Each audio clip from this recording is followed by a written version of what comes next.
Doku. Good start, he's in the run. Sessignon. That's been intercepted. Which far out? And now the hits.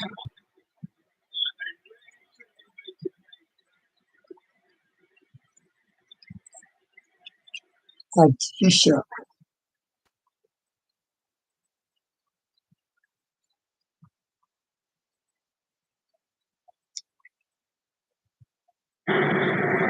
Well, we have the most perfect day for you. A warm hello in every sense of the word. The sun is out, the football has us. According to what we've been told, this is how it looks. It's 4-3-3. Well, the system the wider players and key operators it all works on and off. Second striker, of course. If these two both make a good impression, they're quite good replacements on the bench.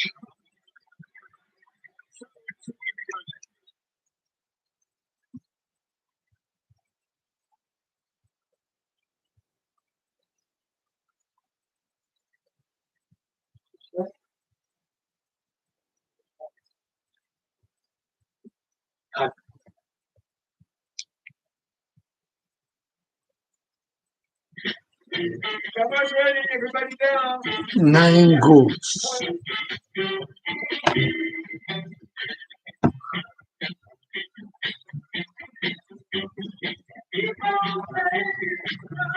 Ready.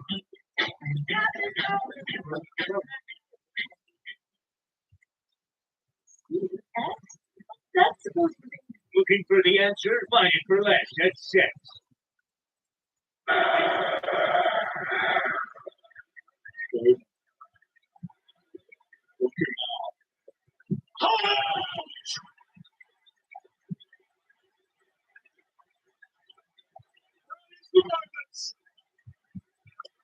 It's the moment for running on it. Looking on the crowd.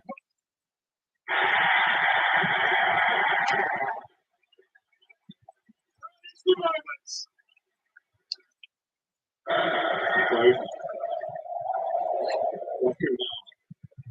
Hold on!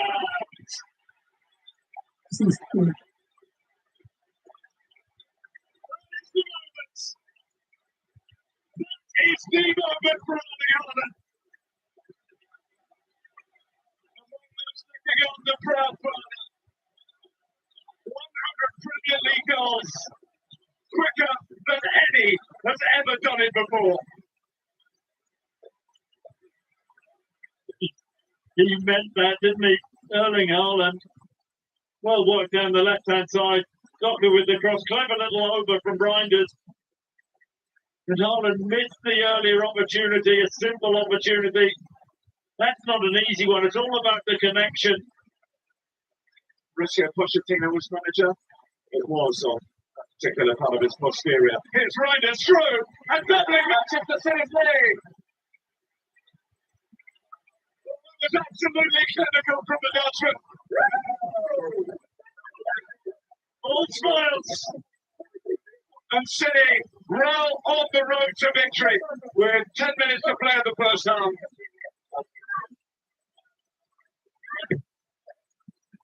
In by Reinders. This is straight to Foden. Foden! Just focus! City running riot in the West London rain.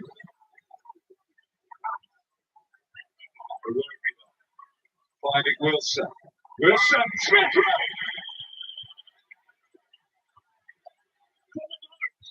On the stroke of half time.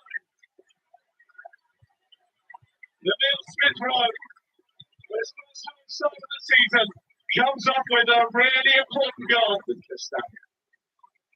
International teammates, that's it, the Haaland. Comes to Foden. And Manchester City restore their 3-goal cushion in double threat time. And it's Phil Foden at the double.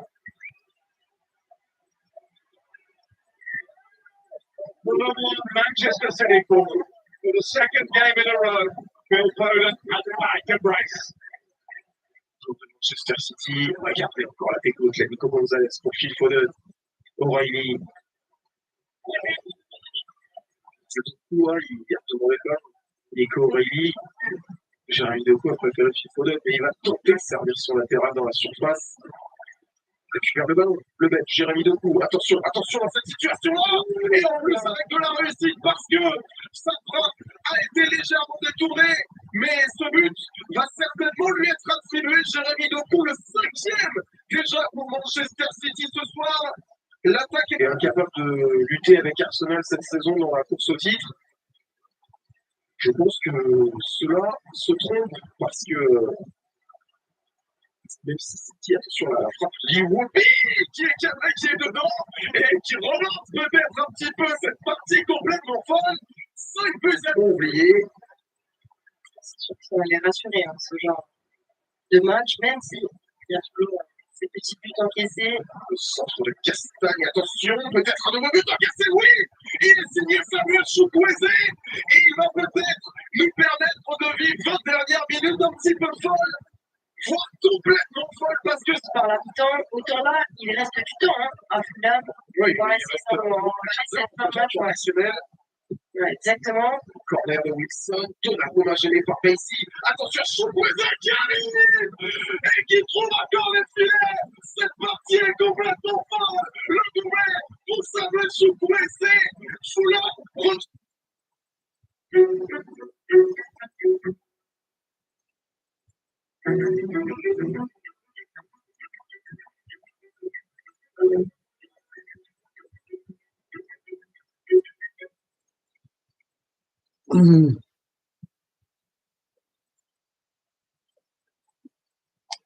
Chukwueze.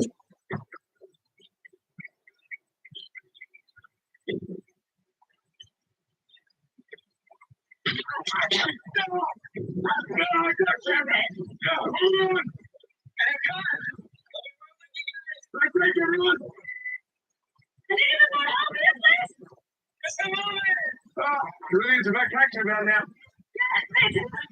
It's so warm, adventurous. Mushroom. The stars have been dancing along at the pace around us. Fun activity for the kids. Just made up the simple things that the something is Or maybe a roller coaster.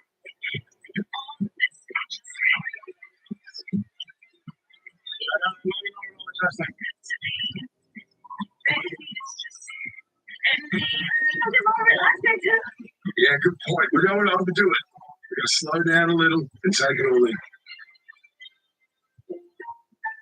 You had amazing food. Actually pretty hungry. You want a sandwich? Hey, Mark, you grab me a sandwich, please? Something different, unique. Something we haven't seen before. just where we're going.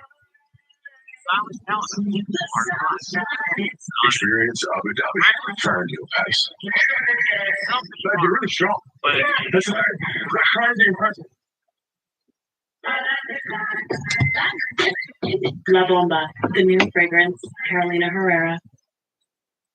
What I do for a living is to make people laugh. People that have made it. So if I crack joke, you don't laugh, you need to work hard. Yeah, because if I decide to leave this last book I'm managing as stand-up comedy and I enter the other one, none of you will go to the village, you will meet for road. You understand? Yeah, you must pass and I go disguise, carry cow, pass road, madala. I deal with all of you.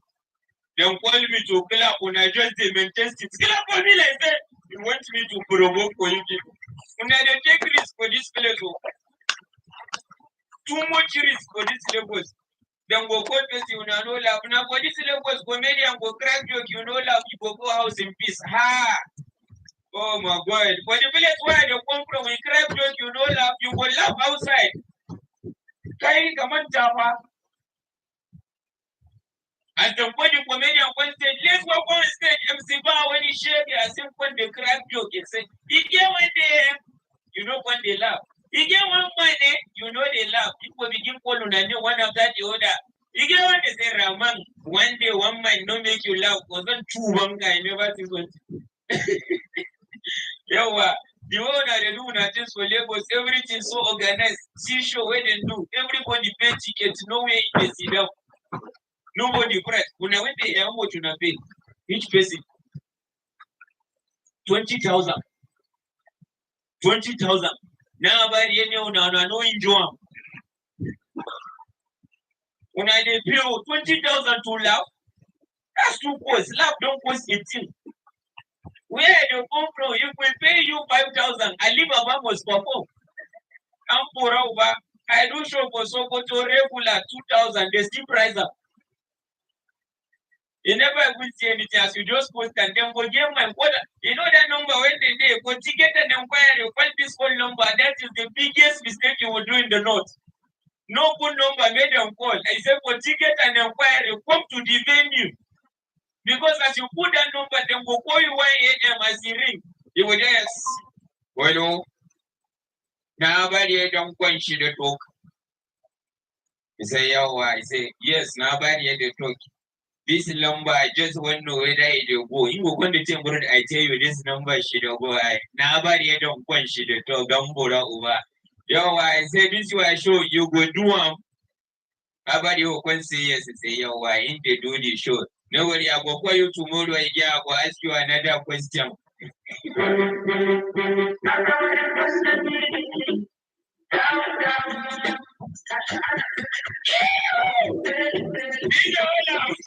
Irregular DJ.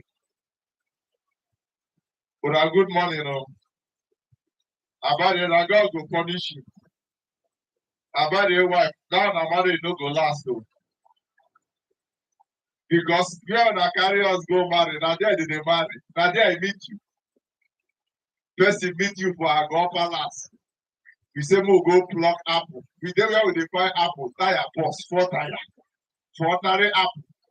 I don't understand that there they name this show so far so good. He said there's not a role model. If you see your role model, they complain. What kind of role is this? God. This is where they from. They don't feel like rich people. Now regular na beach. Not this day. For a man, na day near stage. Excuse you. Come and drop your leg. With your last year before. Excuse you.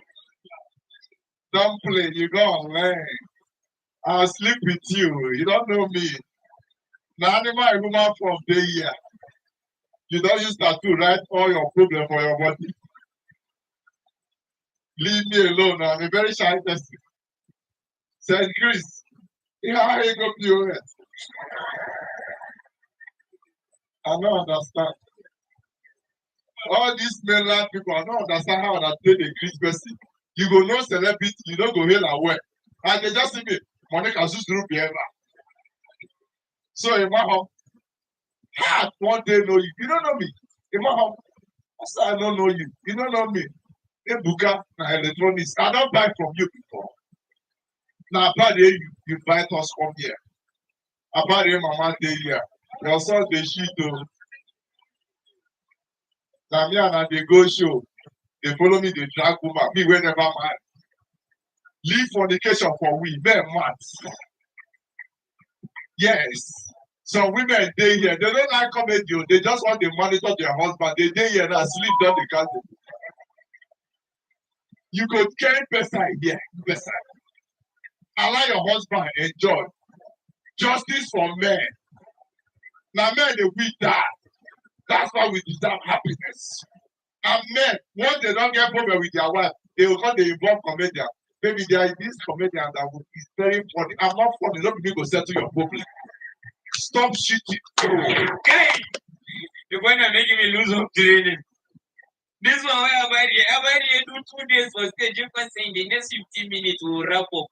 So when I go house, when I need use money finish. That is cheating because I don't understand. Moreover, there's no work there anywhere. When I get work, Oh, me too, no get work. We go there 2 days, marathon, I don't go. Everybody useless, Tinubu. Check. Okay, you know they want Tinubu. I beg, I just put Tinubu microscope come off. I beg, you know, say that man give power well. You know, say now let Tinubu na go room, go see Pope.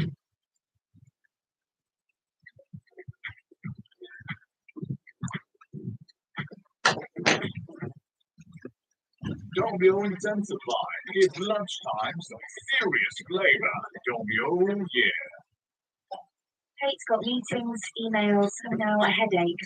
Luckily, Panadol Extra Advanced tablets are made for people like Kate and others who want more powerful pain relief than standard paracetamol. Panadol Extra Advanced gets to work in 10 minutes. That's one for Panadol. Enjoy huge savings with IG Mobile in our Black Friday event. Save up to £110 with a Google Pixel test drive with built-in Gemini AI, a pro-level camera, and 60 guide. Shop Black Friday today with IG Mobile.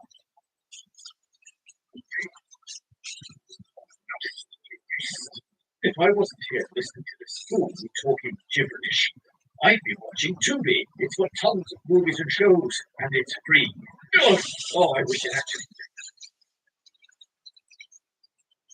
I don't know whether I'm going to apologize for the big bishop when they be rent. I mean, hey, God, now, God, go help me. Made this my mouth, no go for me. Hold on, let's be serious. I think this year, you know, say, in shock, saying Peter, I'll be shocked, saying Siam.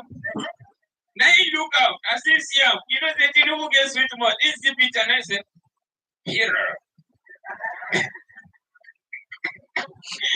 You pain.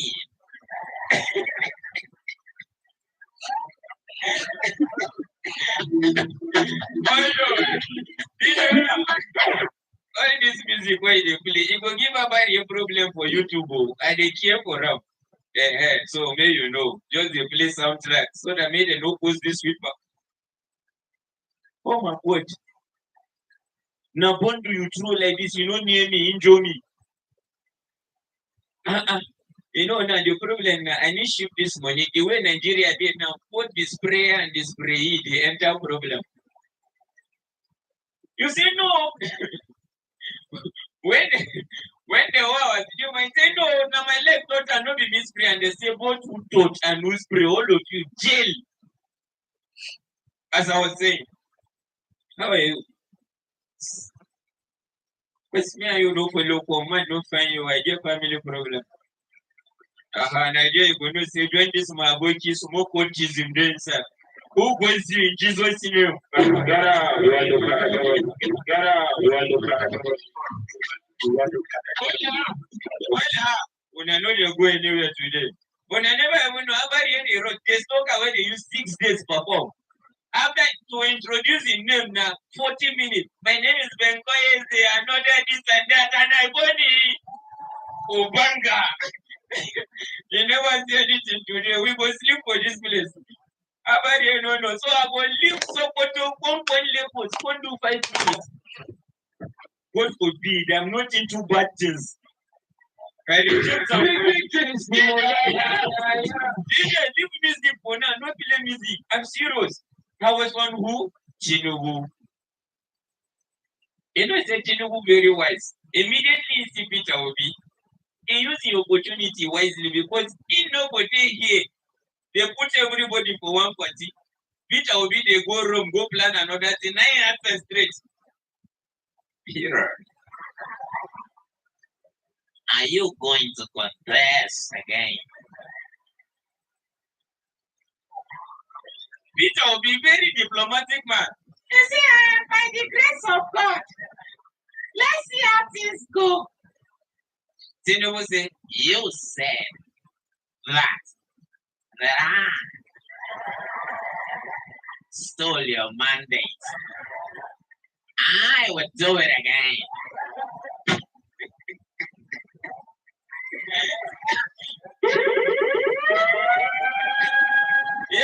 Yeah. I'm irresponsible. Because family problem. People when they is, we say we when they no get transport, but I go sleep here. Anybody die from village, please help me cross the please. They increase the block for me. That is killer. After my uncle died, they called me. That's what I never know before. Nothing very shit when they describe it first later, you don't know. You don't know that all. For your mother's side, where I go, and I never see her before you die. God! You're telling me about the put us for this place. I don't know whether the next of you get your hotel. Any hotel will get class for the front. The next of you hotel. They fuck the die. My room, I just say, come up. I go to the door, say, where. You can do the same petition. I bet EFCC, the monitor campaign, just through the bottom. You know, say yes, you don't think I have money. Like you there, have a market. You wear up like go to Sarah or very so, you know, you get one way when I send transport to come meet me for Aja, she shop out. After the rest, I see the other. I just say your weapons. Check out.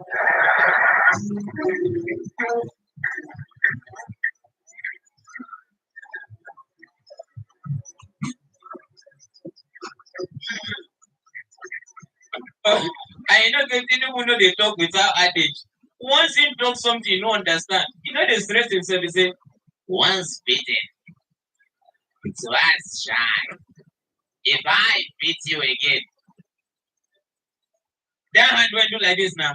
It is finished. You know, say, this thing all of us they have.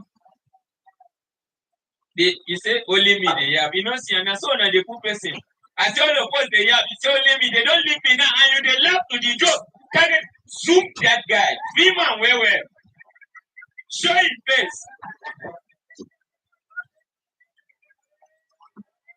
You never see anything. That will make your bike stop on front, back, they won't front you. You must zoom out. Correct. This man here now you are seeing on this video, instead Tinubu they show us paper. They must put everybody must enter this problem.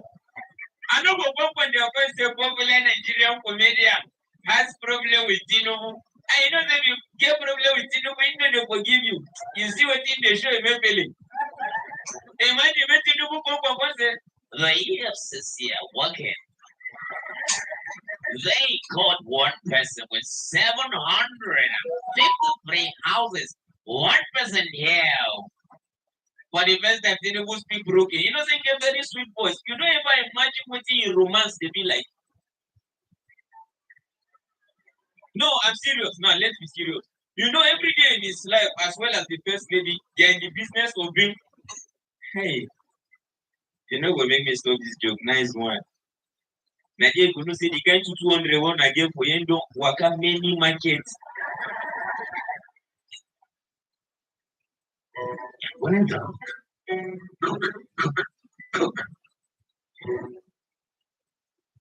We are continuing to make brushes that we made nearly 250 years ago. My family's been in the family since 1938. Our business is based on relearning old techniques. When you're running your own business, the work never stops. You've got to make decisions fast. There's a lot of information that we need. Office work, paperwork, Gemini's like an advisor. It makes everything so much quicker. It's really helped streamline the business. I just think it's remarkable. One card, two ways to pay. Get a debit card that lets you pay later. Sign up now.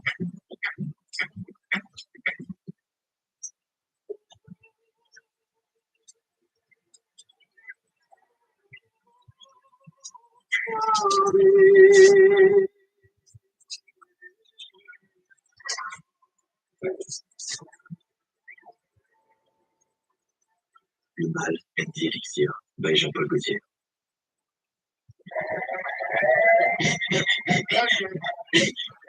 To 200 just the old like rapper. It be like Suya. You know the one wey shock me now, this one don't tick like kilishi. Mama, no worry. If you show me say as you dey wear waist beat. Why your money tick like this? Correct guy, nice one. Well done. For you to put the rubber ring for hand, nothing want tell me, Uma boy, why they do freedom? Finish waiting you start. Nice one. You say the money when you say to me, I spray comedians from inside. Wait, in the raw pink lips. Industry plant. Finish with my guy. Finish now, you dey delay me. They go say now I dey waste time. Now the problem. You know, say the stock I get on temper. Now in time I dey use you. Nice one. God bless you. You are now popular. No fire me rubber ring, they go. That's all that they do for mainland. If they spray you 20,000, they give you 40,000 to the when they say buy ring polo, you know green as you they go, your polo just the whole iron.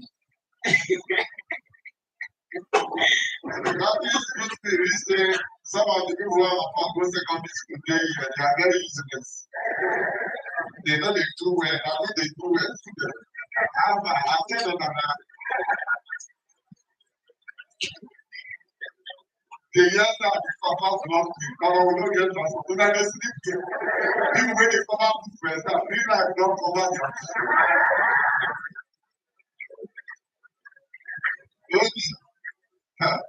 Just one place to go to come tell you.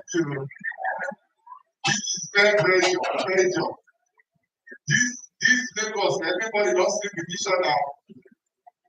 You go just post there for outside. You don't need it. Cashier for better. People like cashier for this place. Why people they always get cashier? Sleeping around. Like maybe so that you don't post there again. What you can? They don't move back. Or something again. I was bad. That is one thing. Master, I mean, look at what this. Yesterday, my landlord got accident. He get the money lost and I go for his stop and raise the loss. What not cannot do? I rely on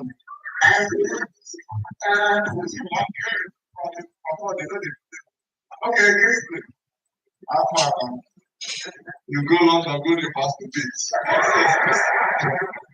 Now, once you wait yourself and you carry a bad little longer. Every day, if I command you of video call, full family, the best person to go doctor. They do banner as they come back. Welcome now. I don't go twice. Not the same way again for the same thing. You just the cashier before you give money for sleep. Money don't start. You want support from them. See that from them. I don't see you. Increase. Video address. In our web, let us come and see our web. Market. Do you know you can put a house in the lake?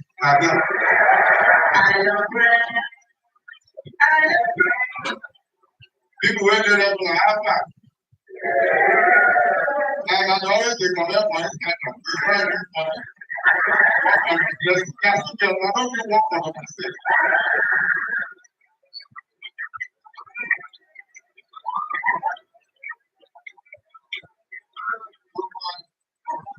I'm so happy to be here. What I clap for this very day.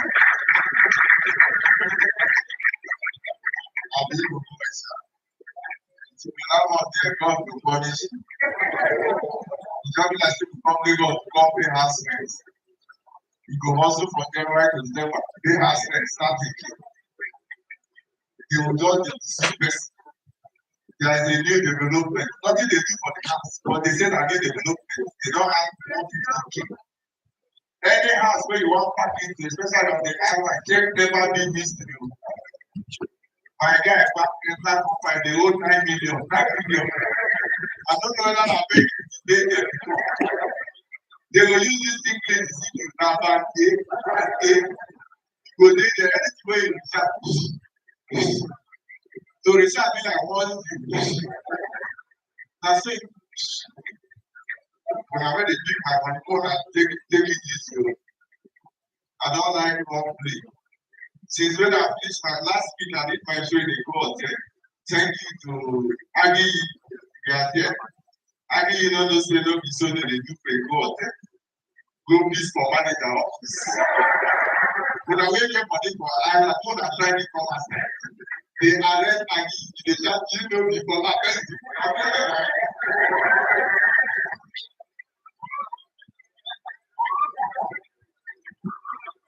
They shut down for Vietnam. They come out and they shut them up. See, Gary is the job. My name is Indubis. You come here, don't be. And one day, I sit down to the one at here. My God, don't worry. Then again, you can't follow where you go buy. You don't know then a magnet you buy. No, mommy, let's be serious now. Have you ever imagined? You know, every day, Tinubu is in the business of being the president. Every day, every hour, every minute. He's traveling here and here, even though whether the thing now for the interest of the country or not. Baba just the travel. The videos they just say, I am feeling bored. I need to go to France and see constant electricity. Baba go move. Now, you don't say anywhere you must go with Mama 001. When I don't ever imagine waiting their own romance they be like. See, if Tinubu promise you something, you feel say your mama, he took you sweet mouth. Let's assume now, say, first lady sit down for inside room like this. They watch Telemundo. No other woman to talk to, they watch that kind of thing. Let's say God of War.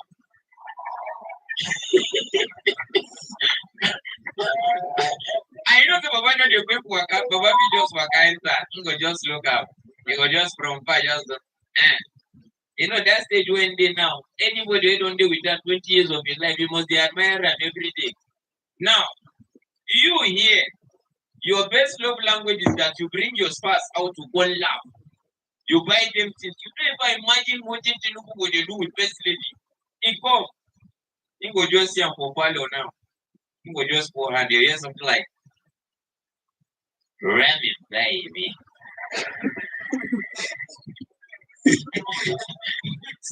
You know that I have love for you, baby. Now, here the kind is where you promise your spouse, baby, this month I'm going to buy you a Range Rover. Here with him, our president, they promise first lady. This month, I will make you the admin of River State.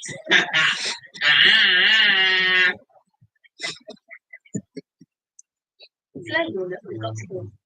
Turn up your hair volume for up to 24 hours without weighing it down. Brows and edges on point. 24-hour holding water. Your shortcut to a beachy hair texture.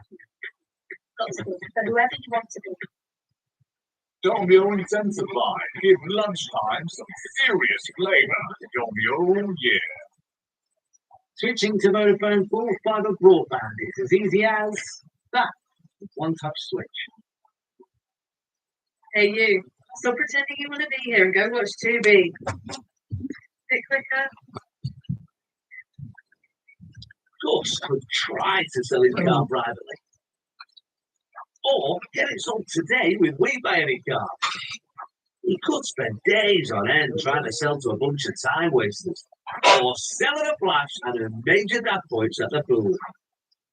Big fail or big splash. To get a quote in 30 seconds, enter your reg number now at WeBuyAnyCar.com.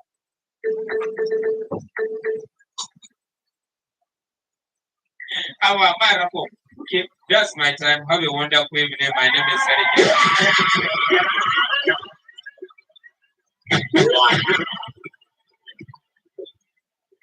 Guys, it's good after my show.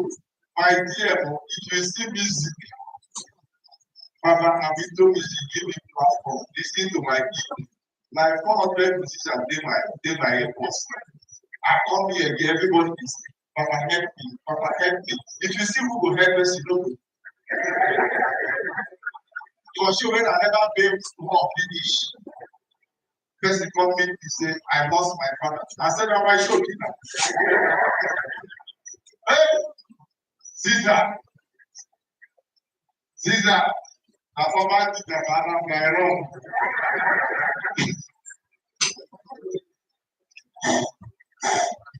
Baba, I just said I used to really come my wife. It's your shiny baby. Where your wife? Our wife. Any day when you say this man is not married, if you remember the road go to school. The way one person support marriage, and even they carry people to go one table. Marriage wey they do for and Monday week they lunch. And that way be broke. They don't give the wife drink to go buy the husband. Hold on, go the husband. You know where you marry. If you are in a relationship, if you don't marry, something big. People who don't marry, they suffer. Everywhere where you play. Maybe you can't be a video for marriage. The first for marriage, they will ask you.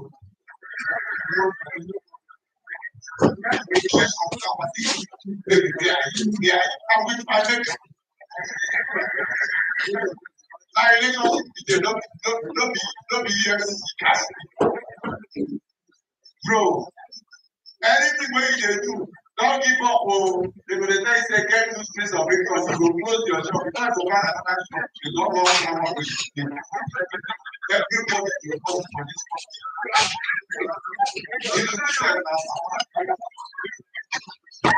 You don't get out of us, you don't get out. It's not in a bad thing of life. Like members of the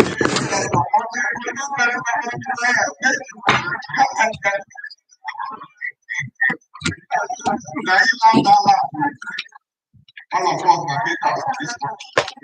That's every day you don't vote, they will arrest you. Nothing for woman for this country. As a man, don't take all these simple games. If you want to date single mother, if you are going to food go dey, because they will cook for their pikin. If you are not to cook, go to the kitchen. And the next single mother, make sure say you see that the pikin. If the pikin still get you as the mama get issue. Now the boy will carry chest, sit down here. What is going on with you and my mother? You don't know that I go and bros or son. The boy will come and advise you. They are misbehaving. Where I came out for what they start here. Yeah. I got in my time of when you come to my show, I give you time for that. It's a long time for me. Because of what marriage, I will let the next 8 months. All of us will join. So I want to thank you guys for support. What I come to my brother, I know it's good. This is my name. Don't let me know that give the comment for me. Anything already put at the go put it. And in fact, last week, you did oppress people. But wait, since you do a good hotel, don't talk contents. You said when they come to the good hotel, then from next month, I'll be talk contents to advance. Yeah, that's why the most straight job in this country. Because once it's straight to crop, how the class are not comparing. Like last time, hey, someone, hey,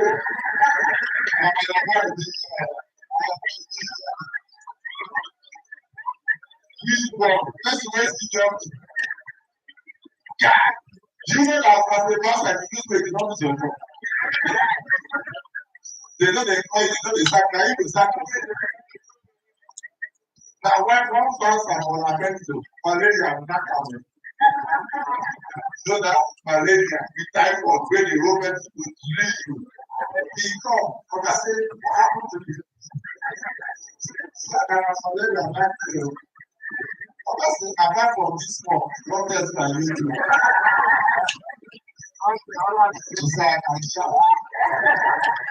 Now, so they don't have but he still wants that job. You wait on home. Let me take you to South Africa. You get this now. All these hype men they need to gather them beats. Money change, I know everybody when they take you for the South Africa.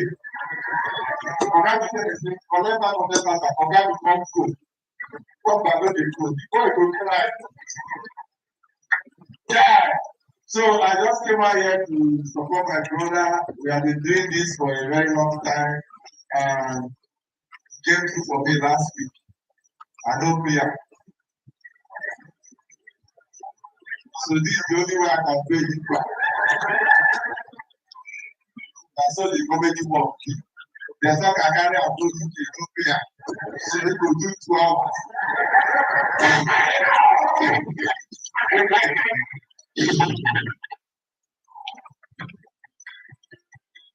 Nestle is supporting farmers to move to regenerative farming methods, returning to long-established ways of working with nature, protecting the land for future generations. From Nestle. I am Invictus. I am.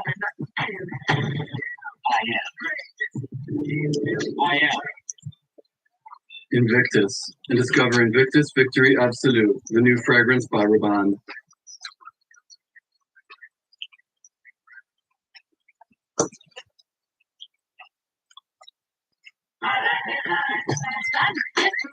La Bomba, the new fragrance, Carolina Herrera.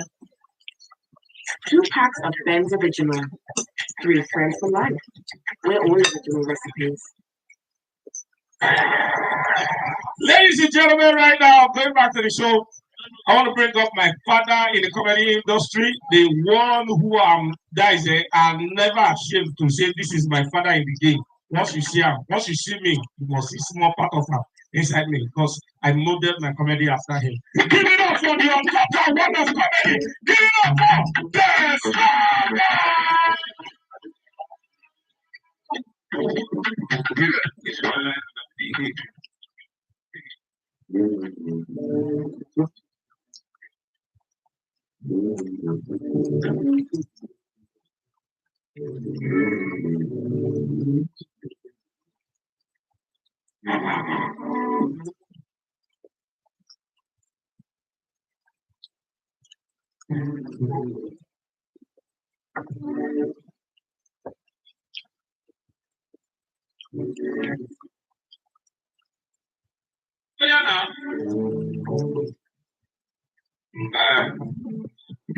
all right.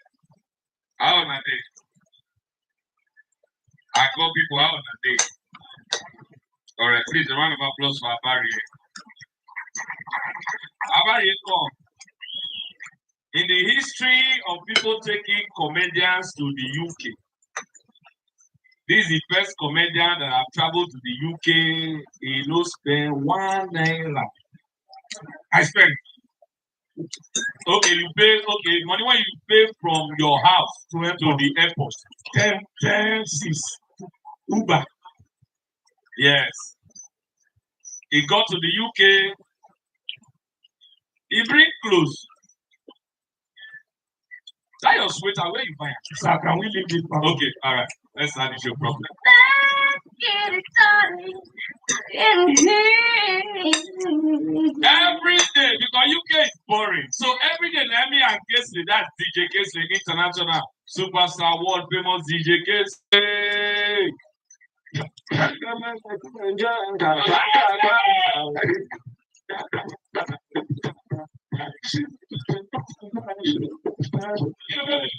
Listen to me now, very issue. I'm not here to prove a point. I'm funny normally. Not me a very issue. I'll convince you now. All the comedians went up for you. Please, a round of applause for Roya. Please, a round of applause for Roya. Yeah, that's the best to make comedian in the house of the soccer. Yeah, she good, no worry. Now, who called here before? You've done so much for me, I cannot tell you. I carry am for Surulere. For 38, God bless you. We there, he said I'm not with folks, they make me laugh. But I think what are they think? I'm not doing a shower now. So I have this opportunity. I'm starting new rebranding. I'm doing promo. The promo is like this. Because of I'm a businessman, I can say no. Not every girl in the shop. Man, put this one for road, make the balance it. Life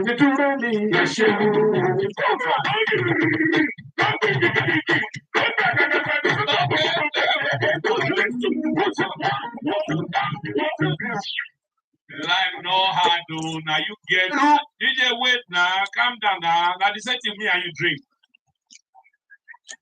Oh, Roro. I'll say no be the balance in the truth. So. I know where this money come from. Henry, God bless you.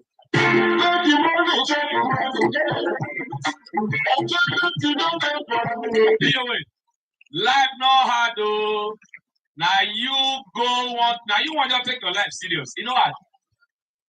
I tell one of my guys now, say this life supposed sweet. Now you go get big project. See, okay, they tell you woman say that true. People they build hotel 80 true. You reach home, they build 200 room. Now you don't be sleep.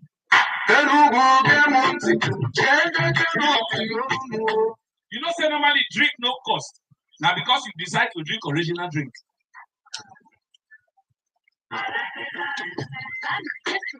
La Bomba, the new fragrance, Carolina Herrera. Domio Intensify. Pasta sauces with serious flavor. Domio, yeah. Hey, hi. Hey, mate. It's just the music. It's really loud. I know. The new speakers, John Philae, expertly refurbished, primo sound quality. Way cheaper. Sorry, man, come inside. Take your shoes off. When you find great deals, you can't help but say when it's eBay. I just dropped in. See what condition my condition is. Pharmacists can now provide treatment or some prescription medicine, if needed, for 7 common conditions without you seeing a GP. Just think pharmacy first. There's something special about this time of year at your local pub. From catching up with friends you haven't seen in ages, to sharing laughter with family. With festive favourites and drinks to match, there's plenty to enjoy together. Let us take care of the hosting. Find your local.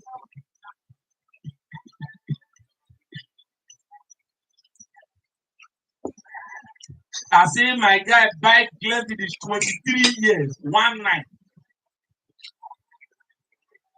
For a pump.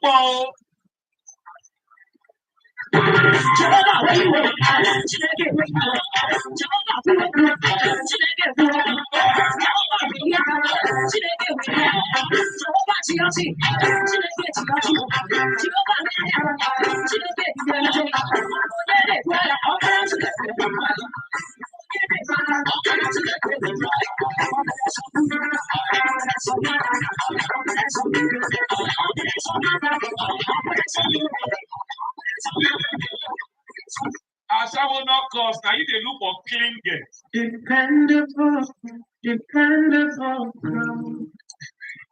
Either way, now you can look for clean gate, as I will be 500, 700. Eh? Go reach a lorry, you see the gate and the mama took it. Oh, yeah. All right, let's start properly. I never introduced myself, Nabi. Can I do that? Alone is turning things around. I beg people in the stone. I saw I go for WhatsApp. Now they use 50 naira. Stole my eye. Everything when they spray me now 8 Ghana back. When we counter 62 8. You know, say I use 300,000 they pay my eye. See the kind of money when I dey find that Dr. Fish.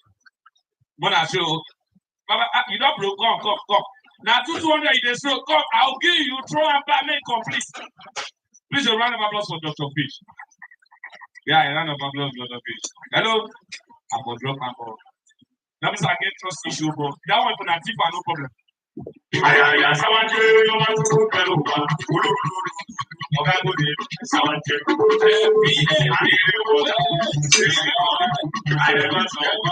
Yes, they hold this one.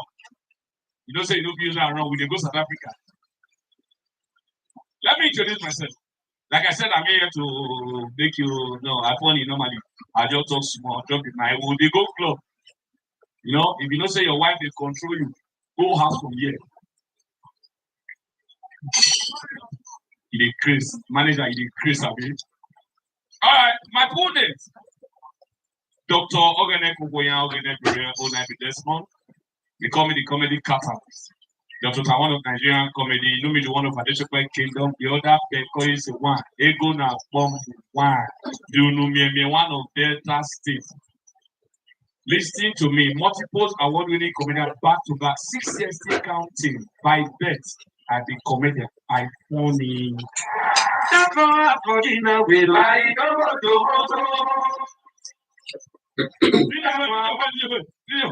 See the way they spray it, they mix it. I go as about they spray me. I don't know who they pick up. Now I look the girl when they pick the money. As I say we get together, me and you. How would they get together?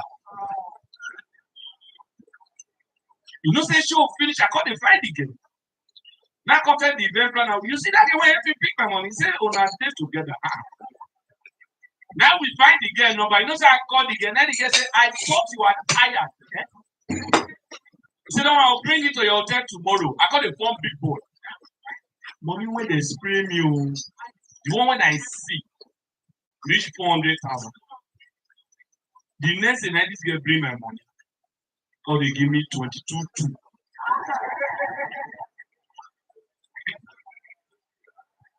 That too na bad. Now the girl say, wait to you know say if person pick your no matter who pick your money, if they bring the money, you must suspect the person. You go ask and say, are you sure this is everything? You know say once again, and the girl tell me say that's why I don't like helping people. You know what the girl shock? The girl tell me say, is that much? I said 22,200. He said what he pick now 12.2. Now I add 10. No,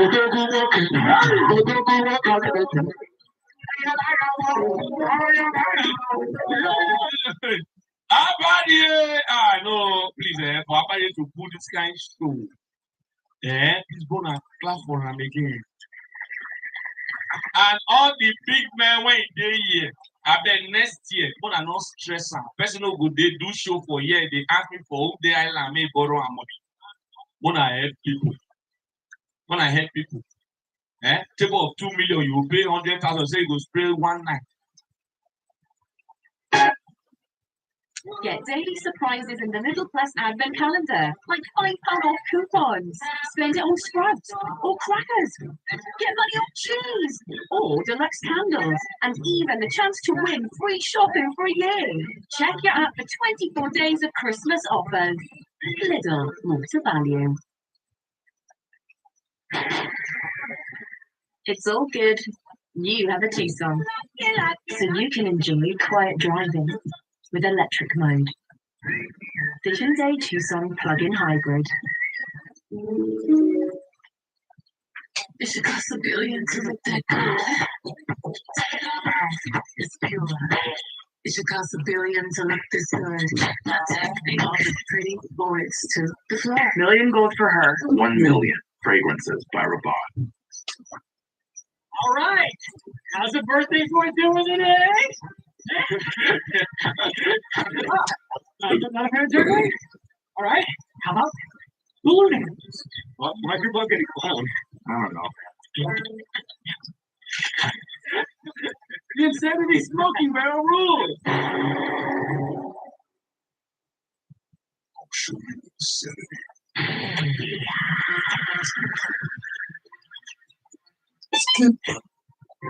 Yeah! Akaya, Wait, okay, you okay?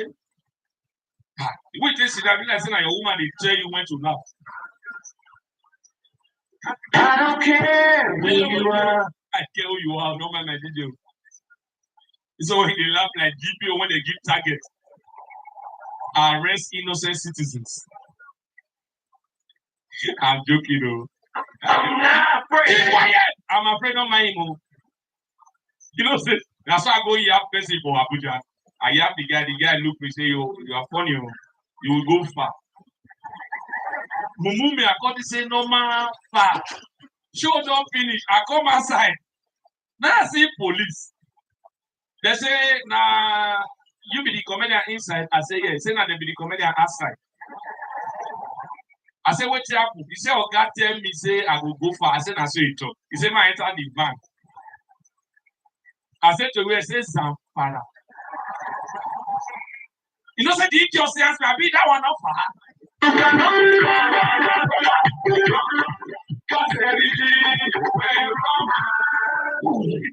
Way. I do like this life. Life, man, not so really hard. Now people just choose to wicked. That's when I sit down and what God's plan for us. He said, Ecclesiastes 3:8-13. He said, I commend the enjoyment of life, eat, drink, and be merry. What you do? That's supposed sweet. That's why I never get money. I don't say 3 songs and enjoyment. I am a soldier and a battlefield. When the voice of my commander, Jesus, if you call my name, you know what they just do one girl like this, another one on TV.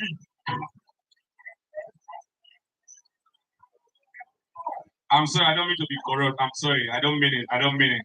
Yeah, I don't mean it. Yeah, yeah. Hey, Abari, where your wife? Okay. Hello. Hi. See who will go marry him. Come up with me. How are you? Ghana, please. Wow. Ask Abari. How come you from Lagos go that deep go marry? Now I say in case you get best, you don't see transport go us. You never come so, who say you?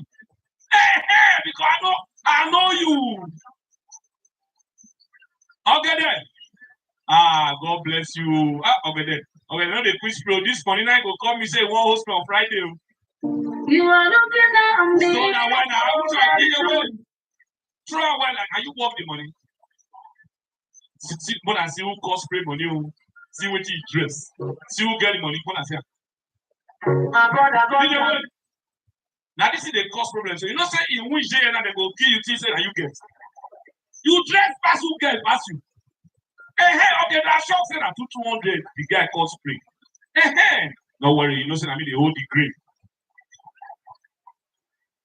No worry, when I go share that one with you now, madam. Rush is not small. When I the cat am on now 250 in the spirit. Now 200 though. Now 250, now my guy now let's see your broke.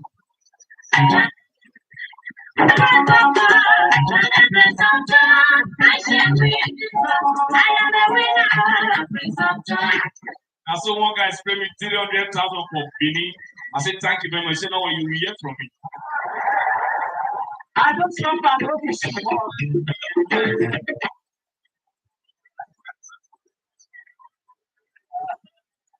this my one good old 250. Okay there. You say what? My 50.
Why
pretend to love the theatre when you could be watching Tubi? With Vinted, the new electronics category, you can say again and again.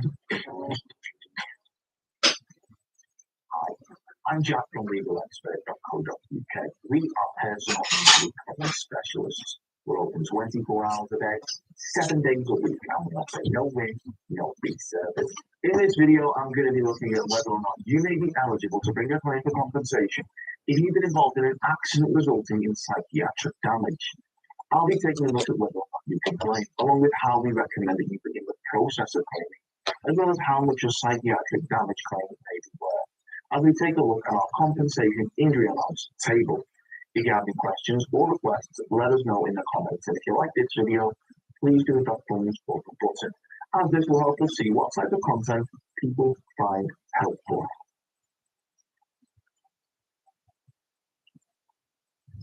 Not all injuries are visible, and following an accident, there's a chance that a person may be suffering from psychological injuries. Now, you've been involved in an accident that was caused due to the negligence of others, which has resulted in psychiatric damage. You may be entitled to compensation. So that's whether or not you may be eligible. But how do you go about bringing the claim for psychiatric damage? Well, we strongly recommend that you reach out to a personal injury claims specialist that has experience in dealing with psychiatric damage compensation claims. Now, the good news for you is that legalexpert.co.uk not only offer a no-win, no-fee service, this means that there's no upfront fees, and if your case was to lose, then there's not a penny to pay. But we are also happy to offer you a completely free, zero obligation consultation. We'll talk through your case with you in order to help you establish what your options are. You can speak to us whenever you'd like, as we're open 24 hours a day, 7 days a week, by calling our Freeport helpline on 0800 652 7676, or by visiting our live chat service at legalexpert.co.uk. We'll be happy to discuss personal injury compensation guidelines and personal injury compensation levels by using our anxiety compensation calculator, workplace injury compensation calculator, soft tissue injury compensation calculator, and our multiple injury compensation calculator to help you establish how much you may be entitled to. And the figures that will surely be gone over will be for your injuries alone, and do not include any additional sums for things like loss of income from time off work, any medical expenses, the cost of any trips made in relation to injury, and any other expenses associated with your injury. Now, we're going to take a look at how much your injuries may be worth when claiming compensation by taking a look at our psychiatric damage compensation claim amount table. So in front of us we have the table for psychiatric damage claim amounts. For severe psychiatric damage, you can expect to receive any of £43,710 all the way up to £92,240. For moderately severe psychiatric damage, you can expect to receive any of £15,200 all the way up to £43,710. For moderate psychiatric damage, you can expect to receive anything from £4,670 all the way up to £15,200. For less severe psychiatric damage, you can expect to receive anything from £1,220 all the way up to £4,670. I'd like to emphasise that these figures are the amounts that you may receive solely as an award for the injury itself, and does not include the amount of any loss of income from time off work or any expenses you've incurred or may incur as part of your compensation sum, which means that the amount of your claim is likely to be larger. Once again, if you found this video helpful, we'd really appreciate it if you could hit that like button, as this will help us see what type of content people find helpful. Thanks. Of course, the circumstances for each incident are never the same.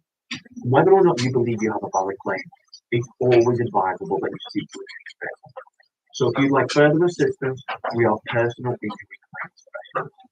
We offer free, friendly advice on no-win, no-fee compensation claims. So there's not a penny to pay if you lose. Get the maximum compensation that you deserve. We're rated 4.8 out of 5 stars on our specialist solicitors with up to 30 years experience. It will only take just a couple of minutes for our team to be happy to answer any questions you may have to help establish whether or not you have a valid claim. Call now on 0800 652 7676 or visit our live chat service at legalexpert.co.uk.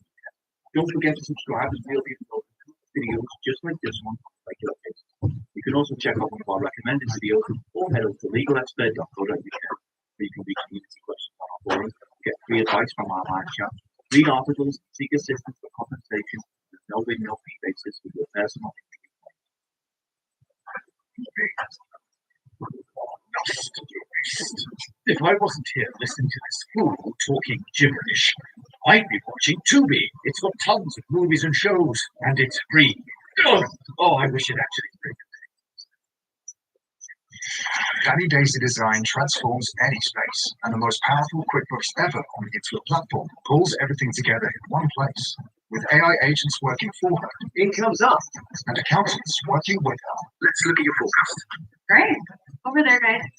I'll do it with Intuit QuickBooks.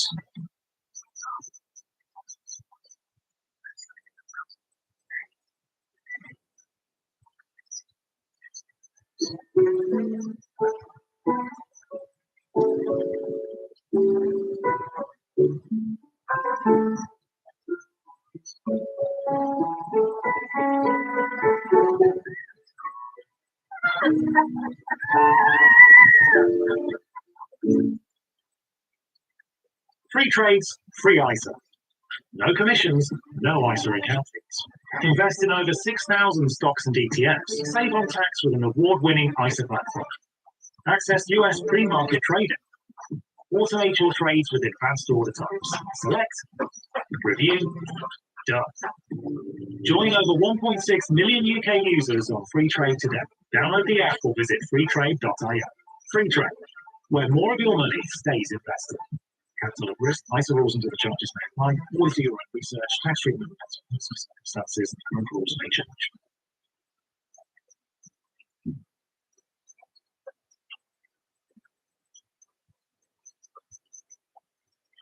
So this seminar is really concerned with liability for work-related stress and psychiatric injury in the more extreme and the more extraordinary work situations, and they don't get more extraordinary than the situation we're in at the moment.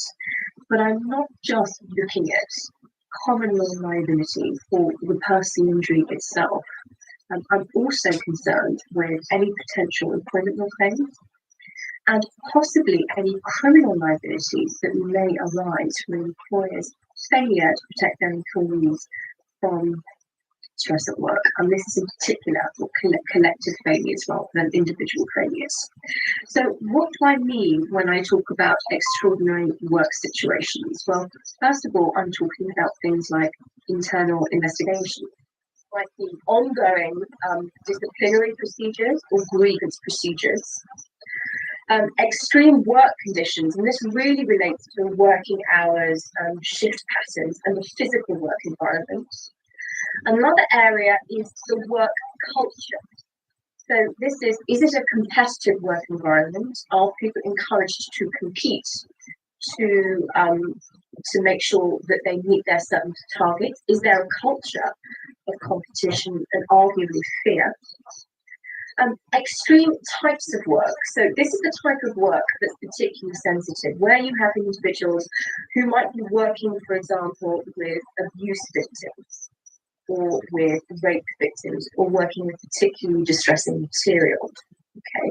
Now, the current climate and COVID-19 forcing us all to work from home is actually forcing changes in some of those areas, if not all of them, in particular in respect of the physical work environment, the hours and the type of work we're doing. But more importantly, it's compromising the employer's ability to monitor and support their employees because they're not in a physical workplace. And it is in some cases leading to internal processes like grievances and disciplinaries that have been ongoing to be stalled. So the real question is, in the current climate, what is the extent of the employer's duty in such situations? And what is their exposure to liability? And the liability that I'm going to be looking at is not just common law liability, but for disability discrimination in the employment sphere.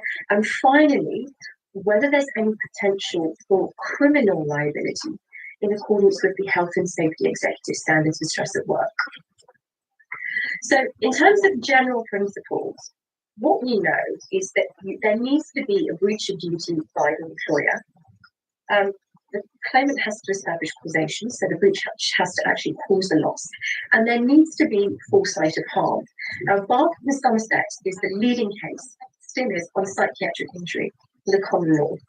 And in Barber and Somerset, in terms of foresight of harm, it was said that it would not usually be foreseeable, but where you have an employee of normal fortitude with no known or pre-existing history of psychiatric ill health, it would not usually be foreseeable that they would be at risk of suffering from some sort of psychiatric condition as a result of something happening in the workplace in the absence of any other specific indicators. So in other words, what that meant in reality is that claimants would struggle to establish foresight of harm if either they didn't have any pre-existing history of psychiatric illness, or they may have had a pre-existing history, but their employer never knew about it. And from subsequent cases, such as the case of Deadman and Bristol City Council, no foresight of harm was established, for example, in the ordinary operation of the procedure. This was a case where the employer was launching an investigation into sexual harassment allegations. The first investigation was effectively inconclusive and was shut down, and then the investigation was resurrected again, and the employee was informed that it was being resurrected in a really insensitive manner, effectively just a letter left on their desk. And foresight of harm in the context of the ordinary operation of the employer's internal procedures was not established. And we also know from subsequent cases that no one particular profession is deemed inherently more stressful than another. So, for example, in Hartland in South Essex, caring for children with learning difficulties wasn't deemed to be any more risky or render employees any more vulnerable or impose any higher standard of vigilance for the risks of psychiatric harm on an employer. Okay. Well, let's have a look at breach of duty, and I want to talk about extreme work conditions and extreme work environment. What kinds of extreme work conditions and environment might attract liability? And probably the best illustrative example of this is the case of Lewis versus the Ministry of Justice.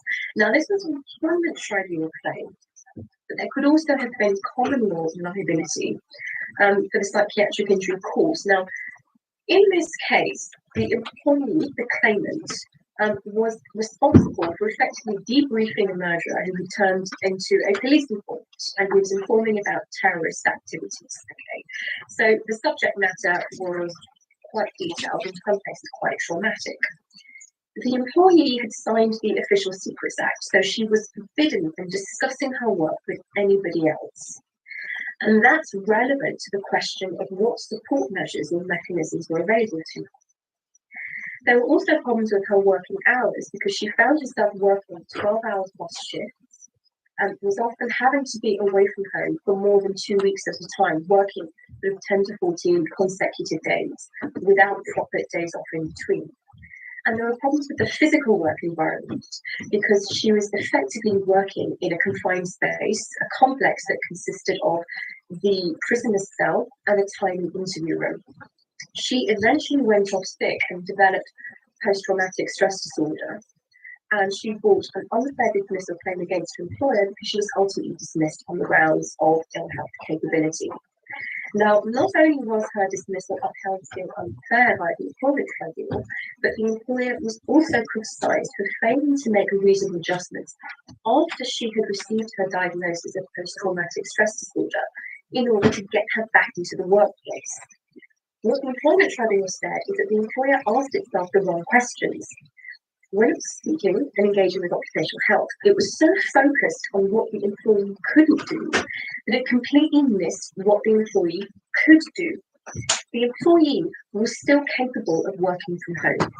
Measures could have been put in place where, for example, she had a colleague to provide her with support or to take over some of her duties, but none of those were exposed by the employer. And that case gives you an example of the kind of extremities of work conditions and work environment, etc., that is likely to attract liability. Now, that case could easily have spawned a concurrent claim for personal injury in the common law jurisdiction. Because when you have individual employees who are dealing with very, very sensitive subject matter, it always carries with it the risk of what's called collateral damage. And collateral damage is really the secondary trauma that's suffered by employees. So, for example, if you have an employee that's having to consistently and very often review video footage of traumatic events, they can actually sustain a form of PTSD because they're reliving trauma.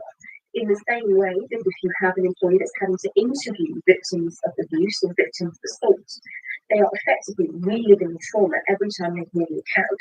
That's what's called secondary trauma or collateral damage. And employers are always vulnerable to that sort of risk.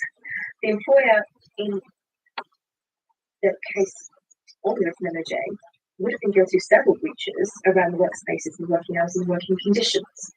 And in that situation, I think it would have been fairly easy to establish foresight harm because the conditions were so extreme and because in particular the subject matter and what she was dealing with. And remember, she was dealing with actually a very violent and dangerous offender, were also so extreme.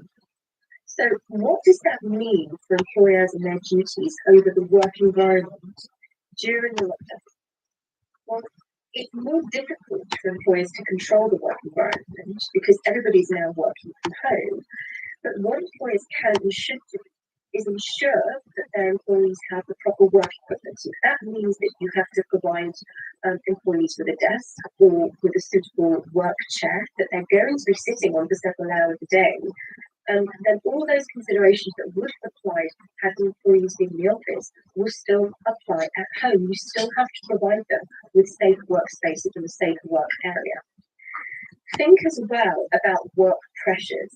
If you are working in a profession where there are sales targets or billing targets, as I'm sure most of you will be familiar with, think about whether those targets or the climate requires an adjustment, maybe suspending targets for the foreseeable future, so that you reduce the pressure on employees to perform in unusually stressful times.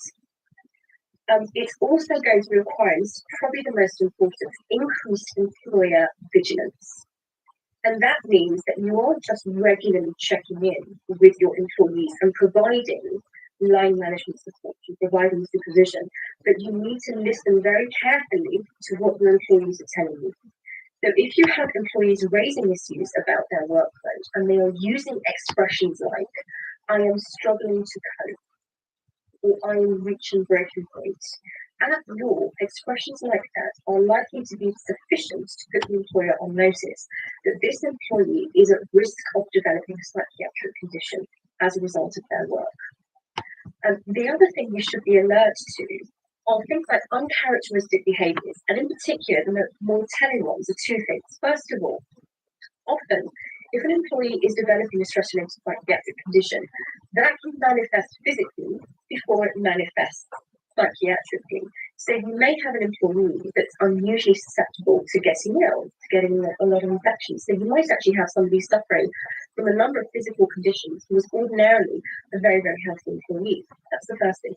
The second characteristic to look out for is a decline in reliability.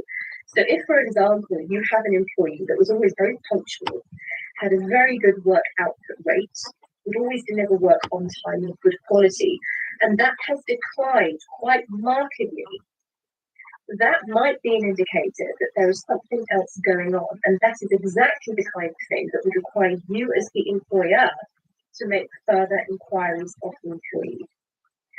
I want to now talk about what we do when we have investigations.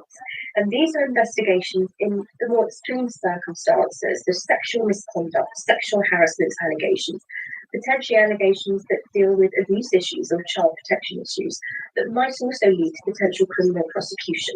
Okay, well, the short answer is that employers can be liable for their acts or omissions during the course of running an investigation if those acts or omissions are extreme enough as to render it foreseeable that the employee might suffer from psychiatric harm as a result. Now, what do I mean by that? Well, I want to look first of all, if we rewind the clock back for a few years, the case of Yap versus the FCO, and this is from 2014. This is the case of the British High Commissioner in Belize who had false allegations of sexual misconduct made against him. He was summarily withdrawn from post while the misconduct allegations were investigated, and it did actually take quite a long time to have them investigated. And ultimately, they were unequivocally withdrawn because it turned out that his political opponents were effectively pursuing an agenda against him, which included ensuring that false allegations of sexual misconduct were made against him. The problem is that in the meantime, the employee became ill with clinical depression and subsequently retired from post. Now, our general understanding of stress at work is that it really does relate to workload and work targets.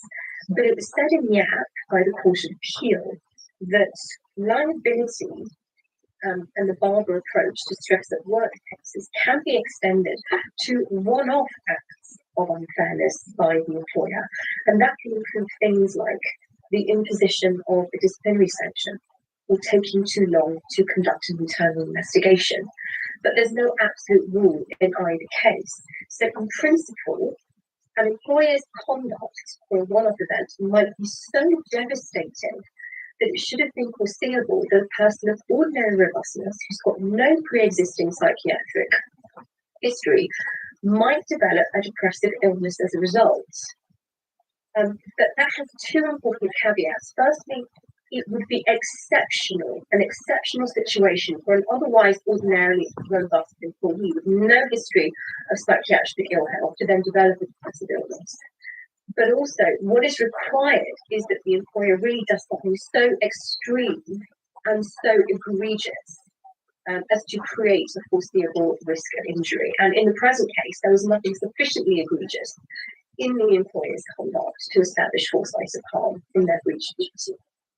However, let's move forward to 2018, the High Court case of Piepenbrock versus the London School of Economics. Now, this is one of those claims that was made in dual jurisdictions. So the personal injury claim was issued in the High Court, but running alongside that were employment tribunal proceedings as well against the employer. But I want to focus on the High Court PI proceedings.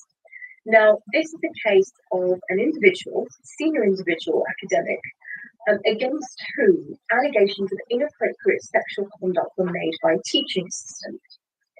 And more only that, the teaching assistant then disseminated the details about her allegations and the alleged misconduct throughout the teaching faculty. So effectively made the details of it known. Now, the individual claimant subsequently became ill and left the university. But there were issues because the investigation was taking an inordinately long amount of time. Part of that was caused by the fact that the employee was refusing really to engage or participate in the investigation. But what was interesting is that after the employee became ill, he was subsequently diagnosed with borderline narcissistic personality disorder. And one of the unique traits of this disorder is that an individual has extreme or very extreme reactions to what they perceive as criticism. And this is something the university had no idea about. This wasn't an individual who had pre-existing psychiatric history as far as they knew. But the claimant was alleging that the university breached its duty of care in two particular ways. Firstly, by taking too long to investigate the complaints, the sexual harassment complaints, so that was delay. And the second is by failing to act promptly to stop the teaching assistant from disseminating the details to the wider faculty members whilst the investigation was ongoing. Interestingly, the court found that in both of those cases, breach of duty was actually established.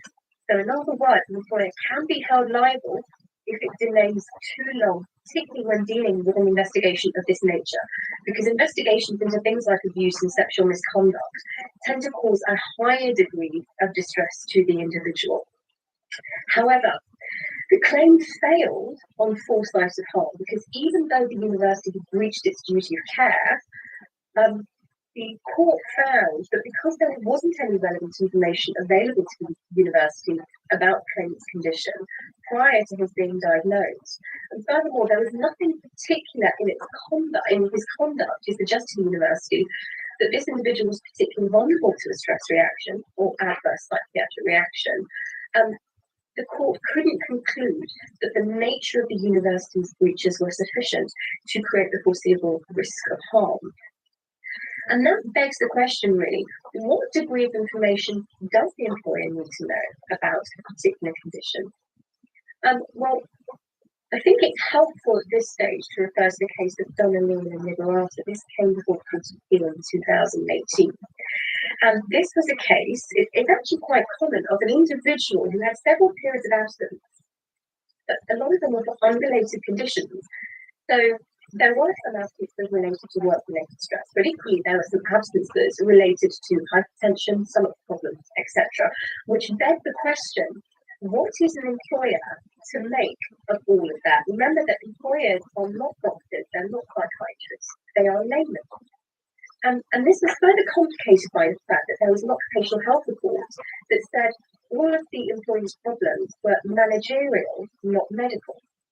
So the employer adopted essentially a fourfold approach to inform itself about the nature of an employee's condition. And it was an approach that was endorsed and approved by the court. And the court found that the employer could not be expected to do anything more than that in the circumstances. What was the fourfold approach? There were 4 areas the employer looked at. The first area was what was the medical information available? So what do the sick notes tell us?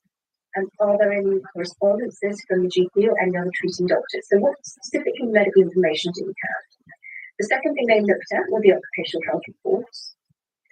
The third thing they looked at was what they actually knew about the employee, what they knew about the employee's behaviours, about his family background, about his work background. They brought that knowledge into there. And finally, they looked at and observed the employee's behaviours and his comments in internal meetings that they were having with him when they were managing sickness absence. It's what I like to call the holistic approach. An employer really should be doing all of those things to try and inform itself of the nature of someone's condition, or to inform itself that this is somebody who might very well be at risk of being pushed over the edge from suffering a stress reaction to actually suffering a clinically diagnosable psychiatric condition. That was an aside. Coming back to investigation, what is it that employers should be doing in respect of internal investigations that are ongoing during COVID-19 lockdown? Well, first of all, I don't think you can simply suspend internal investigations until the lockdown is lifted. We're optimistic that it's going to be lifted soon, but it's not a guarantee. It's been going on for quite a while, and I don't think that courts will find it an acceptable reason for delay. But we simply do nothing during the lockdown, particularly because we are able to work. We have electronic resources, and particularly because, for example, the courts are still running, albeit in a limited form.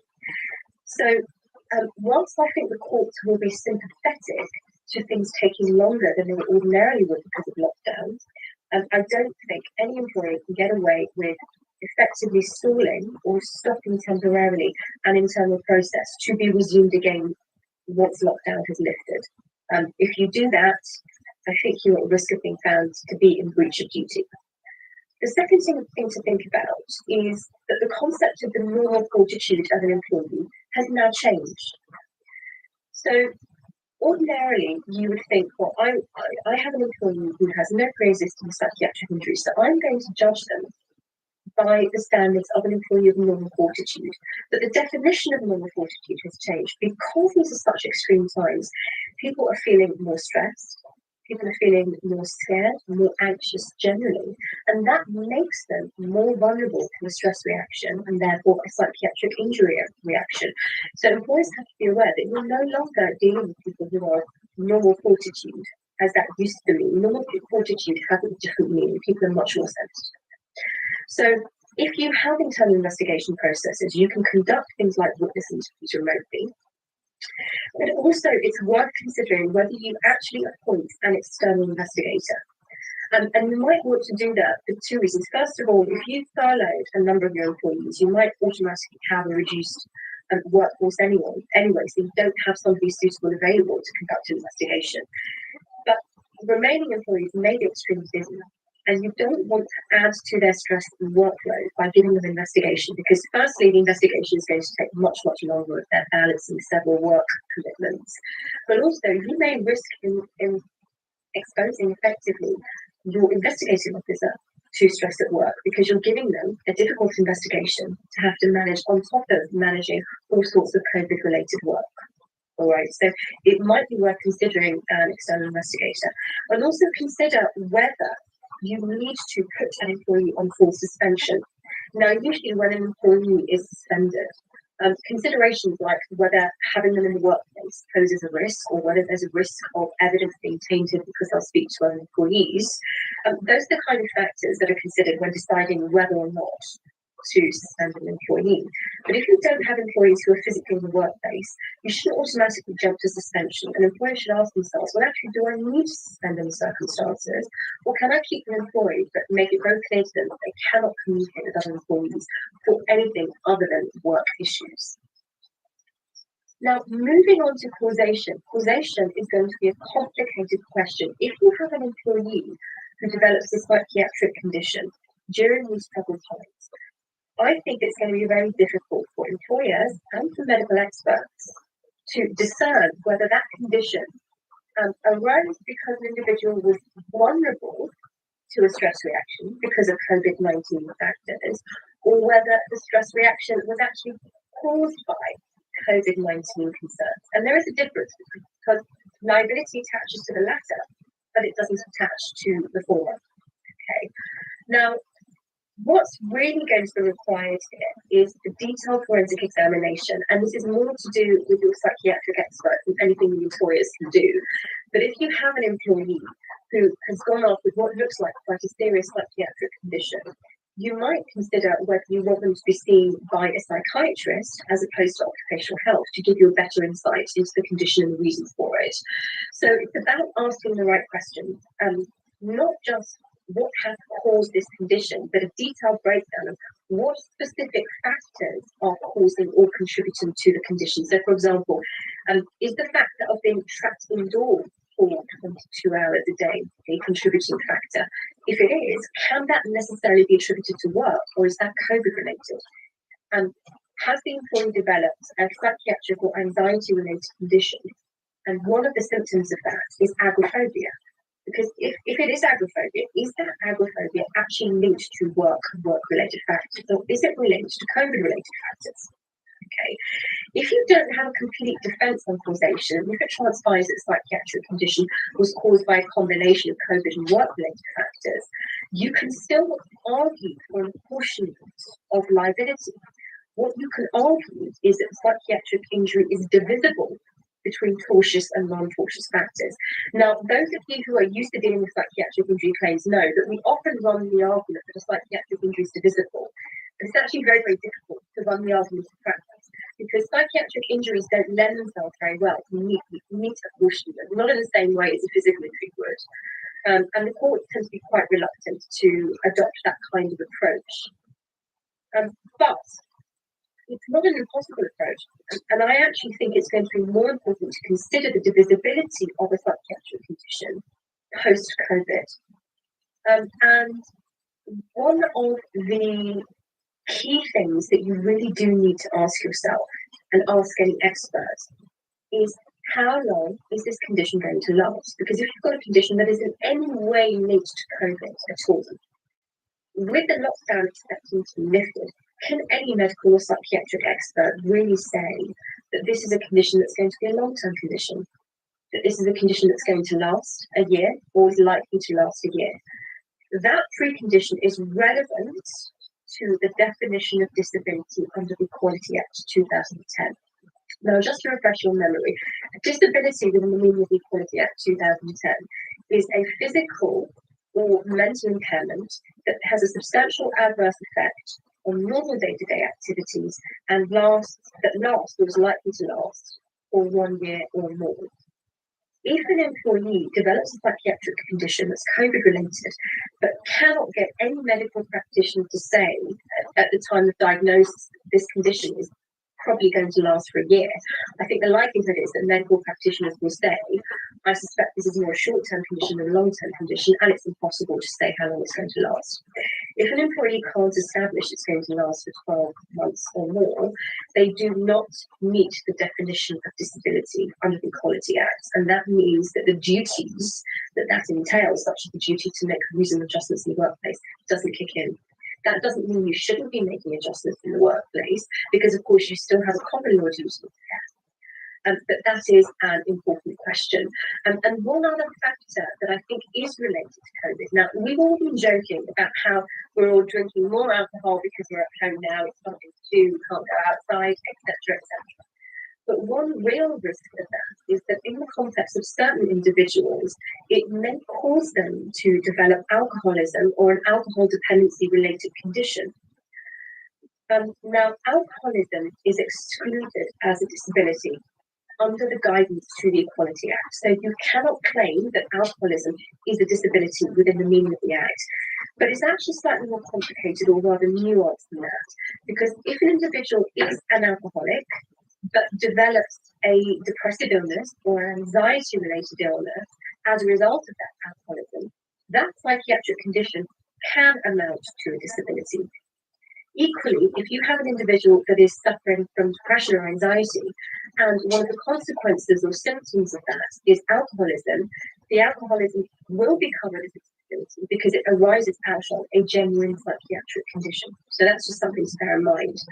And the final case that I want to talk about is a case that was heard in March 2019 in the Employment Tribunal, but it was a joint PI and employment case. It's the case of Sheeran and Wilson Barker.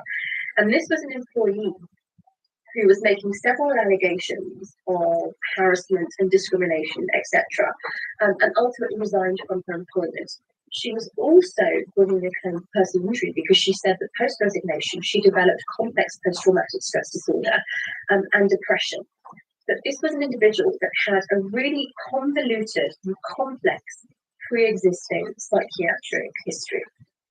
The medical evidence on the psychiatric employment tribunal was, interestingly, that this condition was caused by a combination of tortious and non-tortious factors. And the non-tortious factors were things like general office tension or general stress. But the tribunal upheld 6 out of the 21 specific allegations. Okay, and more importantly, the tribunal concluded that psychiatric injury was properly divisible as between the tortious and non-tortious factors. In other words, they were prepared to apportion liability for that injury between tortious and non-tortious factors. The only reason they didn't do so is because the claim failed on causation grounds. The medical expert concluded that absent any of these work-related factors, this individual would have developed the condition in any event because of her complex and convoluted pre-existing history. And therefore, the employee couldn't maintain a causal link between developing this condition and what happened at work. Okay, but that just goes to show that perhaps divisibility isn't as difficult an argument to run, and I think it's going to be even more important an argument to run when we look at psychiatric injury claims post-COVID lockdown. Now, the final area I want to deal with very, very briefly, I'm conscious I've gone slightly over time, so thank you for your continuing patience, is the area of criminal liability.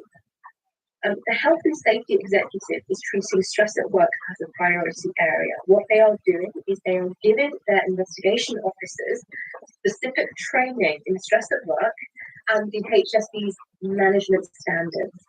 And the reason they're doing that is because they are going to crack down on employers who do not implement proper practices for managing stress at work and the mental health of its employees. Okay, now you may have heard of the management standards, the HSE's stress management standards. These are the 6 areas of work design that the HSE has identified as being the factors that contribute to work-related ill mental health or the development of mental health conditions and sickness absence. Okay. Now, those management standards are available free along with guidance notes on the HSE's website, but the 6 standards include things like work demands. So work demands are going to be workload, working hours, work patterns. They also include work relationships. So how does an employer not only avoid conflict and promote positive working relationships, but how does the employer deal with unacceptable behaviour in the workplace? Okay, and it also deals with organisational change. And these can be large-scale changes like massive redundancy or smaller changes like a restructure in management. But all of that's included. Now, there is a possible future amendment to the management standards coming. It is quite possible that in the near future we're going to see step 7 added in. And step 7 is all about organisational justice. Okay, so that's going to be the extent to which employees perceive workplace procedures, interactions and outcomes as fair, and that will cover things like fair pay, equal opportunities for promotion, personnel selection procedures. In other words, it's more related to the common employment law issues that employment lawyers are having to deal with in the employment tribunal.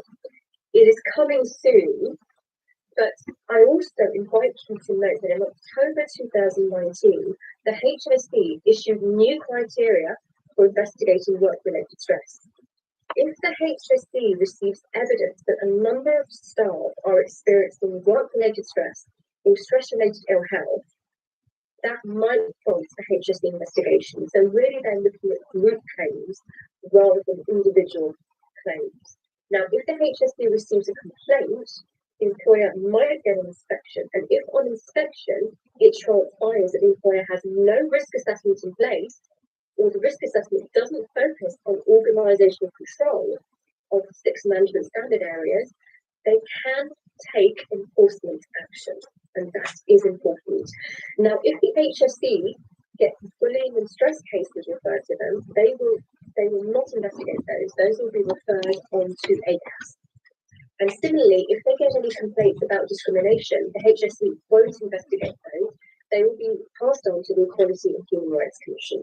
Okay, so it's not just about having the right policies in place, but it's about how the organisations and employees take control to manage stress at work. And I think that health and safety prosecutions for stress at work, these are criminal prosecutions, are probably imminent. We're probably going to be seeing them within the next few years. So it's important that employers are aware of the risk of criminal liability as well as liability at common law and in the employment law sphere. That is everything I wanted to talk to you about. Thank you so much. You have been really patient. I note that there are a few questions here. One of the questions I've got, I have a question unrelated to psychiatric injury, but related to physical injury, chronic muscle pain, which significantly worsened during this period. How can one in this situation approach their employer with regard to their health concerns? And is an employer even able to help at all in this regard? Well, I think the answer really, and it's a short answer because I don't stay any longer, is to do as much as you would have done and could have done had the employee been in the workplace. Now, it's problematic making an occupational health referral because it's going to be difficult to have a physical examination. So what you can do is encourage the individual to see a medical practitioner so you get more information about their condition. Offer them the chance for occupational health support so you can understand the condition, so you can understand the triggers, and in particular, get the employee to tell you what are the triggers. Is it the workplace? Is it an uncomfortable chair? Is it working on a computer for several hours at a time? So there is a lot that you still can do in this environment. I'm afraid that's a short answer rather than a long answer. And that concludes my seminar. So thank you all for tuning in. The slides will be available to you after the seminar and in the chat room. Stay safe, stay well, enjoy the bank holiday weekend. Thanks very much.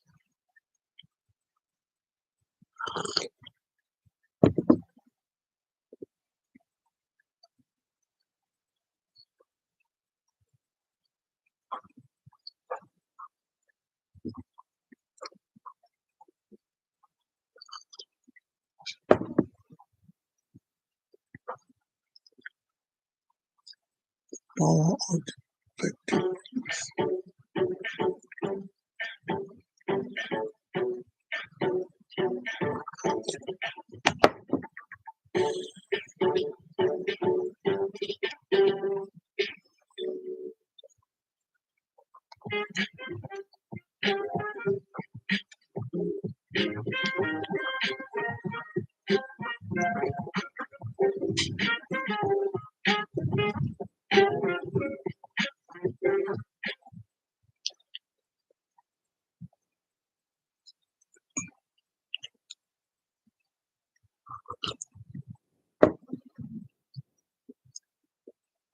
Hello, my name is Luke. I'm one of the barristers at King's Temple Bar and a co-author of the Effective Premises Act 1972 chapter in Chambers' upcoming in respect of court. I'd like to talk to you today a little bit about the 1972 Act, and in particular, why it is such a powerful tool in the hands of those who may want to in respect of defective premises. As a statute, the Defective Premises Act 1972 has had an unusual life. Often statutes are enacted to a blaze of publicity and early application by the courts, so that their meaning is relatively quickly understood. However, this is not really the case for the Defective Premises Act, and it was introduced as a product of the law committee on the civil liability of vendors and letters for defective premises of 1970, and which criticised the continued application then of the common law doctrine of having sensible kinds of work to the purchase of new or nearly new residential property. When initially enacted, it imposed a statutory duty on those involved in the provision of residential property to ensure that the property is fit for human habitation when completed. As such, it was intended as a statutory safety net for the recent purposes of new residential property. The Act had a slow start during both the 1970s and 1980s, and two factors contributed to it. First of all, until April 1979, all homes constructed under what was then the NHS building scheme were excluded from the application of the Act. The vast majority of homes were built during that scheme, and so therefore the Act was not a wide application within the years. Secondly, once after 1979, the NHS build market scheme was no longer excluded, but there was a potential for the action in the Netherlands, following the decision of the House of in London Borough Council in 1977, in which it was held that a builder may only pay in respect of negligence and defective property, and even where that has not caused damage to other property or personal injury. The decision in hand was overruled by the House of Lords in 1990 in their decision in Mercy and Brexit Council, in which it was held that defective quality within a property which was discovered before damage to other property was pure economic loss, such that no physical care would normally be taken in the absence of particular responsibility. As such, it was only since the early 1990s that the course of action in negligence was authoritatively taken away by the House of Lords, such that the real impact of the Defective Premises Act 1972 has only been felt since the and the preponderance of authority upon the Act comes from that common thread. The Defective Premises Act has then had something of a rebirth with the enactment of the Building Safety Act 2022, which is a wide range of that tended to address arising out of the Great Calabash Fire, and which includes amendments to the Defective Premises Act. In fact, the Building Safety Act has introduced a significant amendments to the Defective Premises Act since its enactment.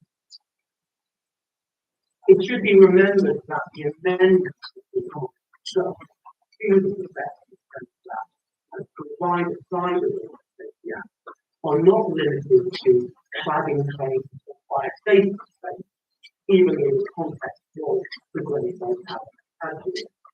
So they will apply to defective workmanship or materials in the provision of a dwelling, making it subject to application, no matter what the cause of that is.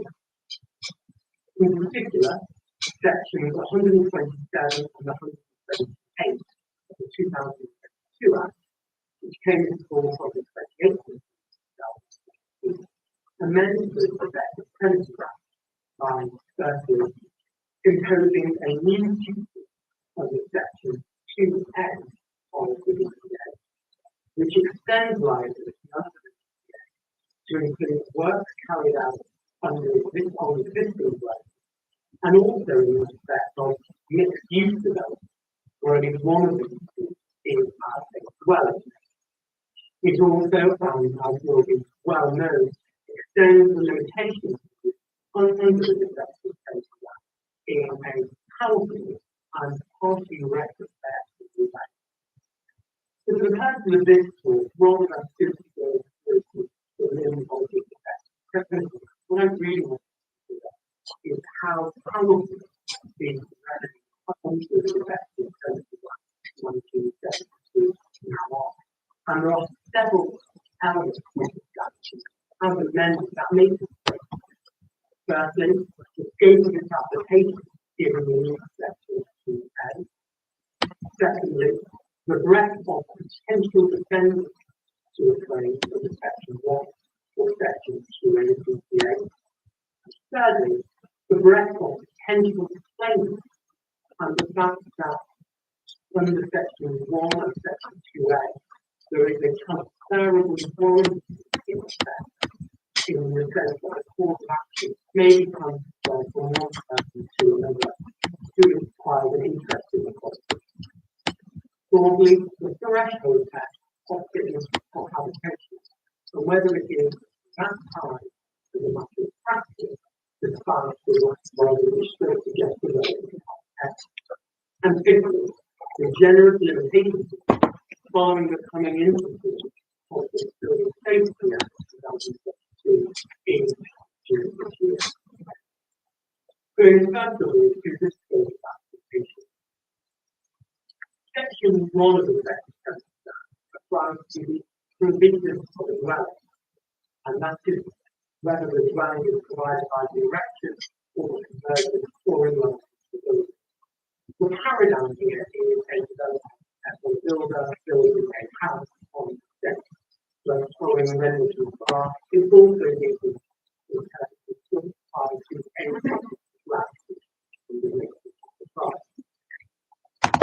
So the new section 2A of the section extends, however, to work in relation to any part of a relevant building, where a relevant building is being contained was formerly run.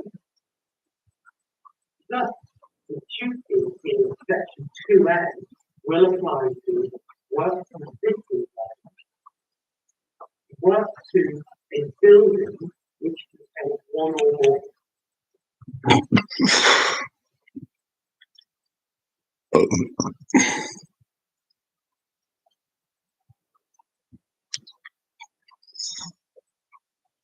By the time this advert is over, her blocked nose will be relieved, because Sinex nasal spray unblocks the nose in only 25 seconds. It works directly on your blocked nose to open up the airways to allow you to breathe again. End of advert, start of relief. Big Sinex. Hi, I'm Jack from legalexpert.co.uk. We are personal injury claim specialists. We're open 24 hours a day, 7 days a week, and we offer no win, no fee service. Today, I'm going to be looking at how much compensation for psychological injury you may be able to claim following an accident which wasn't your fault. If you like this video, please do hit that thumbs up button, as this will help us see what type of content people find helpful. Following an accident, it's important that you remember not all injuries may be visible, and that there are a number of victims that suffer from psychological injuries. If you've been involved in an accident and you believe that you may be suffering from psychological injuries, I'm now going to go over compensation claim amounts for you. So in front of us we have the table for psychiatric damage. For severe psychiatric damage, you could expect to receive anything from £42,710 all the way up to £92,240. For moderately severe psychiatric damage, you can expect to receive anything from £15,200 all the way up to £43,710. For moderate psychiatric damage, you can expect to receive anything from £4,670 all the way up to £15,200. For less severe psychiatric damage, you can expect to receive anything from £1,220 all the way up to £4,670. I'd like to emphasize that these figures are for your psychological injuries only. And if you've suffered physical injuries as well, you may well receive additional damages for these. People figures do not include any compensation for any loss of income or potential future earnings, or any other expenses you incur or may incur, which will also form part of your compensation sum. This means that your compensation amount is likely to be larger, but in order to get a fuller idea of just how much you may be entitled to, we recommend you reach out to a personal injury claims specialist. The good news for you is that legalexpert.co.uk offers a completely free consultation where we'll talk through the accident with you to help you establish what your options are, as well as talking through similar claim types like depression compensation payouts. You can speak to us whenever you'd like, as we're open 24 hours a day, 7 days a week on 0800 652 7676 or visit our round-the-clock live chat service at legalexpert.co.uk. Following this consultation, if we believe that we're able to assist you in bringing a claim, we may offer to represent you on a no-win, no-fee basis. What this means for you is that there won't be any upfront fees for you to worry about, and if you're going on to lose, then there's not a penny to pay. Once again, if you found this video helpful, we'd really appreciate it if you could hit that like button, as this will help us see what type of content people find useful. Thanks. Whether or not you believe you have a valid claim, it's always advisable that you speak to an expert. So if you'd like further assistance, we are personal injury claim specialists. We offer free, friendly advice on no-win, no-fee compensation claims, so there's not a penny to pay if you lose. You get the maximum compensation that you deserve. We're rated 4.8 out of 5 stars, and we have specialist solicitors with up to 30 years experience. It'll only take just a couple of minutes for our team to be happy to answer any questions you may have and help establish whether or not you have a valid claim. Call now on 0800 652 7676 or visit our live chat service at legalexpert.co.uk. Don't forget to subscribe, and we'll be uploading videos just like this one on a regular basis. You can also check out one of our recommended videos or head over to legalexpert.co.uk. You can reach me questions on our forum, get free advice from our live chat, read articles, and seek assistance for compensation on a no-win, no-fee basis with your personal. And by the time this advert is over, her blocked nose will be relieved, because Sinex nasal spray unblocks the nose in only 25 seconds. It works directly on your blocked nose to open up the airways to allow you to breathe again. End of advert, start of relief. Big Sinex.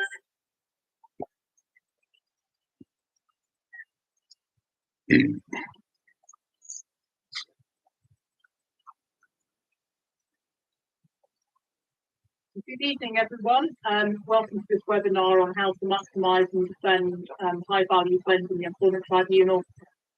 It's a rather broad and perhaps a slightly ambitious topic title because we all know that the issues that are thrown up in terms of remedies in any tribunal claim are many and varied, and it isn't possible, obviously, to cover every possible scenario. But hopefully, Ben and I are going to get you thinking about some practical tips and some ideas for exploration if you're having to deal with a potentially high-value claim, whether that's on behalf of a claimant or a respondent, and the types of evidence that you might need to be able to get the best possible outcome for your client.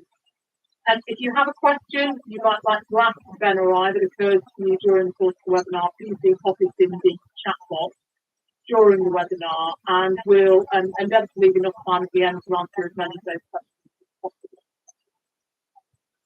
Now, the tribunal statistics which show us the level of awards in tribunals aren't really a reliable barometer for the value of all claims being litigated in the tribunal system, because, of course, we all know that many of those claims are settled either before they reach trial or certainly before they reach remedy hearing. And the latest statistics we have for the year 1920 had a surprisingly low maximum actually for most types of discrimination claims. Apart from age and disability, we both had maximum awards in the region of $250,000. But so far this year, we know there's already been one award by the Croydon Employment Tribunal of just over $2.5 million in a discrimination claim, in a disability discrimination claim. So although those claims are the exception rather than the norm, we know that the stakes are potentially high for your clients.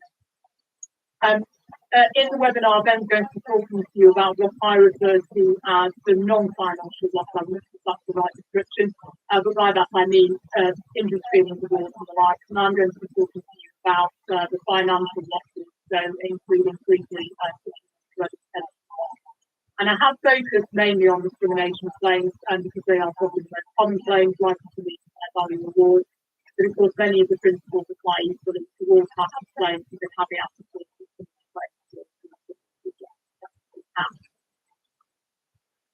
So looking at financial loss and schedules of loss, so starting with the very basics, it might seem trite to say that schedules of loss are important, but I thought it was worth emphasising that you shouldn't underestimate the value of preparing either a comprehensive schedule or for a respondent counter schedule, and to do that at an early stage of the proceeding.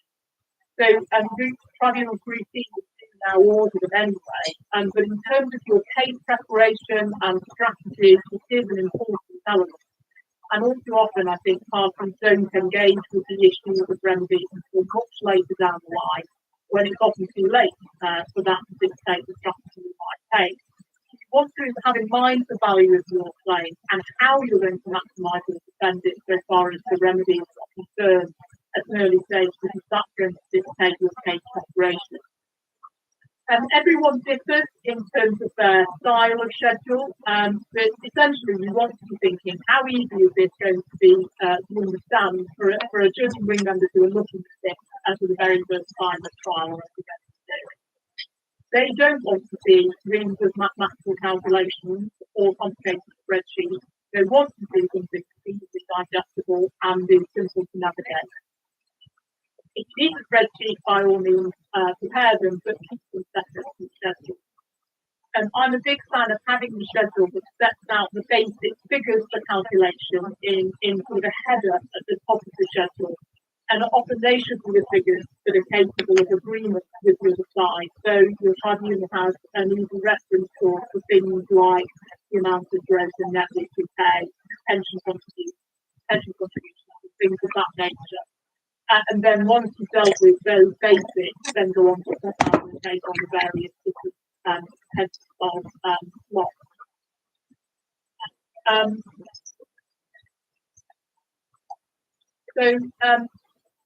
Be as specific as you can in each section of the schedule, even at an early stage of proceedings, even if that means you have to err slightly on the side of caution, because nobody can then accuse you of having taken them by surprise at a later date on a particular issue. And try to avoid putting in the dreaded to be confirmed, because what that really shows is you just haven't yet engaged with that particular issue. So, for example, the claimant be clear at an early stage, for example, what you think the appropriate disability might be, even if you just provide a range. For respondents, try to think about all of your remedy arguments, so not just the failure to mitigate or engaging with the mathematical calculations, but also including your arguments about adjustment and life policy reduction. Because again, that dictates your evidence and the strategy that we're going to take. So really, you need details got to be digestible. It's not your remedy submission, it's a skeleton of the figures involved. And it's likely, of course, that the first and potentially most significant head of damage you're going to include in your schedule is your loss of earnings claim, and that can often account for a very substantial part of your high value claim, and that's, of course, increasingly the case when the economy is unstable and there's a risk of job market. The general principle, of course, in assessing compensation is that, as far as possible, claimants should be put in the same position that they would have been in but for the unlawful act. So when you're looking at tax loss, that's generally relatively simple because it's a known quantity. Although, of course, sometimes you might need to look at what might have happened by the time you got to trial, so what would have happened before discrimination occurring. For example, for a respondent, you might want to contend that the dismissal would have happened anyway, despite the discrimination. The claimant might want to say, well, by this point in time, there would have been promotion that would have occurred shortly after dismissal and in the period before trial, or other events that are going to increase the loss. And you also need to bear in mind any arguments over, of course, whether the loss actually flows from the discrimination, whether that's going to be said against the discrimination. But essentially, tax loss should be a relatively simple calculation because it usually involves limited speculation. Where things get more complicated, of course, is the future loss of earnings, because the tribunal is having to use its judgment to try and predict how long the claimant's losses are going to continue. So if the claimant is still unemployed at the date of trial, a claimant's poverty and high value claims often are, that might mean considering a significant number of issues like the job market and factors relating to the individual themselves, such as their age, skills, and of course their health. I've set out there in bullet point form what the EAP said in the Act of Origin habits case. The EAP summarised the main principles governing the assessment of future loss. Go through those, but it's worth just having a look at that to understand the basic principles. And so this is probably one of the most difficult exercises for a tribunal in a discrimination claim to do, and it often becomes complex when claimants are, for example, claiming loss of promotion opportunities over a long period of time. So what you will often have to do is take an incremental approach to that loss and break down the loss into chunks of time to show what would have been a career progression throughout the relevant period. So looking at the sorts of evidence that you might want to be considering for respondents, on behalf of the respondent, when you identify that a potentially significant loss learning claim might feature, it's worth, again, at an early stage of proceedings, identifying that with your client and asking them to do some homework in relation to alternative employment positions, whether that be with them or whether that be in the job market in general, and to keep any documents that show available positions to assist with your assertion later down the line if the claimant hasn't made sufficient effort to mitigate. So often clients make the mistake of doing this, but not until just before a remedy hearing, when the claimant might already by that stage, particularly the current stage we're in terms of cases being listed so far ahead, the claimant might already have been asked to work for at least a couple of years, and the evidence therefore isn't possibly sufficient to understand what the job market was like at the time their employment came to an end, as well as looking into the future. So remember that the burden of proving a failure to mitigate is on the respondent, so you need to produce sufficient evidence to satisfy that burden. And I would say, please don't ask a trainee to churn out hundreds of pages of job adverts from the many job websites that are nowadays, which is something that we've seen quite commonly. What happens is you then end up with a gigantic remedy box full of job adverts. They are always, in my experience, of very limited merit, not least because the other side then goes through them in detail. Well, undoubtedly, why the vast majority of those job opportunities weren't suited to this particular claim and actually might be counterproductive. By all means, do those job searches, but try and make them as focused as you possibly can with the knowledge that you have about that particular claim.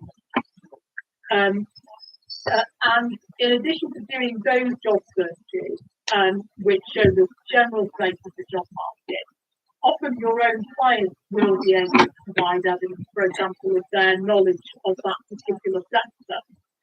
That's something that's frequently overlooked.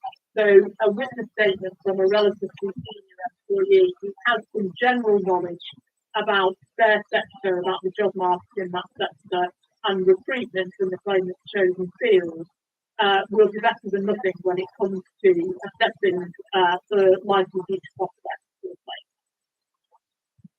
You can engage a specialist employment consultant to advise on these issues, to advise on the job market generally, but beware that if that's a joint report, if you're asking for a respondent, if it's done with a view to the consultant meeting the claimants themselves, rather than just advising generically, that can backfire for a respondent if you get an unduly negative report.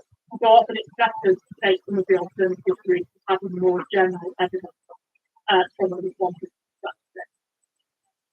If you do decide that that there's merit in going down the route of the consultant report, or you think it's appropriate there should be a joint report with the claimant on one thing you can do is combine that with an offer to the claimant for them to avail themselves of the consulting services that the respondents offer. So often the individuals who will advise on these things are also in business, for example, of assisting individuals trying to find work, whether it be by way of providing advice on preparing CVs and job applications, or providing advice about a change of career, things like that. You can offer that. Now, while most claimants won't take you up on that offer, you can point to that as potential evidence that you've been attempting to assist the claimant in mitigating their loss, and of course, if they reject it, point to it as a lack of mitigation. It makes your clients look more reasonable and like they're doing everything they can to assist the claimant. And it might also flush out whether your claimant is not being entirely upfront about quite how zealous they are being about searching for alternative employment. Similarly, on behalf of a respondent, the other thing that's important to do in terms of evidence is to collate any available evidence about their own position in the market, which obviously issues evidence of uncertainty ahead of the steps of their own business, which might, for example, support the finding that the claimant would be at risk of being fairly dismissed, for example, by reason of redundancy in the future. That's a tricky one to handle because, of course, often respondent clients are not terribly keen to declare that her business is struggling in any way. So it has to be dealt with sensitively, but it can be important evidence if there really is clear evidence, for example, having to make redundancies in career redundancy shortlisted. So evidence of claimants. Probably the first one to note is medical evidence. If you've got a situation where the claimant hasn't yet been able to start searching or is saying that their medical condition impacts upon their search for employment, you're going to want to produce clear medical evidence about that and why they've not been able to mitigate their loss so far and the impact it's likely to have on them in the future. And you're going to want some evidence from them, obviously, about their job searching so far. And that's even the case if they haven't been well enough to get back out there on the job market. It's wise, for example, to have some evidence of their understanding of the market from their perspective and their understanding of their own sector, which they should be able to comment on. So even if they haven't actively been making applications, you should be saying to your claimant, you do need to be very much observing the position of the job market and what is happening out there in order to be able to give some evidence about that. And again, from a claimant's perspective, there is probably more merit if you're thinking of a high value claim to consider an employment consultant if you think, for example, of a potential for career long loss. If it's likely that your claimant it is either unlikely to be able to work again at all, or more likely that they're going to be unable to work in their chosen field or get back on that career ladder at the same level as before. A focused consultant report where they've met the claimant rather than a generic report is likely to be persuasive. And that then brings me on to the question of stigma in relation to UTL. The Court of Appeal case in Chagrin Abbey National looked closely at the way to assess future loss following a discriminatory dismissal of what was a highly paid city worker during the redundancy round. And one of the issues the Court of Appeal considered was the question of how individuals should be compensated where stigma affects their ability to find alternative work. And the court held that the fact that third-party potential employers, people are going to try and seek new roles, that if they themselves are acting unlawfully by declining to employ someone because they previously brought tribunal proceedings, that doesn't prevent the original employer from being liable for losses arising from what so in cases where an individual, for example, would have been dismissed even without the discrimination occurring, and where the claimant is saying, well, my future loss claim is therefore based even solely on stigma. So, yes, I would have been dismissed in any event, but because of the circumstances of my dismissal, I'm now unable to get another job. The burden of proof of showing this stigma and not any other reason hamper mitigation will fall to the claimant.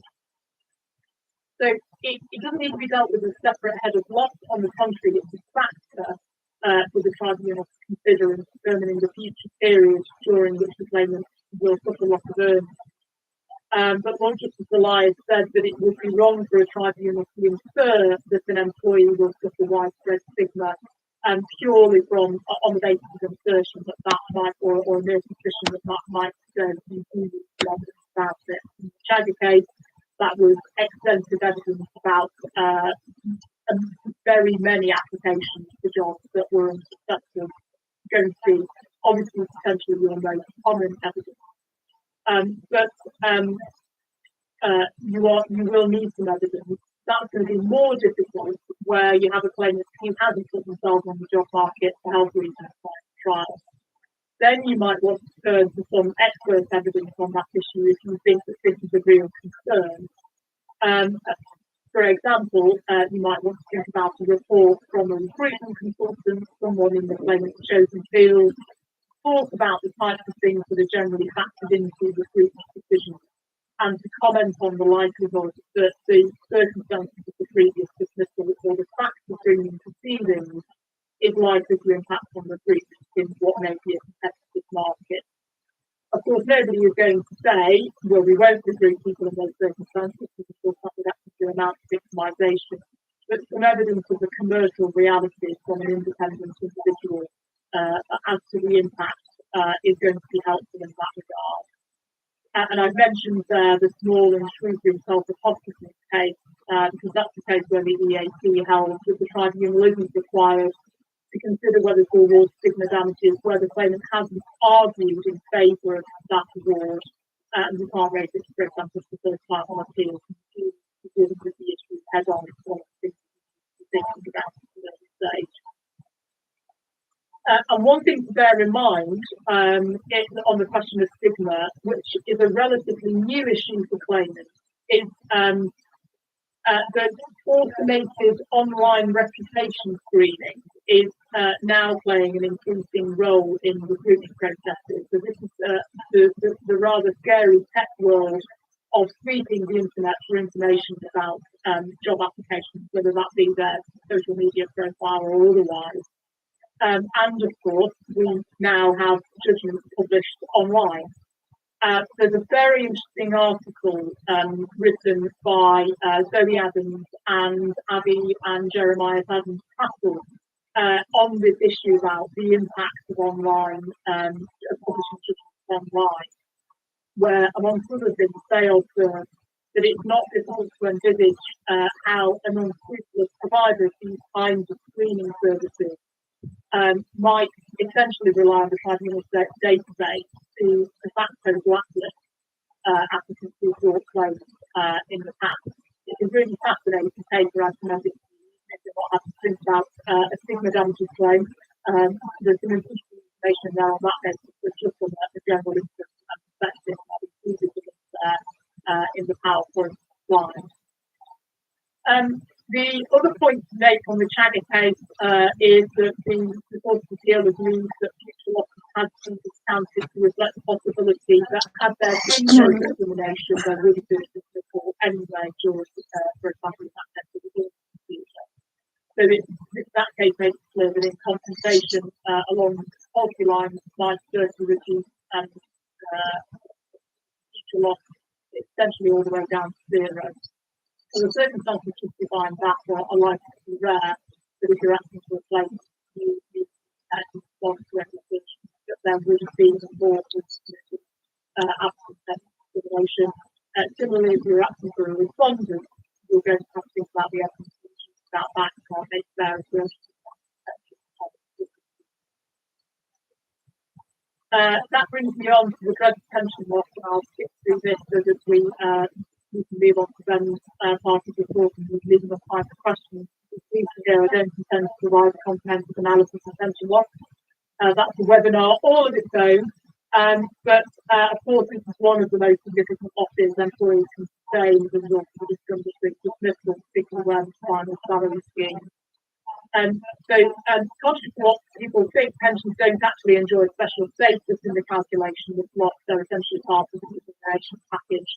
I've referred there to the EJON Corporate Services and Roberts case, where the tribunal, the EAC held the tribunal in that case has been wrong to class final salary pension as an unquantifiable benefit.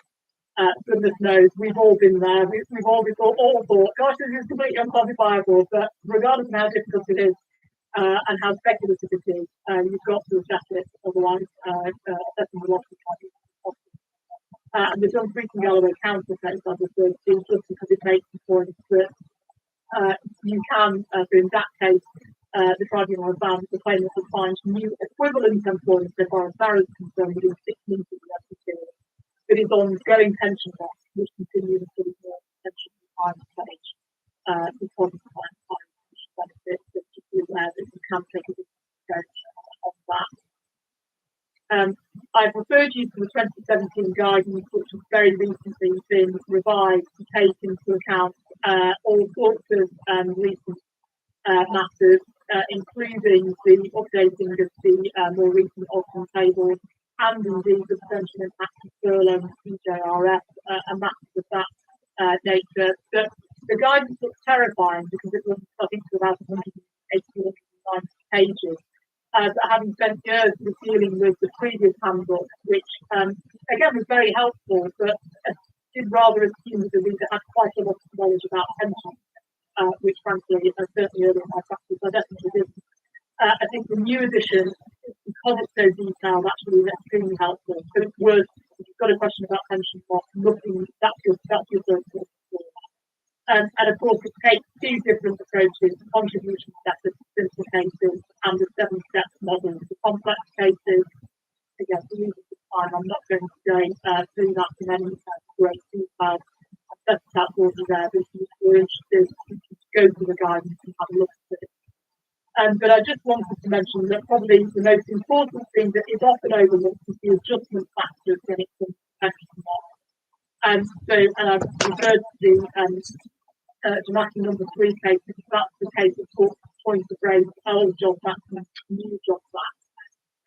So this is the old job facts being things like looking at personal factors such as the health of the claimant, their family situation, where they live, economic factors like the introduction of technology in their field, and the possibility of redundancy, whether the claimant, for example, might have taken early retirement, whether they would consider a career, and whether their earnings would remain stable. So the point really to make is for a respondent, that's going to evolve a bit of figures. It's not necessarily something your clients are going to be alive to. It's worth looking at their career history as to whether there's any argument that they would have left that employment for them. And similarly with the new job facts, the assessment of what the new job is going to look like. And adjustment factors can make a huge impact on the value of pension claims. And of course, for say, in particularly complex claims, if they want to work in for an expert and getting an actuary to calculate the losses, the guidance and using it for the expert, but of course that's an expert assistant. So familiarising yourself with that. So that was for then my section. I'm going to hand over to Ben. I'm going to stop showing my screen so Ben can share his, and then we can deal with them at the end.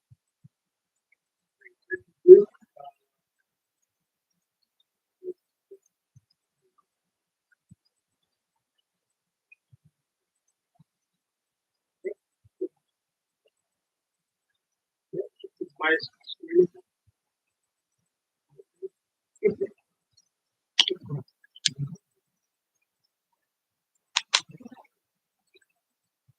Right.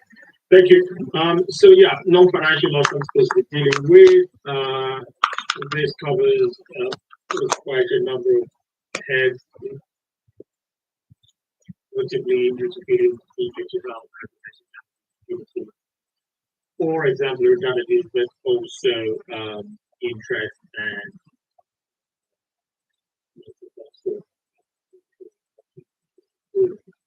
so jumping right in with English and feeling, we all know that this is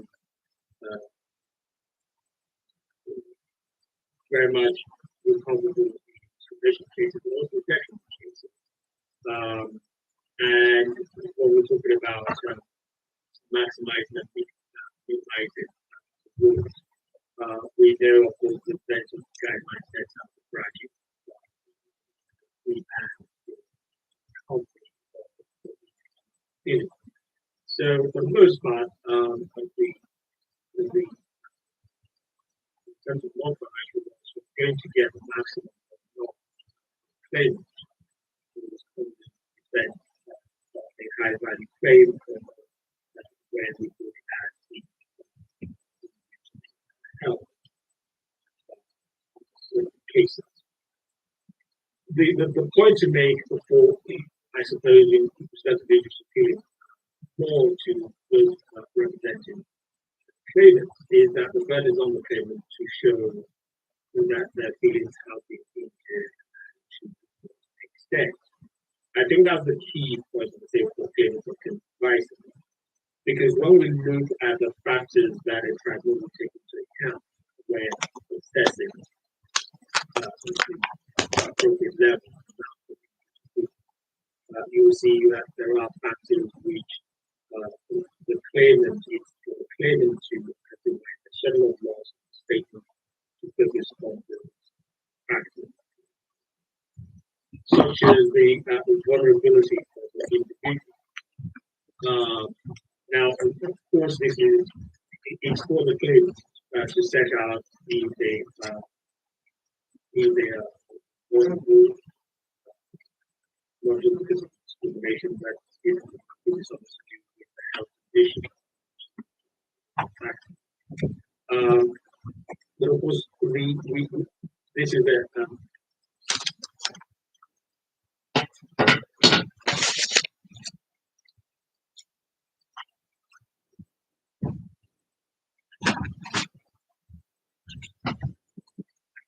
vulnerability.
Our bond was not built in one day, it was born through sacrifice, history, plenty of decision, opinions, all this done.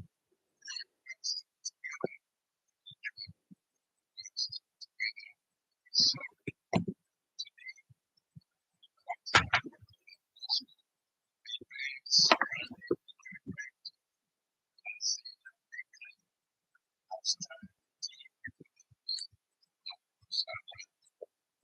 so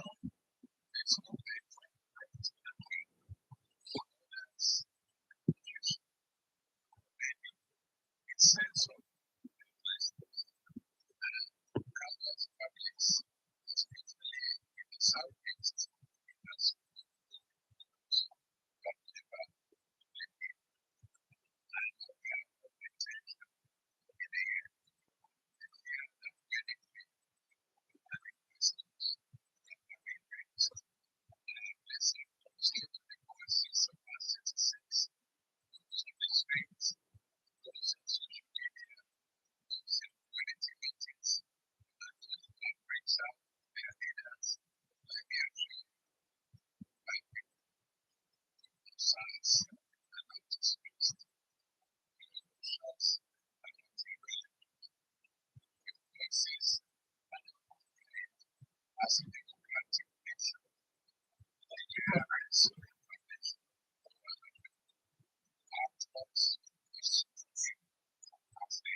whimsical.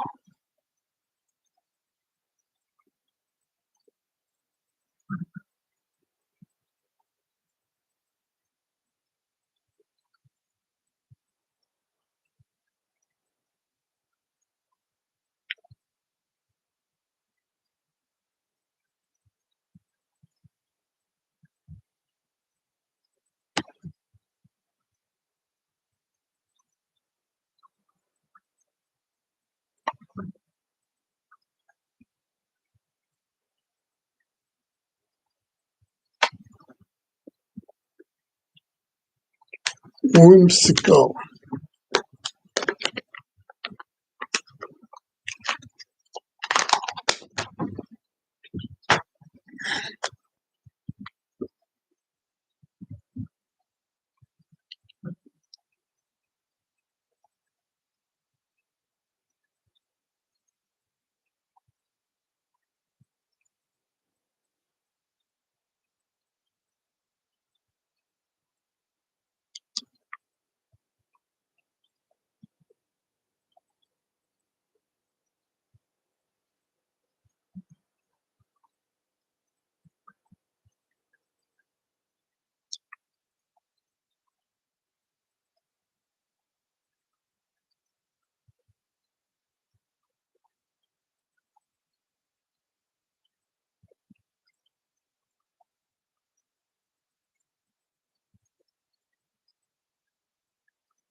From the foliage, a present, camouflage as befits the theatre of war. Leaving the chief of staff of the Russian army, who has delivered good news from the front.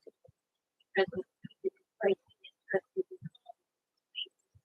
and anything that shows his American guest that Russia is winning the war in Ukraine. Not exactly subtle. You two hold up the Russian flag to the camera. In the embattled Ukrainian town of Moscow, the Russians want to show their winners to the French.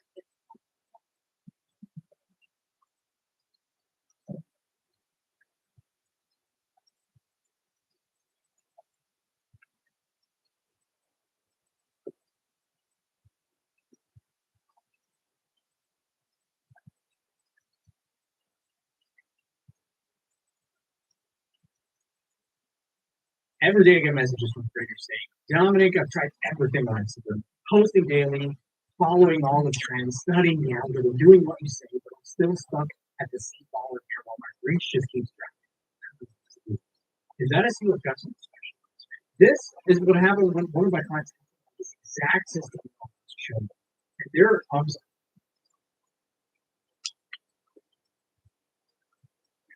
Just any slingshot. It's the latest mechanical folding slingshot gun from the top American archery brand. With top precision, it boasts a 99.5% hit rate within 100 meters and can even pierce a 1mm steel plate instantly. Equipped with a 4x HD scope and a special laser targeting system.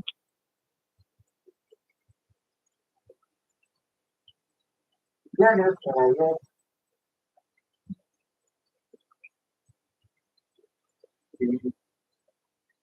Forward.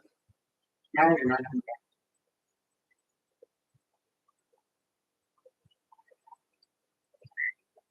Yeah, I mean, you should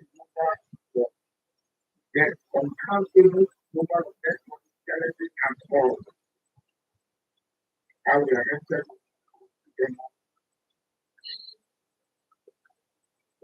what needed objection with the Nigerian media, with the Nigerian and Nigerian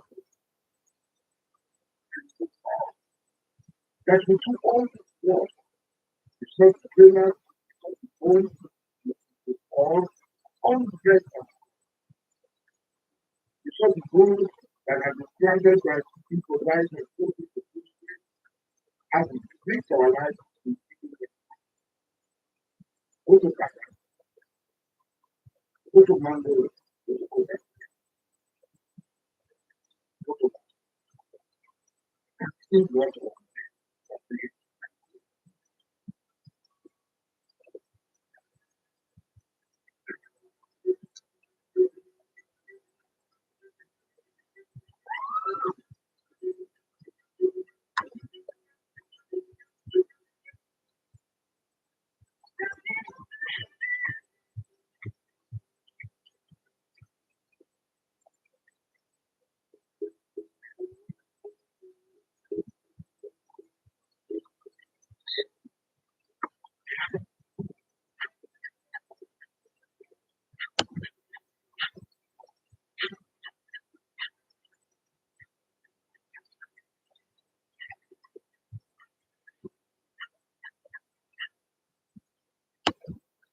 There's a laptop. It can be on your laptop.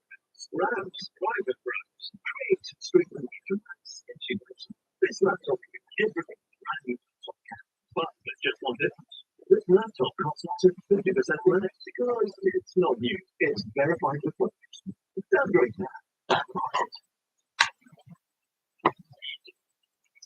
Good morning, everyone. Thanks for joining us. This is a very important video for everyone because there is something that I want to draw your attention to. I said it before, and I'm still going to say it again. Now, a lot of people have seen the video of Pastorate before when he was planning for playing about what we did and the ways in the past stage that the community has put in the name of the people that were having the group of names that they have continued so as straight forwards and so on and so forth.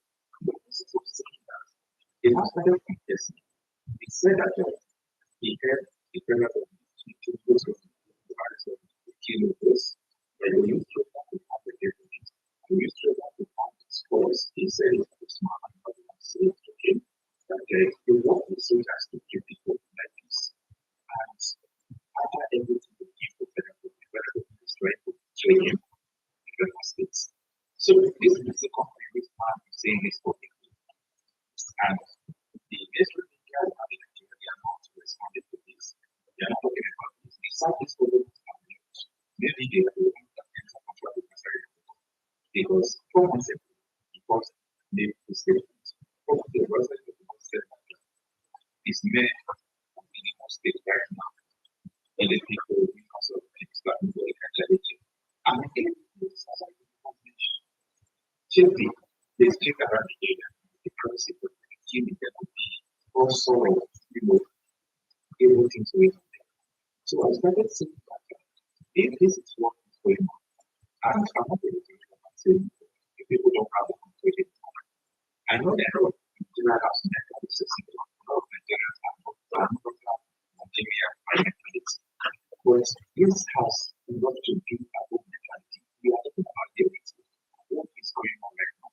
And when the security command to concrete, we are seeing somebody who is able to identify objects, killing people and no one is talking about it. Anyway, care for yourself and understand the experiences why we started confessing about what is going on. What's it doing? And when he was there, I told him I had it before. He said, come, I'm going to Mexico. I told him I had a rumor that he wants to appoint PK men as the African Constitution men and supervisors for local government, even past PK chairmen, that they have prepared a list. And my friend said, his friend that his colleagues that it's not possible. It will not accept it. Well, okay. That is what I heard from their coven where they are meeting. Because I know that even if they speak to their coven, I will get the money every day. Now, everywhere you can get me, inshallah. I don't need to pay for it. I'll get it. Before you go, and then this 6 months, there will be tribute so that they can set me. See, I've been working with the with saving life, with sharing food, with those who are lost.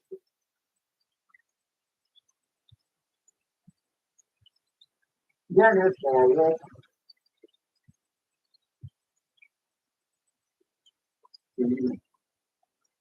our walk now in Anambra.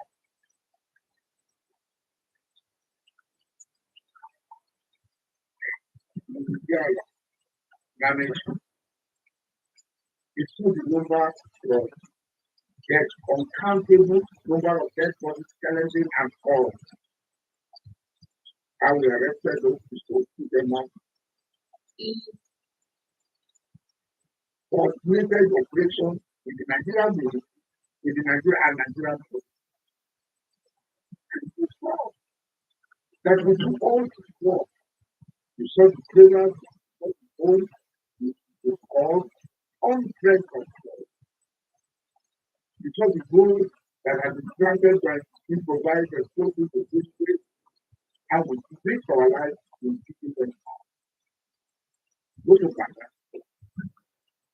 go to Mango, go to Quebec,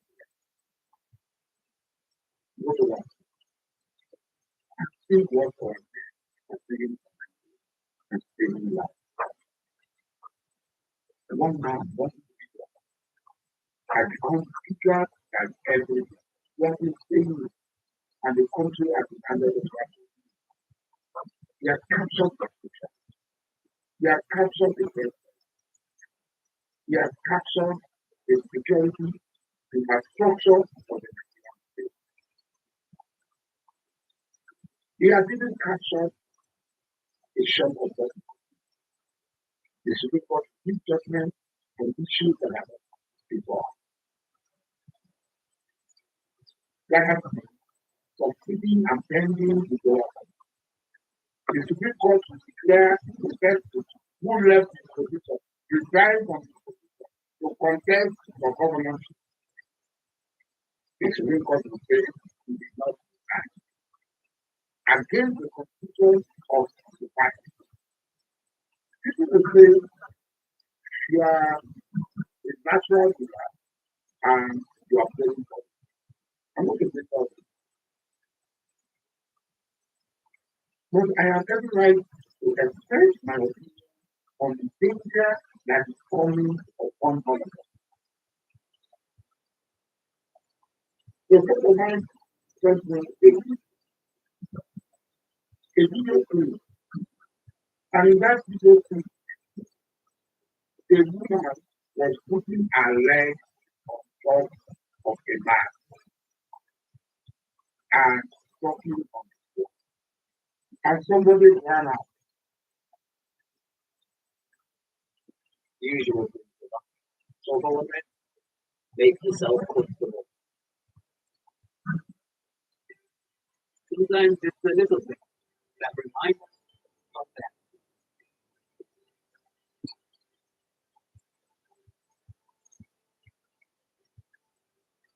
Stay close, even when you're far apart. Then when the world lies with your neck.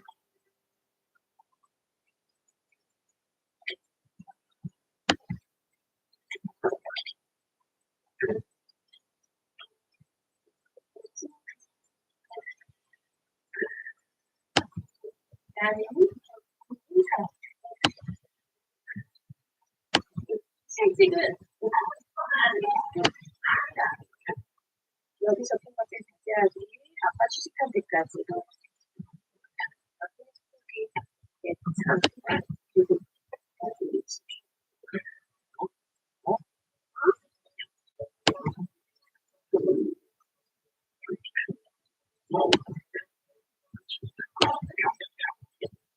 우리가 얘기하면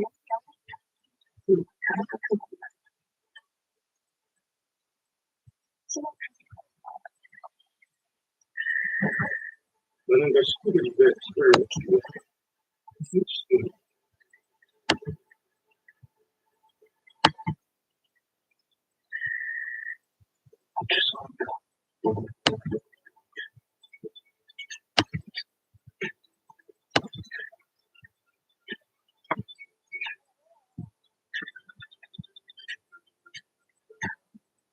사람들이 어떻게 됐습니까?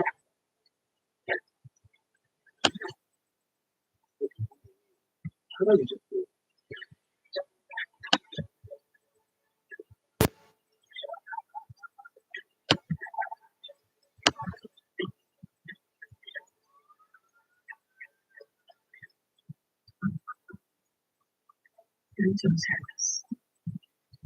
So,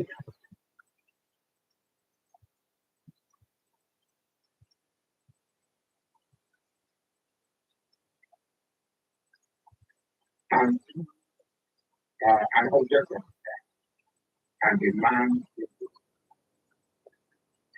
And I told him, what do you mean? And he said, that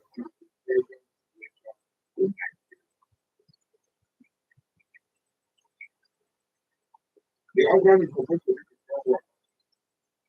It's supposed to be the head of the family, the heaven, and the woman is supposed to be accepted as some of the when the woman becomes the man, and the man is a back.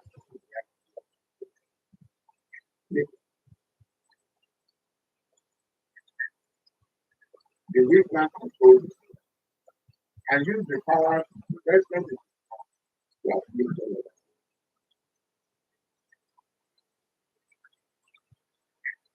It has failed. Whoever was shooting has failed. And they continue to. Why do you want to allow to fly? Well, the system was talking about who cannot see, who can see. In the north center, in the north, and with the strong, encouraging attitude that we have seen, pushing it forward as we see to all that war. My woman, if one makes a wicked by now, people are expressing themselves because of the danger. The danger that is invited. If the south, the some people are allowed, it will embolden the party and people have to control. Southeast government. All the government has to be southeast in the Barak. Because when the south is engaged, when especially the young people are engaged, which we pray doesn't happen. When you have to spend with God, to back together, because you have to look back. You have to look back at yesterday. The memories of yesterday will keep on making us to our head. The memories of yesterday will continue to be staying up to your head. And you want to go forward, you want to go backward, because friendship is more than that. Friendship is more than any other thing. And I say it because I am saying, I am big on it. Because with my darkness of heart, I'm a volatility. It's too bad. I can't forget to tell you, no matter what happens. And that is why when I went to Spain, when I went to take that place, I did not go to it for action, they died. One of them. No, you are doing all this. Let Papa know. Let Papa do all those things. I was in prison.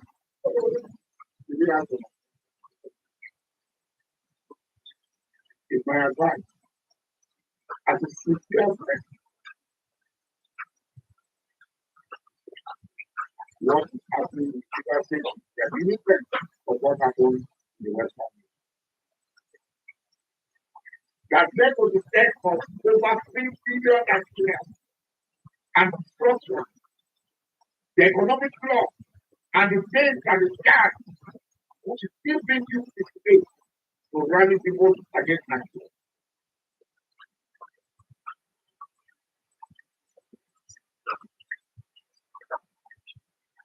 So before one, teaching time to the same time.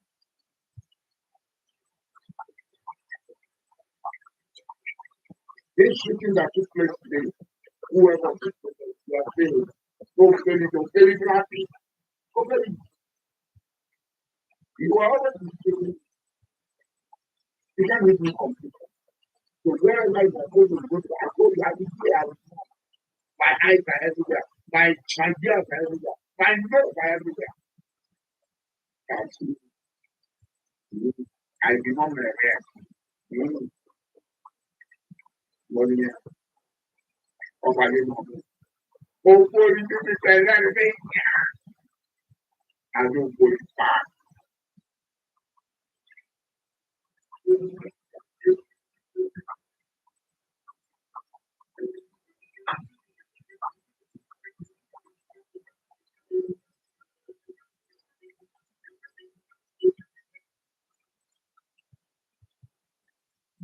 ProPlan, high quality nutrition for your pet's lifelong well-being, developed with Purina Vet, leading-edge science, supports healthy joints, and promotes digestive health. See what nutrition can do. ProPlan, chosen by remarkable owners for their extraordinary pets.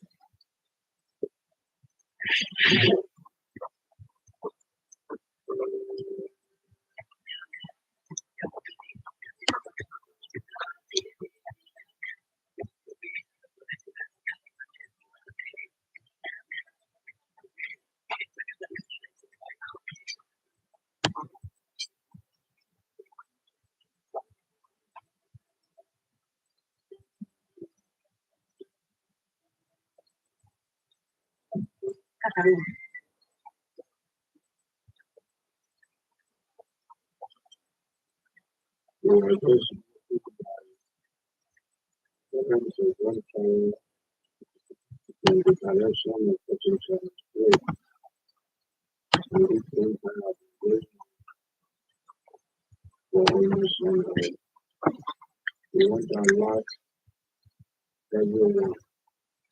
But I've been several situations. As to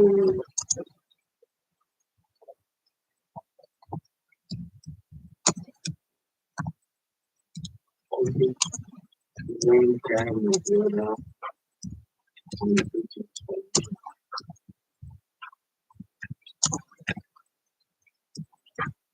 Here was the situation on Saturday. We are praying, we are preparing for a target prayer on the 25th night of Ramadan. When we started carrying the sunshine,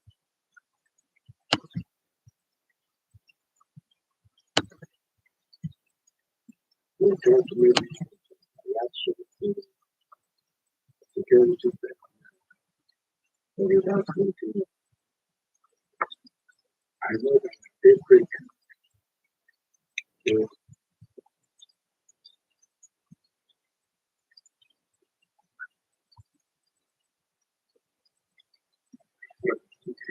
So pleased to see. Sabina is not that of a man under pressure or sensing he's about to be pressured. The studious host, key visitors enjoy their trip. No, it will do. Almost 4 years ago. This is not an ordinary rifle, but a mechanical folding slingshot that can instantly transform you. The philosopher says there is time for everything under the earth. This is exactly what we are talking about. There is definitely time for everything. Guys, watch this.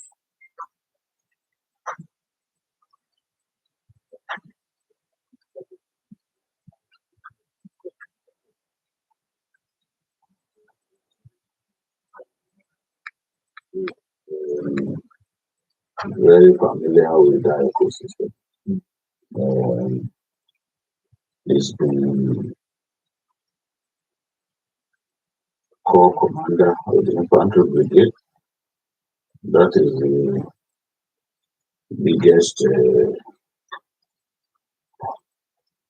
That is the biggest corps officers and men in the Nigerian Army, the Infantry Corps. He's been commander, theater commander of Operation Harden Kai. Operation Harden Kai is the country's biggest, in my view, theater of war. And he did very well there. That his emergence as a service chief was expected. In fact, the idea of Boko Haram fighters giving up their weapons and opting for peace was what General Musa pushed aggressively against and pushed aggressively for. And so much progress was made in his time in terms of arming the troops of our biggest theater of war, as well as procuring weapons for them to use. And even as he moved, as he became the chief of defense staff, the service chief, he also did very well. Many people didn't think he should have left at the time when the president decided to retire him. But the enhanced condition of service of Nigerian Army or Nigerian forces shows clearly that after 2 years as a service chief, you had to go except the president thinks otherwise. So the president reserves the right to let you go after just 2 years. That is stipulated in the enhanced condition of service of the Nigerian forces. So many people thought that they were going to be there for 4 years the way President Buhari did, but because they were not familiar with the condition of service. So I think he did well, did very well.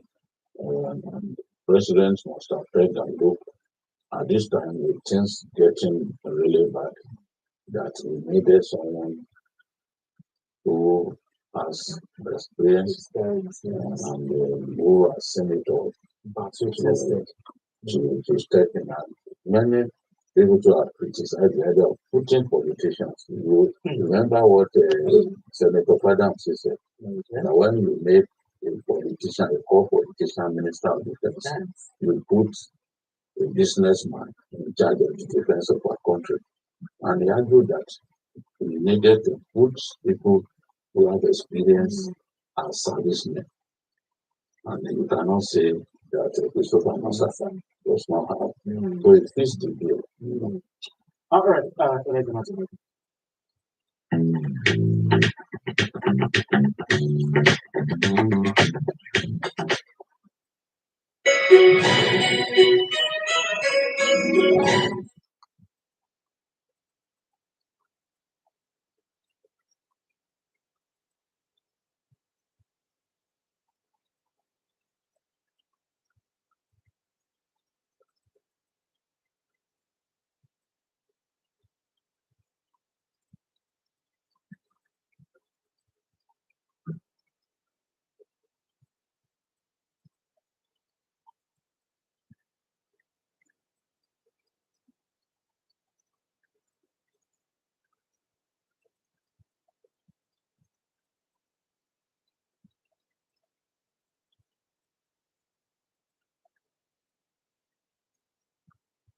we should list the application of the strategy.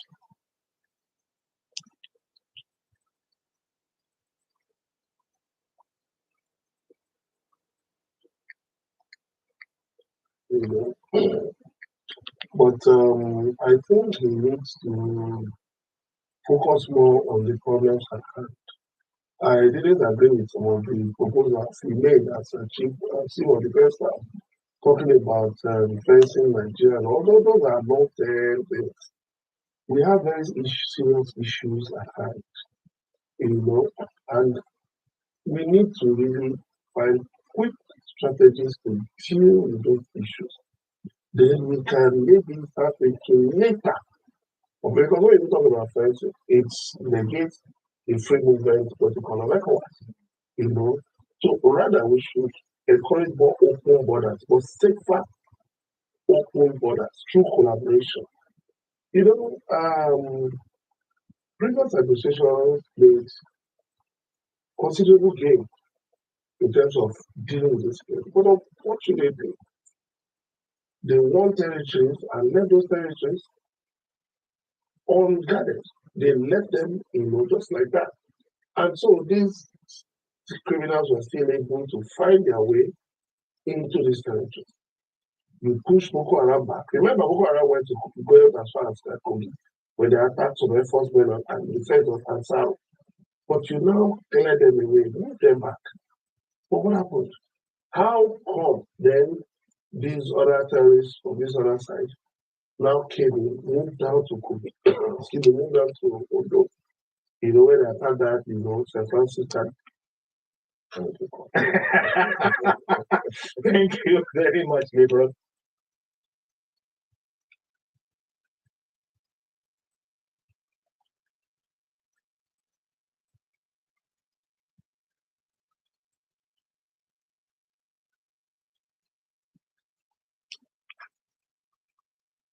We are continuing to make brushes that we made nearly 250 years ago.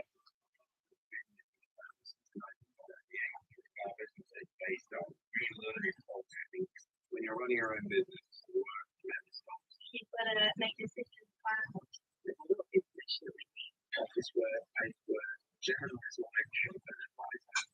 It makes everything so much quicker. It's really about streamlining your business. I just think it's wonderful.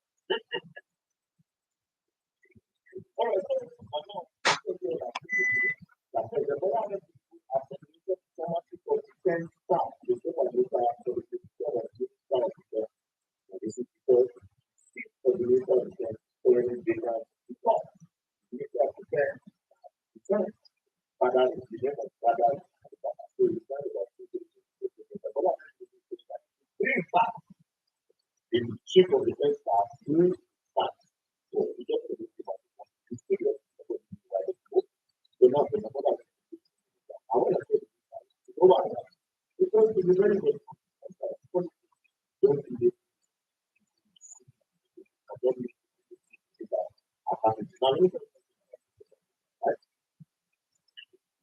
On the 14th of June, 6:05, an attack happened in the where the headman died over 200 people in their home in the water. They looked at them on the fire. On the 14th, the 15th, so on the 15th morning, when I heard it, I went to when I got to the water because I knew that our media were not it's no that happened on the 15th. So I went there on the 15th morning. So when I got there, I went to the college. I come up with I went to the go back to the Instagram, Facebook, all of that. Anyway, so it's a video of people that say, I don't want to walk with them inside the house. They will be like this. Every day, by 5%.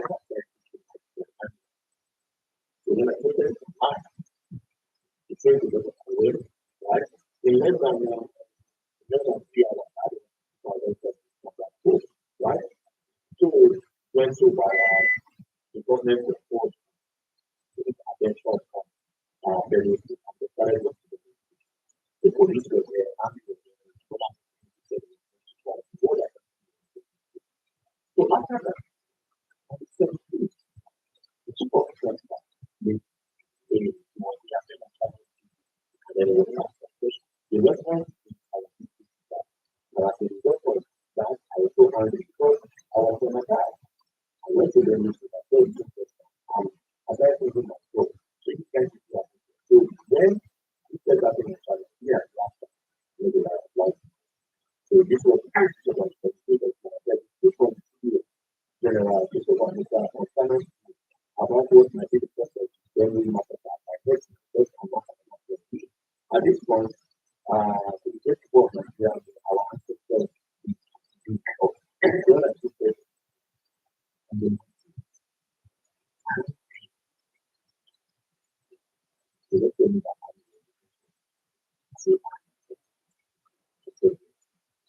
I probably while I say I don't want to see that.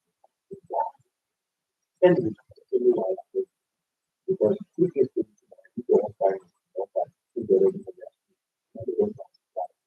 so I didn't know what that's my house.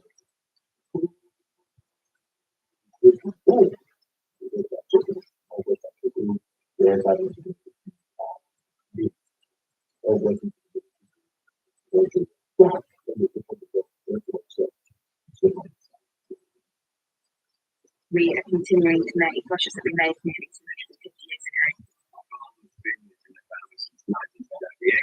Our business is based on relearning old techniques. When you're running your own business, work never stops. You've got to make decisions fast. There's a lot of information that we need. Office work, paperwork, Gemini's life help and advisor. It makes everything so much quicker. It's really about streamlining business. I just think it's remarkable. Feel the difference with that fresh blade feeling that lasts. Gillette Labs, our best ever razor, with up to 30 smooth shapes per cartridge. It's still everyone wants the touch. Gillette, the best imagine. Hey you, still pretending you want to be here, go watch TV. Bit quicker. Yeah, that's what it is.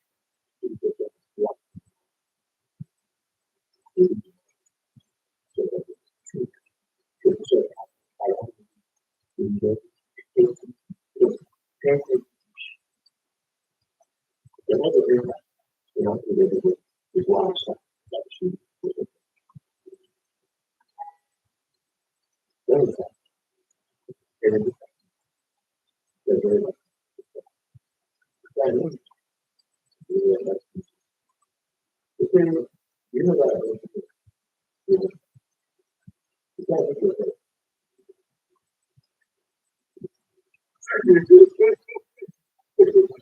yeah, I think like what? Yeah, I need to know. It's like, the same is when you doing like this. You are the first person to become a individual. So you constantly that you are going and what you think of the information that you have after the way of because before I think how to cope,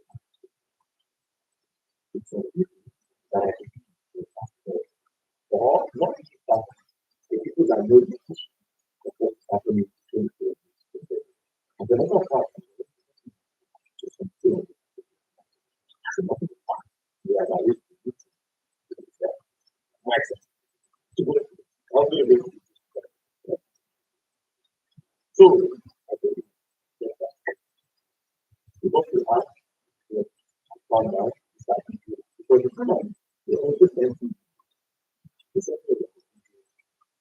about how they going to find it. You know, how fast, what is the for, like when does this work? You know, so that what point, these are types of people that at what point is this work? You need to your that what's happening is to see the way you see. So the call in your second time you that you want to now that's why it's a good that one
Ideal. I think this iPhone charger that you see, I think it's mine. This iPhone charger, I think it's mine.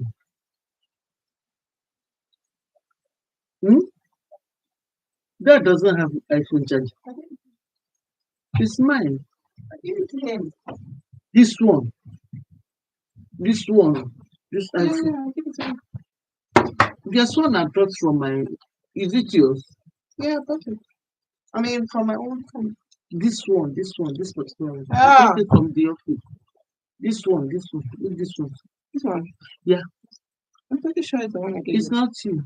Go and find the one. If there's one I brought from my from where I work. Is this one? How do you know it's this one and it's not mine? It's not yours. How do you know? Because I brought it from my But it office. looks the same. What are you not saying? Go and look for your own. Look whether you I gave it to him. Why would I? this charger. Yeah, I gave it to that. So why would I look for it? Because I brought out So where is his one then? is this one. Where is his one if it's not this one? Before you take it, where is it? I'm not taking it. I I'm just want just to saying, assure. if the one I gave him is not with me, Are you sure it's this one you gave me? yes, if Okay. it's not the one I in will this room and it's not here, No, the one in this room is the old one. There's new one I brought from my where I work. ask him. I don't know why you're Are asking. you sure you brought this one? I just want to make sure. That's why. Ask him. I'm That's the not one. asking him. I just want to ask you first because he claims everything. No, I gave him the charger. So Okay. if it's just not the same one upstairs and it's not that. No, it's not upstairs. I kept that one downstairs. Okay, if you are the one, you sure you is the one. Okay. No worries. If you sure it's the one, I say I will ask you first. I said, let me ask you first.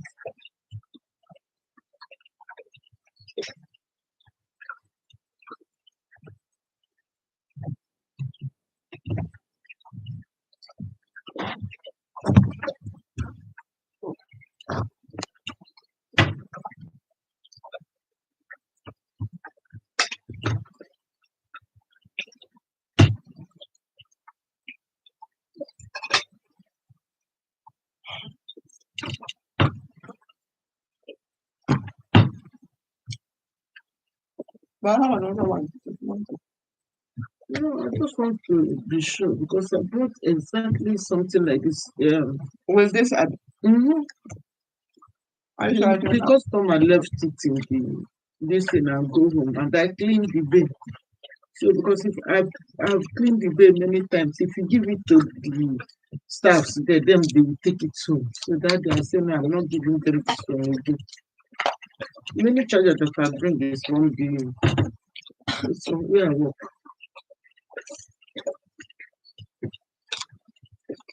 No, I just want to be sure, not that I'm doing anything with it. Just I'll look for that one.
Did you start any phone?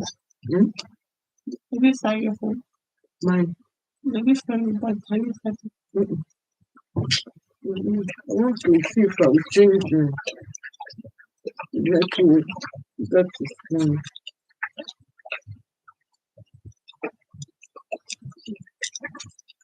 No, the people say I should hold it if I don't like it. I can bring it at the end. January is the end to this thing they gave me. What's wrong with it? You don't like it? If I don't like it, I can come and change it. What's wrong with it? What's wrong with it? Which one? Is that 15 or 14 or 15?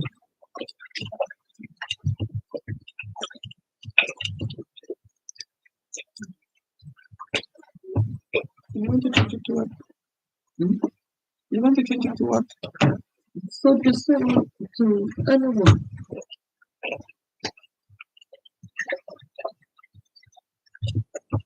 Yeah.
Go with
bad diagnosis.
L'objectiu.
What do you know?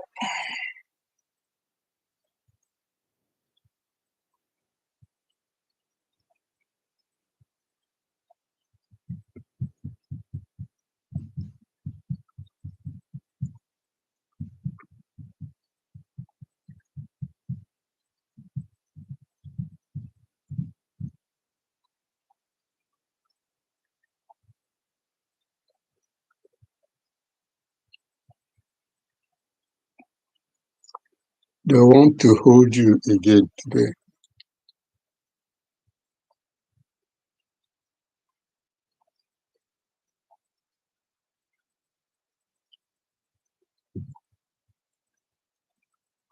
Must be on your toes.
ọ̀rẹ́ mà sí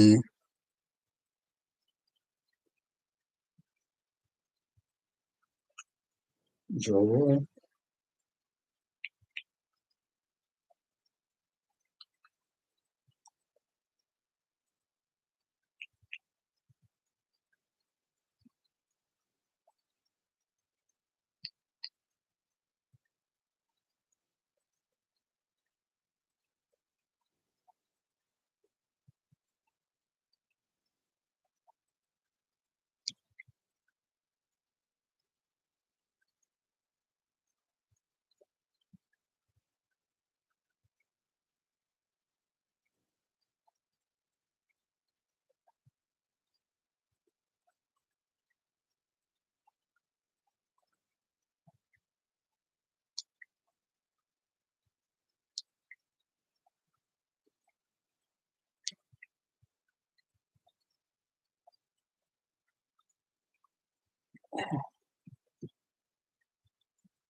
Using one for access on Lisa in Shoma had just offered one of the most electrifying moments of his third CAA under 18 and under 20 African Athletics Championships.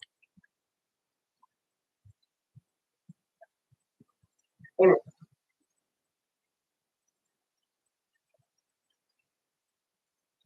so this topic I'm about to address now, very, very simple. It's so sensitive that President Bola Ahmed Tinubu has to also think about it.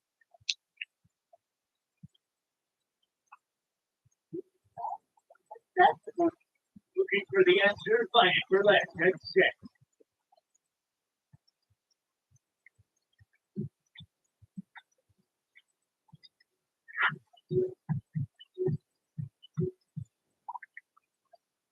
All right, so this topic I'm about to address now, very, very simple. It's so sensitive that President Bola Ahmed Tinubu has to also think about it. My friend was kidnapped by this police. My friend was kidnapped by this, and they requested to fight you. And people run around to divide together and get to them. There's this shocking in the enemy. Sophie knows where the terrorists are. Sultan of Sokoto knows where the terrorists are. If you people cannot handle the country as they call one Nigeria. Separate the country. And everybody, welcome back to the finally, our big brother, Doctor. Anyway, what because Prophet Jeremiah wanted to I've been waiting for him. Anyway, in this particular video, we are still going to talk about the Christian genocide. Some of them are saying there's no genocide, some are saying there are genocides. There has been consultation, misreactions, and everything. So, but first, I want you guys to watch this particular video of Stanley Yerino in year 2002. What he said about this plan that is being perfected today, how it all begins, what they are doing, and their plan. It's just a short clip, and I want you guys to know. Do you think Nigeria should become a Sharia nation? That's my ambition, and that's the ambition of every Muslim in this country. Now, if we watch this particular video, let's deal on the current situation. This is just half of the 2 videos that I have that I'll be talking in session to session of this channel. I want you guys to watch this particular video of this pastor from Spirit Bridge Ministry. What he said about the genocide. His own personal experience with all the baby translators applied when I watch that. Anybody Christians are saying that some Christians are really living today. Those Christians are how many Muslims? My friend was kidnapped by this police. My friend was kidnapped by this, and they requested for 5 million. And people run around to 5 million together and gave to them. They still shot him in the head. A young man, but you know what they normally do? They gather people together, they locate all the Muslims in their midst, and usually, most times, 90% of those they are Muslims among the people they kidnap themselves, and they shoot them in the head. Which are the killed their brother made the Muslim for them. Then somebody wants political response. Somebody who's looking for appointment comes out to say nothing is happening to this. It's not the genocide. And it says now, I would think that we are not all together. So I have to have a stand. It was the number one nation of the world states, the leader of the number one nation of the world states, that Nigeria is the place. Listen to me. He didn't know that. That's why he's talking like this. I want you to take that man before serious. No, but don't think that Nigeria is a place. I'm very embarrassed by that statement that Nigeria is a place. So that's it. So many of us don't like it. And I've heard different reactions. Especially some of the reactions are because I'm going to make another point. Some of the reactions are because when I listen to them, it appears like I don't understand it. A man is standing out to say that he wants to be Christians in Nigeria. That is a different idea. He don't say he wants to be Nigeria. He said the level of killing of Christians in Nigeria is superior. And if our leadership don't know anything about this, what are they supposed to say? And against that, period. There are no two interpretations to that. If you are against what I just said now, please, I support the killing of Christians. Somebody said America tries to invade Nigeria. It makes sure that all the American people come here with that. Do you think they will come here with dangerous? Or do you think that America is still using MK-40? Have you ever watched the people of the garage? Have you ever seen any in the past 10 years? Have you ever seen AK-47 with them? The AK-47 that is panicking the Nigerian army. They have left that level. So some people say, okay, they are not because of America. We are not all friends. Why am I saying this? I want you to understand that there is one of the I know that when some people watch this online, they pass. It is what we will be discussing in church. Yes, it is what we will be discussing in church. I'm not a part of what is right and what is wrong. I'm not a part of those who keep quiet when the church is being open. I'm not a part of those who keep quiet. Even if you're 1 million or 1 person here, I will act and die for them. I am not pastoring aliens. I am not pastoring people. I am pastoring Christians. And it has been confirmed that the genocide in Nigeria, people are trying to cover it.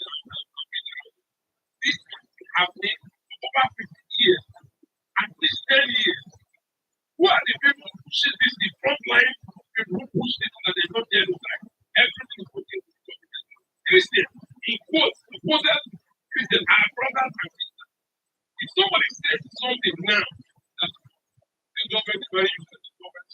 And tomorrow the same person is saying that the government is perfect. It's a truth that you need to do. The Bible says that we should take it what it is. Another person says we take it how it is.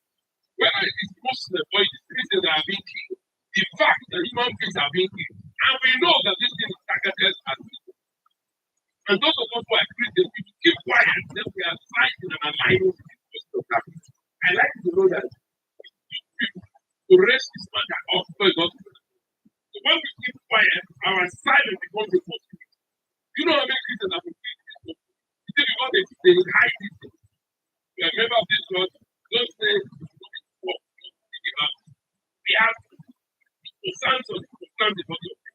How will you speak that you don't go to NCA? No, in your own little way, in your own little space, learn the support of the church. What was the reason why many of our people refuse to support the restaurant? Don't forget, I don't say it's a practice, I don't say it's a big person. But I know what it stands for.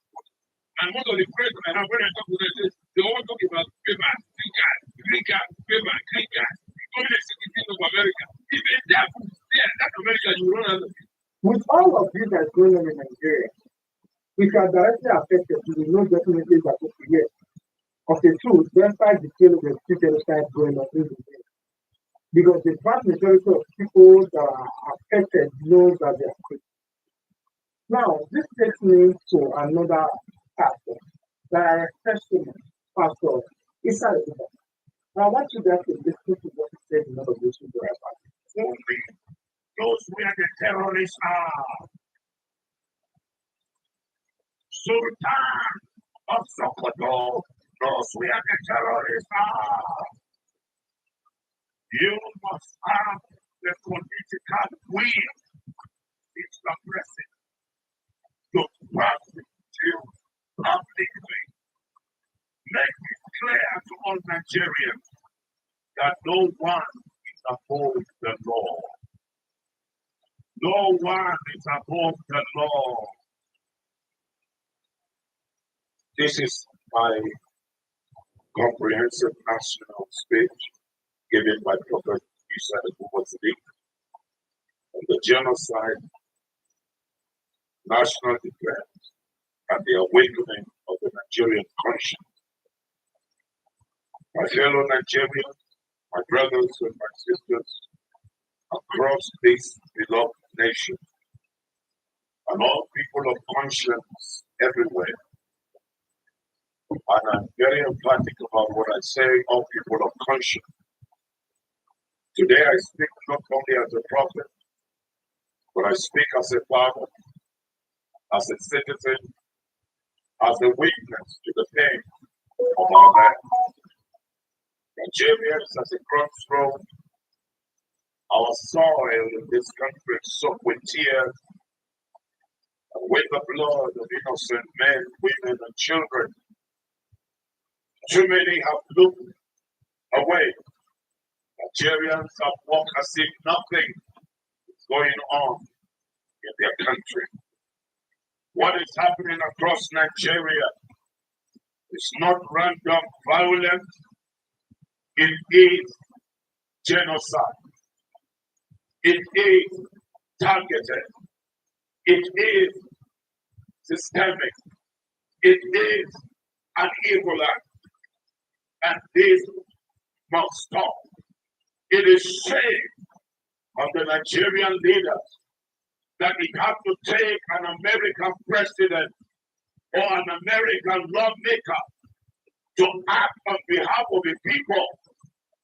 It's a shame on Nigerians who are sat idly watching, and Americans and other Europeans that are not even on the soil of Nigeria have to rise up. We as a people must begin to confront the truth. The truth about the killing. Too many Christians have been killed for no reason. They took entire family captive. They demanded ransom. Ransom was paid. They collected the ransom and still killed the victim. These are not isolated incidents. They are not found ahead of class. They are not misunderstanding. They are orchestrated act of terror carried out by heavily armed militant Islamic networks. So made up of this extremist militia who claim ethnic or religious cover, operating with boldness and impunity across our land. For too long, we have watched to see Nigeria has tried to moan in silence. But hear me today. We have all, from Zamfara, Plateau, to Borno, to Benue, I want to say to the Nigerian state, no more silence. No more silence. No more silence all across Nigeria. No more silence. No more fear. No more fear. No more fear. No more fear. No more blood without justice. Justice must prevail in our land. This is our land. We are not visitors. We are not strangers. This is our land. And we demand that we must live well in our land. We are not begging the government. The government, we are commanding you because you are there to serve us.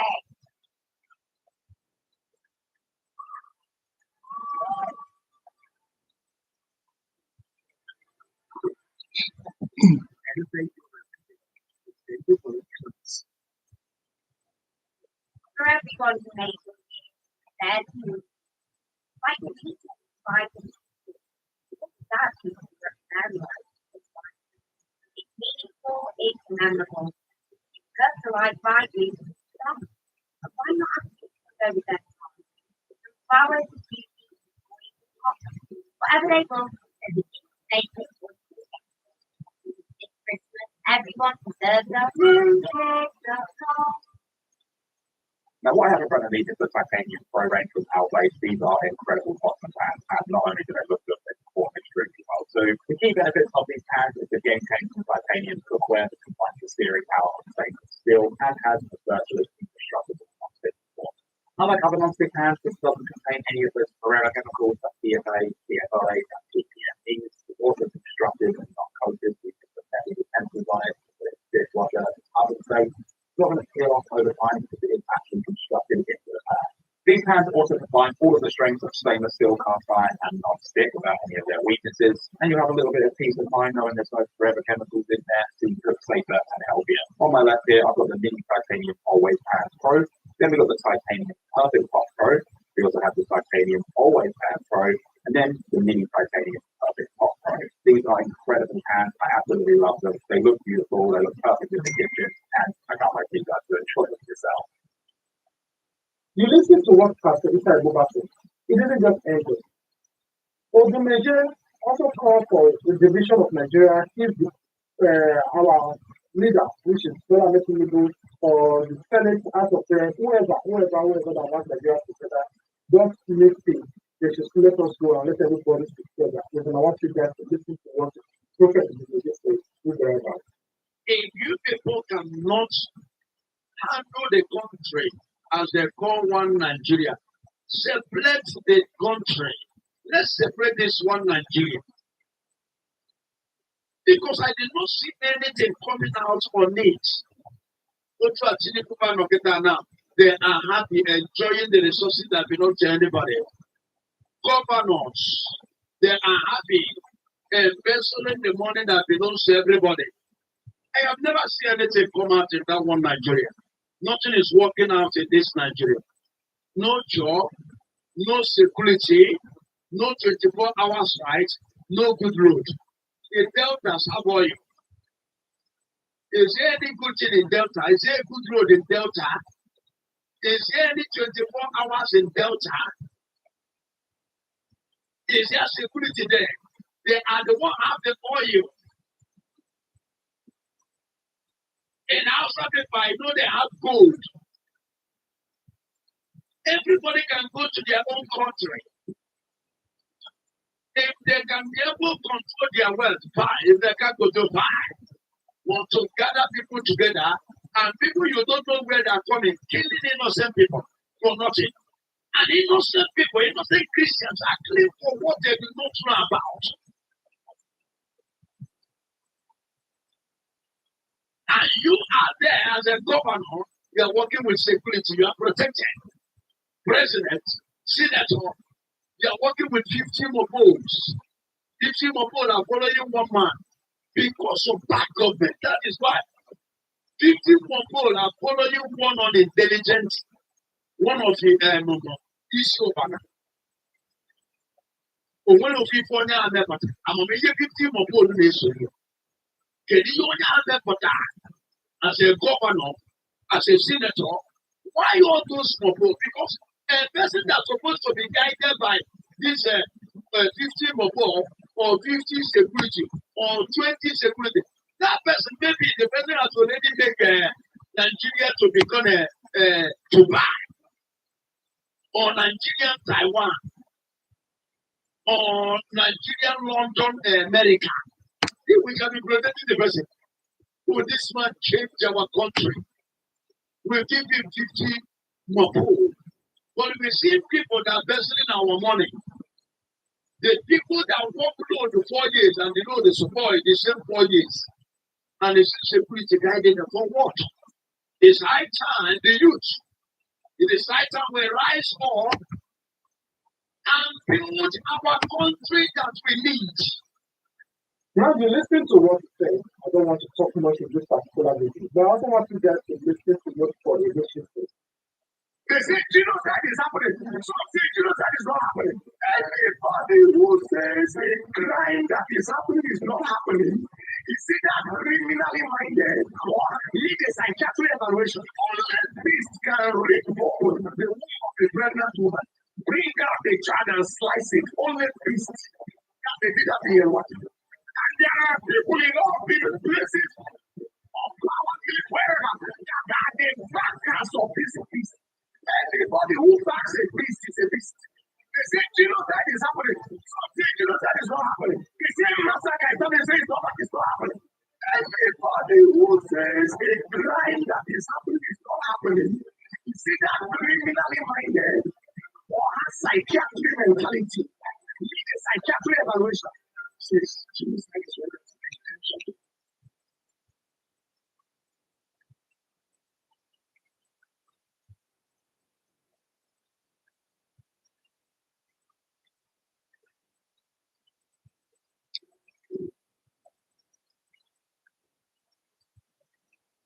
Down Calabash, a simple narrative story telling ready to be performed.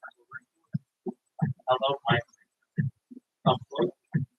Let the fire come and let us share a story that is disruptive across generations from the heart of an African to wherever you are now. It's a story about and a group of people. It's the tale of Down Calabash. In our village, life moved forward all understood. The day began. The chatter of heartily, the laughter of children, and the city comes on about and as long as the farmer heading there, it was a but one a different sound comes from the harmony. A sound that made birds stop singing and children hide behind it. A sound of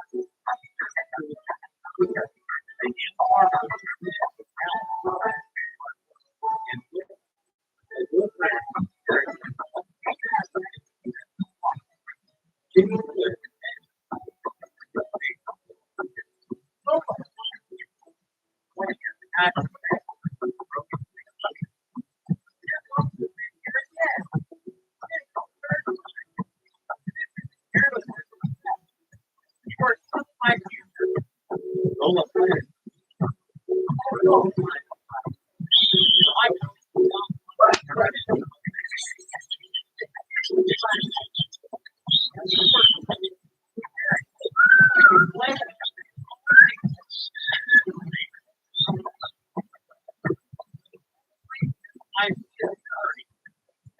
never watching, and you know the shot back, are always watching with eyes full of fight. They were tears for themselves, and with every throw, the whole village, a community is a woman basket. When two friends full heart against each other, the whole thing begins to around.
Let's actually take a look at what's inside one of these energy drinks. It starts off with carbonated water and sugar, no more sugar. So basically, it's natural flavors, whatever that means, and a bunch of things that no one can count.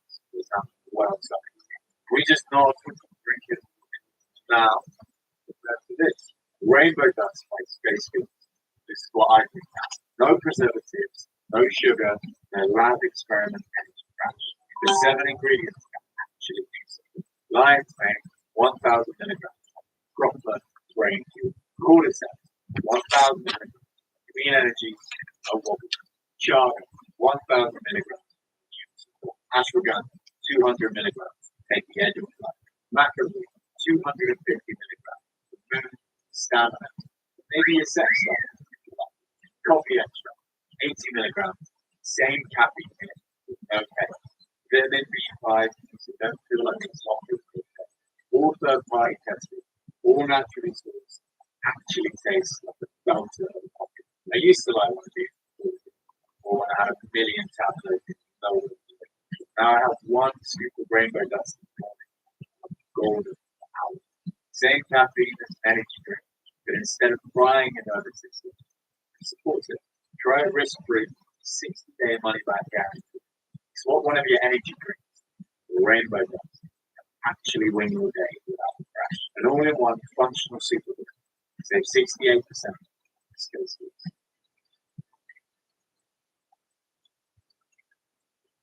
People say, no all parties are to the governor of Black. You know, it's not all of them agree. No, I'm not going to say, no, all of us. They say, this kind of if you ever get one of people and get into I had a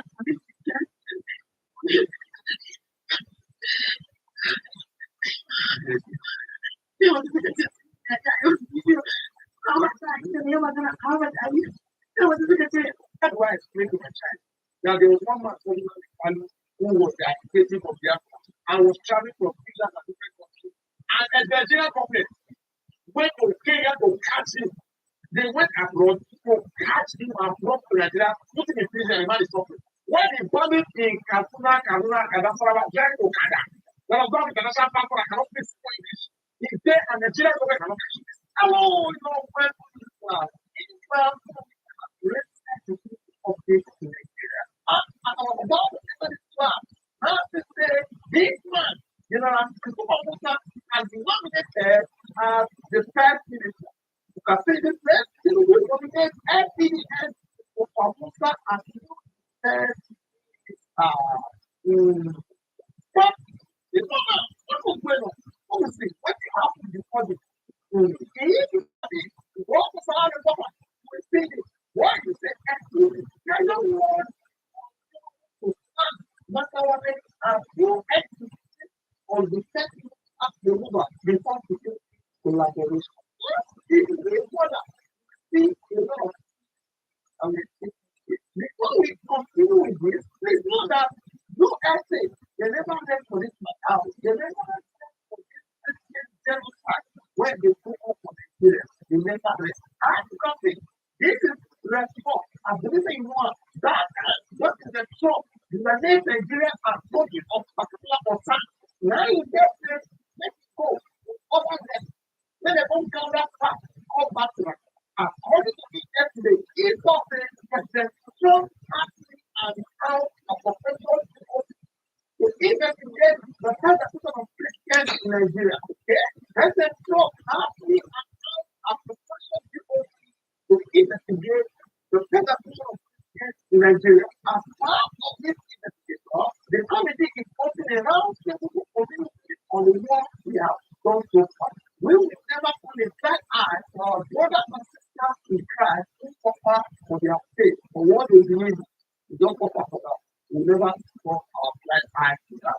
He comes dropping a professional committee to lead first basis on 10% of Nigeria Christians are threats to religious faith. What do they support videos are read? Let's continue. Now, we go back to statement and put federal platforms to start Mama appears to on the same inside collaboration.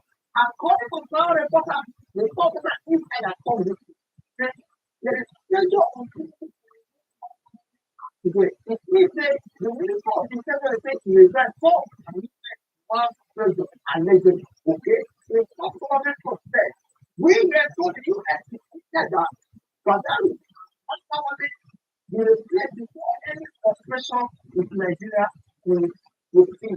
So the minister of the Interior resigned allegedly according to our reporter.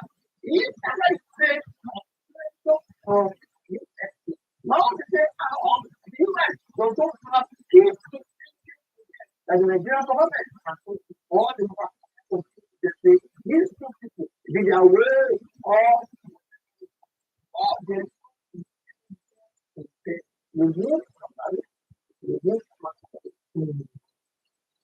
yesterday just say the same thing people say why you start now you do the same thing start and crowd today when I heard and ground and ground you don't say here and ground for this month we also have and ground on activity in this and will win up we never want to live whether you are staffing or after a trial or you want to live by yourself you're up for the plan for X to say you know they have to that like now which double yeah all of the mistakes what we all these things but that's why I think when so many things when the most practice the entire world of God corrected what happened according to God Abubakar Badal the minister of defense stands exposed as completely confused and utterly confused to lead the defense ministry which oversees the ministry. His recent deputy outcome abuse less than very efficient address it. Drop it in shocking that the Nigerian Air Force has not foreign ID because of adults of form they say this also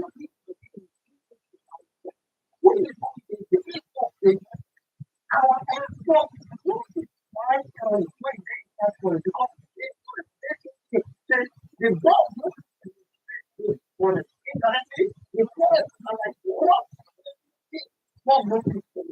according to God allegedly they take in this yarn and in this yarn to stop everybody. Yeah, he said in this kind of work from time to time they will be released. Sometimes they will do something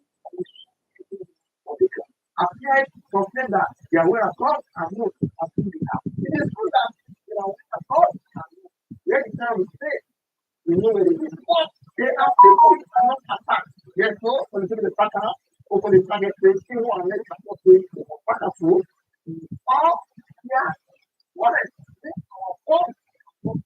therefore, they do this.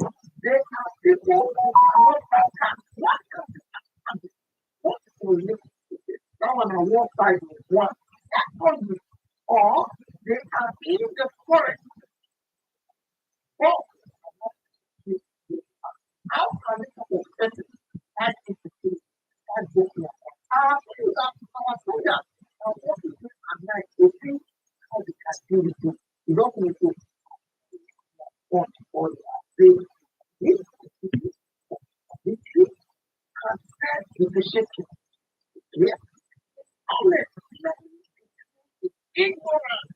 This is very ignorant of the advantage in the defense network as a balance wonder go to front of this day.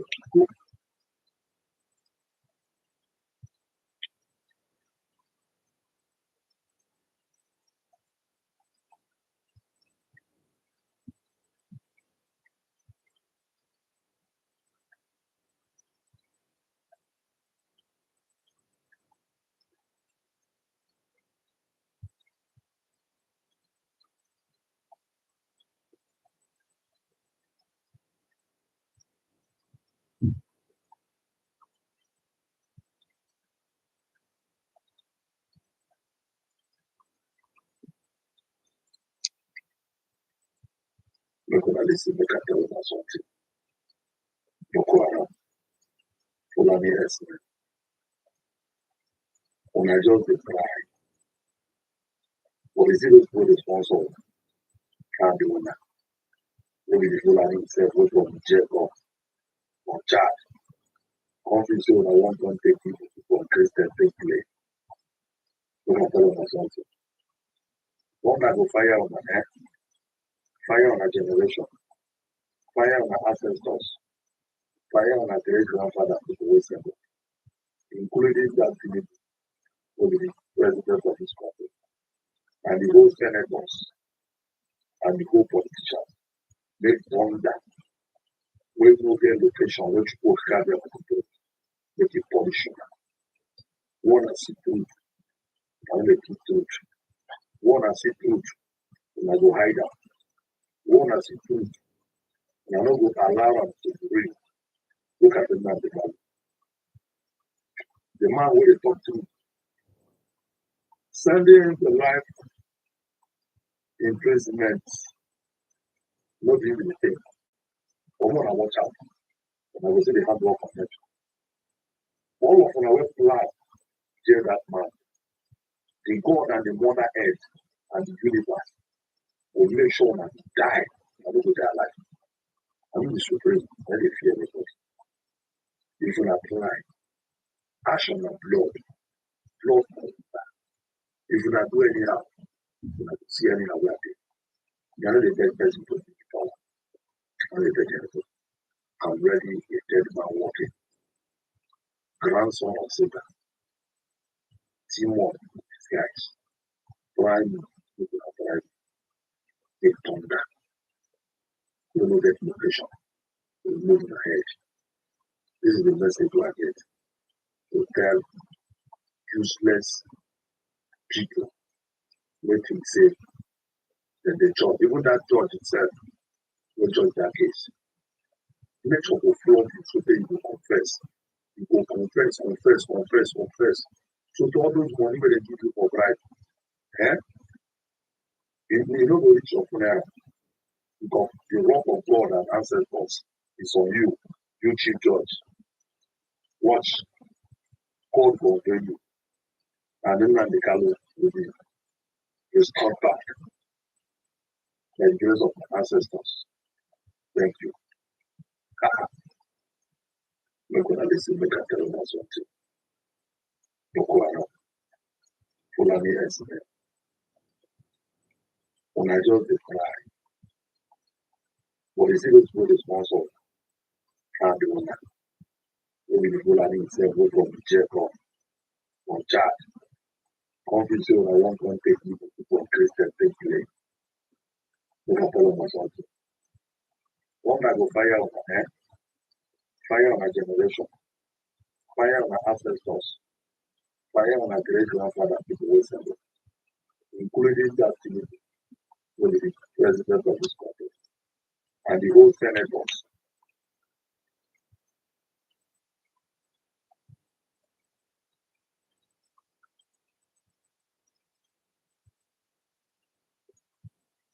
Breaking news.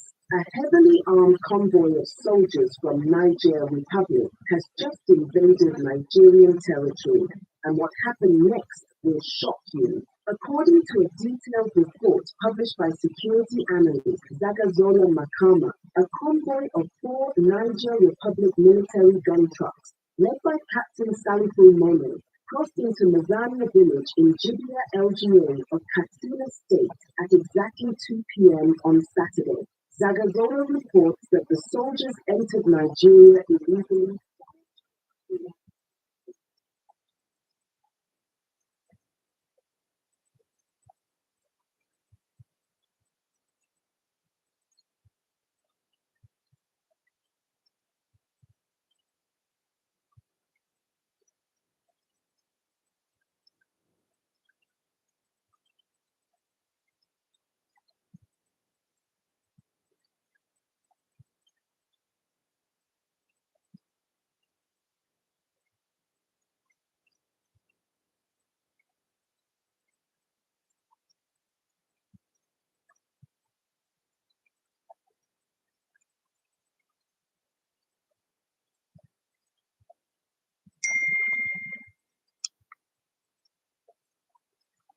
eventually together time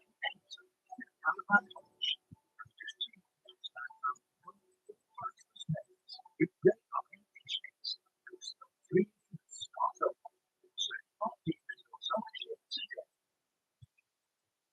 free trade isn't just another investment platform.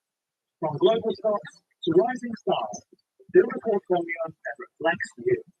Select, review, done. Join over 1.6 million UK users today. Capital Agrees for the charges. Breaking news. A heavily armed convoy of soldiers from Niger Republic has just invaded Nigerian territory, and what happened next will shock you. According to a detailed report published by security analyst Zagazola Makama, a convoy of 4 Niger Republic military gun trucks, led by Captain Salifu Mono, crossed into Mazania village in Jibia LGA of Katsina State at exactly 2 p.m. on Saturday. Zagazola reports that the soldiers entered Nigeria illegally, fired shots sporadically, caused panic among residents, and were later intercepted by Nigerian security forces who escorted them back across the border. He says the Nigerian commander apologized for the unauthorized entry and promised that it would not happen again. Now, what Zagazola reported may look like a simple border misunderstanding, but anyone who truly understands the security situation in Nigeria knows that this story does not add up, not even a little. Because what do you mean by a heavily armed military convoy from a foreign country crossed into Nigeria illegally, fired shots sporadically, caused panic among residents, and the Nigerian military simply escorted them back with an apology? Who exactly do they think they are fooling? Because what my source confirmed is very different from what was published. According to reliable intelligence, here is what actually happened. The Nigerian soldiers were in hot pursuit of terrorists. The terrorists tried to escape by running toward the Nigerian border, a tactic they've used for years because they know Nigeria's borders are weak and our response is slow. The Nigerian soldiers followed them across the line. This was not an incursion. It was a continuation of an active anti-terror operation. But immediately they entered Nigerian soil. The Nigerian authorities stopped them. They were ordered to withdraw, not because they committed any offense against Nigeria, but because Nigeria does not want other countries exposing the weakness of her security architecture. Now, let's ask the real questions. How does a full military convoy cross the Nigerian border without anyone stopping them? Who was manning that border? Where were the intelligence units, the patrol teams, the surveillance officers? These people did not appear from the sky. They drove through the same porous borders that terrorists walk in and out of every day. Yet the Nigerian government wants us to believe they detected the intrusion and intercepted them within an hour. Within an hour, a whole foreign army convoy? But Boko Haram and bandits moved freely across the same borders for years in large groups with motorcycles, trucks, guns, and hostages. And nobody detects anything. Terrorists move in, kidnap citizens, raid villages, and disappear into the night. So when it is terrorists entering Nigeria, nobody sees anything. But when it is Nigerian soldiers pursuing terrorists, suddenly Nigeria becomes extremely alert and coordinated. And to understand how deep this problem goes, look at what happened to the former Chief of Defense Staff, General Christopher Musa. He repeatedly pushed for Nigeria's borders to be fully secured. He warned that our borders were the #1 gateway for terrorism. He insisted that border communities must be reinforced. He even issued a directive that Nigerian soldiers should not wait for orders when their lives are under threat, that they should defend themselves instantly. That same CDS was removed. Why remove the one man in the entire military hierarchy who was willing to tell the truth? Because a secure border does not favor those who benefit from insecurity. It does not favor those who use terrorism as a political, economic, or strategic tool. And it definitely does not favor those who keep allowing these infiltrations because chaos keeps them in control. And let's look at something even more troubling. Why are terrorists able to run into Nigeria to escape arrest? Think about it. Terrorists fleeing Niger Republic did not run to Mali. They did not run to Chad. They did not run to Burkina Faso. They ran to Nigeria. Why? Because they know this place is safe for them. Because they know the system is weak. Because they know Nigeria is the one country where terrorists are more protected than ordinary citizens. They enter through the forest, the same way bandits enter Kaduna, Katsina, Niger, Zamfara, Kogi, Kwara, and Benue. They regroup, rearm, and return to the Sahel when they are ready for their next operation. So the real question is, who is protecting these terrorists inside Nigeria? Who is giving them information? Who is giving them cover? Who is giving them the confidence to move freely? Because nothing in this region happens by accident. Now, let us connect the dots with what we already know about Nigeria's security structure. For years, the Nigerian government has refused to secure the borders. Satellite images, intelligence reports, and even statements from military insiders confirm that Nigeria has the most porous borders in West Africa, with over 1,400 illegal routes that completely bypass official checkpoints. General Musa tried to close these routes. He tried to enforce stricter border rules. He pushed for the military to take decisive action when terrorists attempt infiltration. He was sacked. Meanwhile, politicians continued traveling abroad, giving speeches and pretending that Nigeria is stable, while armed groups are literally crossing into the country in broad daylight. What happened in Katsina is not a mistake. It is a symptom. It is evidence of a country whose defensive walls have collapsed from the inside. Because when your borders are open, your sovereignty is gone.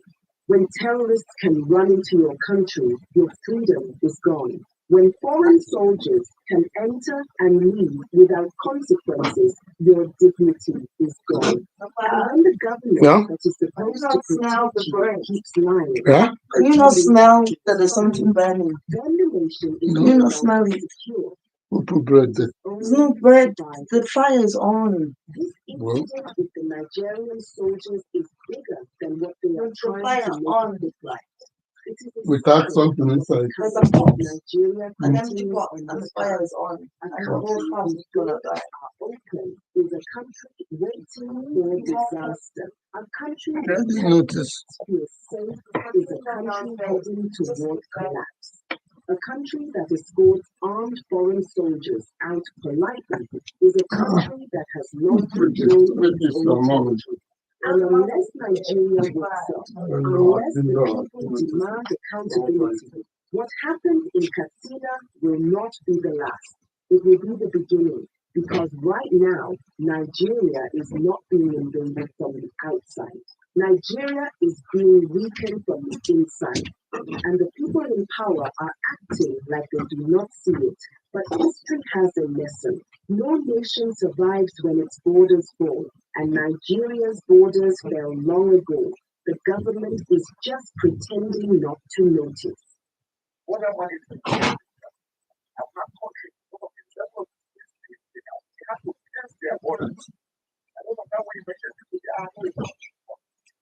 Pakistan sends 1,000 kilometers to their border. Afghanistan. That was the only time they had. Saudi Arabia and Iraq, 1,400 kilometers.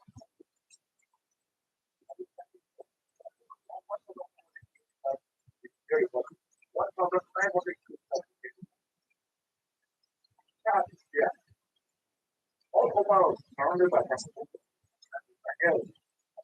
If you don't do anything, when the Sahel falls, Nigeria, that everybody is connected. When they believe Nigeria is rich, Nigeria is rich, Nigeria is rich. That is what we should start thinking about. How do we secure fully and take control of our borders? It is critical for us to buy that. For everyone to make that like a two cents Bible.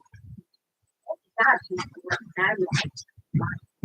Why not spend that time? The flowers and peaches before you talk.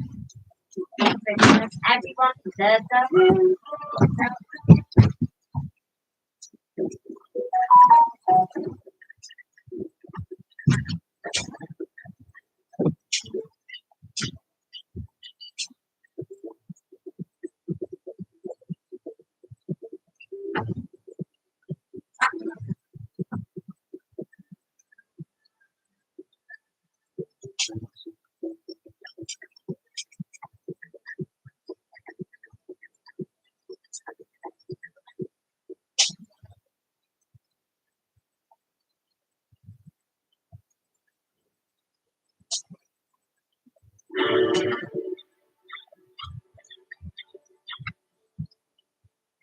First off, President Bola Tinubu has declared a nationwide security emergency in a personally signed statement ordering additional recruitment into the armed forces.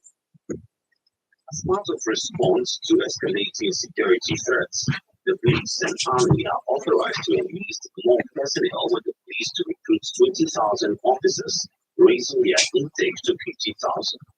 The president in a statement also approved using NYSC camps as temporary training depot and directed that officers withdrawn from VIP duties undergo crash retraining before deployments to security challenged areas. He also directed the DSS to immediately deploy trained forest guards and recruit more men to flush out terrorists and bandits, saying there will be no more hiding places for agents of evil. The president praised the security agencies for rescuing 24 schoolgirls in Kebbi and 38 worshippers in Kwara, reaffirming efforts to free students still held in Niger State and other hostages. President Tinubu urged the National Assembly to review laws to allow states that require state police to establish them. He also called on states to rethink boarding schools in remote areas and advised mosques and churches in vulnerable communities to seek regular police protection. On header farmer clashes, he urged header associations to end open grazing, surrender illegal weapons, and adopt ranching under the new livestock ministry. President Tinubu sympathized with families of victims of recent attacks in Kebbi, Borno, Zamfara, Niger, Yobe, and Kwara states, and paid tributes to fallen soldiers, including Brigadier General Musa Kuba. He warned that those testing the government's resolve should not mistake restraint for weakness, insisting his administration has the determination to keep Nigeria safe, because Nigerians to remain calm, vigilant, and united. The security challenge in Nigeria was the major concern at the National Assembly, dominating discussions as lawmakers expressed growing alarm over escalating attacks, rising insecurity, and the urgent need for a coordinated national response. The House of Representatives has urged the federal government to stop negotiating with bandits and criminals with allegations that Boko Haram terrorists are infiltrating Nigeria's security agencies, particularly the army and the police. As I'm speaking to you, within the armed forces, I once spoke here. I lost one of the most gallant Nigerian soldiers, my cousin, Brother Baku, in the course of this. I lost my younger brother, same mother, in Bama. And today I will say without missing words that even as we try to bring to solve issues, the vigilantes and those who volunteered, just 2 weeks ago, I lost my nephew. So I know what it means, and I speak with praise. What has happened in this country is an abject lack of courage. Every president is 1999 till today has demonstrated an embarrassing lack of courage to deal with an issue that has festered. We are appeasing terrorists. We are placating them. They engage in negotiation. You can't appease your way out of terrorism. Security we face today is not just Boko Haram, but people within us. Mr. Speaker, the boogeyman insecurity has visited each and every one of us in this chamber. No one has been spared in the country, Mr. Speaker. The time for cosmetic approach is over. The time for political approach to insecurity in Nigeria cannot secure and stop the insecurity we face today. The leadership should also interface with the executive to ensure that some of these resolutions, including part one, are implemented. If they are implemented in a holistic way, in a structured way, and not the knee-jerk approach we are adopting to insecurity in this country. We need a security situation where our security operatives will be communicable, where Nigerians can call any security operative at any hour of the day, and they are sure to get the right response. And of course, an interactive one at that. When we have that, that is when we have the right policing.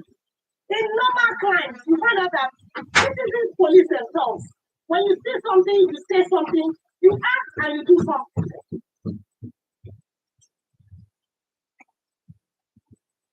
And the Nigerian Senate on Wednesday blew hot as lawmakers engaged in a no-holds-barred debate on the rising state of insecurity in Nigeria, calling for immediate probe into the killing of a brigadier general stationed in the theatre of war in Borno State by insurgents.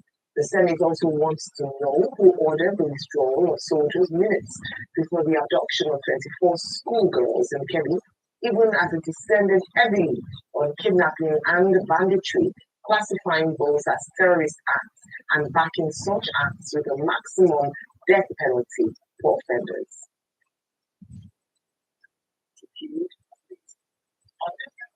Are there sending messages, sending clips on social media, making our country a laughing stock?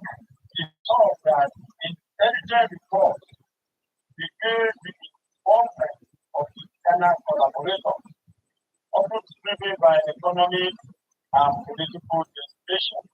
Those who are Jesus Christ. We don't know what happened. We don't know what happened.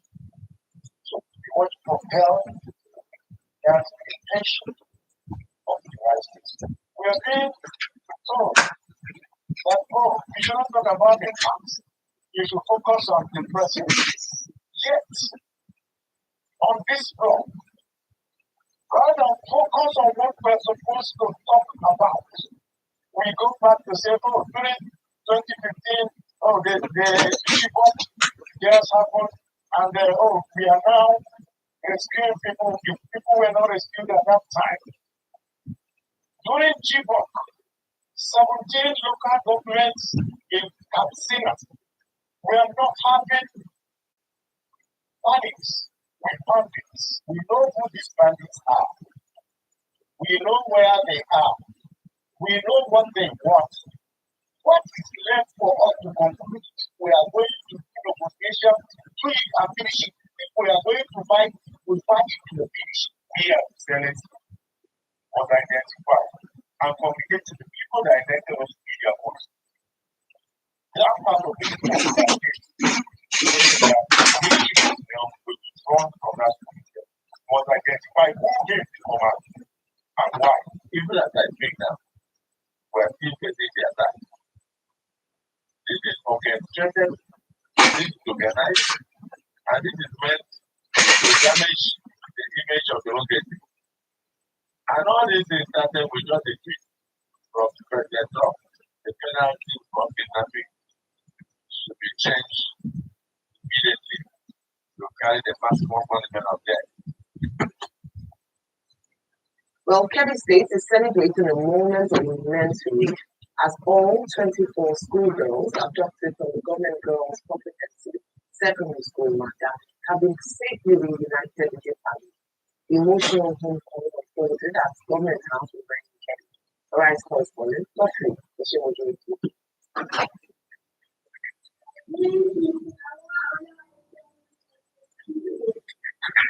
all 24 abducted students are now safely back, seated alongside their parents, who have endured days of fear and uncertainty. At the ceremony, Mr. Shabu Safe and Secretary Ali Mabadi shows the gathering, which has three former terrorist gatherings and the girls were not violated during the captivity. I have had a discussion with these children and we took them for medical evaluation. I am happy to inform you that they were not violated. Governor Nasir Ikrit's pledges secured transportation to return the girls and their families to Malaga.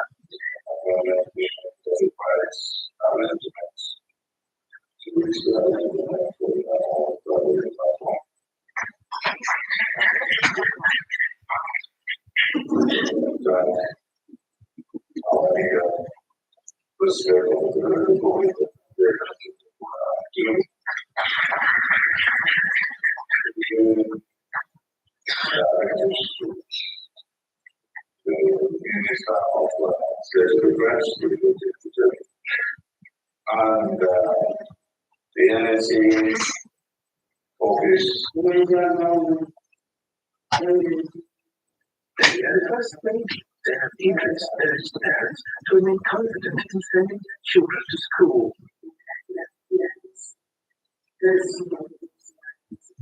I urge the parents of the children not to be discouraged by the recent events and decide to stop their education. Parents, including Elias Kaba, who have 4 daughters among those abducted, expressed deep gratitude. He said he was very sad of the adoption of his 4 daughters, but he instead took consolation from understanding that the government and the president are working around the clock to ensure the safe return of the girls, and that eventually happened. I cannot explain how grateful we are to the president and the government of the state over the efforts and the minister of Defense State. They were deployed here to see. Also the NSA, also the president, we are so grateful to the Nigerians with their prayers, the churches, the mosques, everywhere there was prayer. That's why it didn't last 10 days. We're happy and we're grateful to the Nigerians for all their prayers. The sacred care of the Kennedy schoolgirls marks a profound moment of relief and healing for the community. When the safe return of the 24 abducted school children, in a celebration in Kebbi State, the government and people are highly elated by this development. But beyond this is the underlying question on safety of Nigerian schools. What measures were put in place to prevent a reoccurrence of these incidents? From the Kebbi State Government House, Godfrey Eshemoge, Arise News.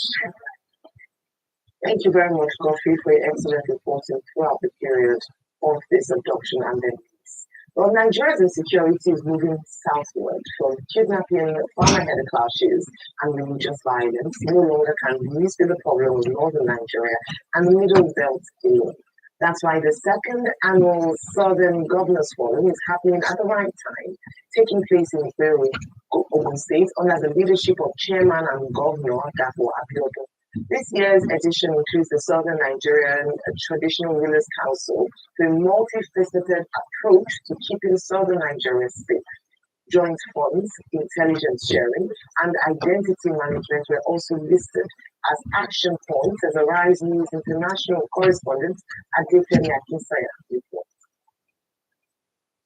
There's a lot of laptop brands, private brands, creating streaming brands, this laptop can be everything brand new software, but there's just one difference. This laptop costs up to 50% less. It's not new, it's verified equipment. It doesn't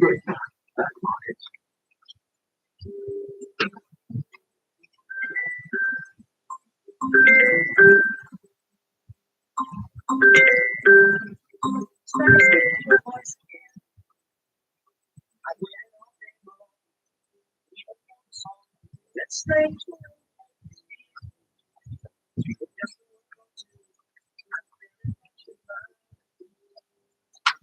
the love of love. Number. Now you're love. the time is now for action on security. The Southern Governors Forum came together for its second such meeting, this time in Ikano, Ogun State, at the home of State Governor and Chairman of the Southern Governors Forum, Prince Dapo Abiodun. Great pleasure and a profound sense of responsibility that I welcome my brother doctor of the Southeast, the South-South, and the Southwest. South Nigeria now stands at a pivotal moment, marked by a rising threat to security, economic pressure, and the urgent need for coordinated leadership. It was a high-stakes gathering as insecurity across Nigeria continues to dominate national concern. The governors and traditional rulers from the 17 southern states arrived with a united brief to push for stronger regional cooperation, tighter border control, and urgent reforms to policing. With kidnappings, banditry, and oil-related crimes surging, the forum is expected to press Abuja for more operational autonomy. I think it's a very commendable effort. It's an indication that everybody has taken the justice very serious. Traditional rulers and everybody who are the grassroots community members. And that's how security in other parts of the world. There were two closed-door sessions, one with the governors and the other the traditional rulers, both focused on harmonizing security strategies across state lines, sharing intelligence and strengthening the Amotekun Corps in the southwest, alongside parallel mechanisms in the south-south and southeast. The southern Nigeria has diversity. We have over 200 ethnic dialects, yet we come together, we live that, selling to all of us come together, form one big formidable family to challenge this thing headlong. I believe we have the security was thought to be a lot of but now we all know that it's including and if we don't address it, one day it's going to consume all of it. But now that we are looking into it, as much awareness, to funds, intelligence sharing, and decentralized police where they sit in a well-anticipated communique. To implement the unified residents and the people. About involving rural emergency and in participating in the Security Council and actually giving them a responsibility because they are the closest to the grassroots. They are well respected.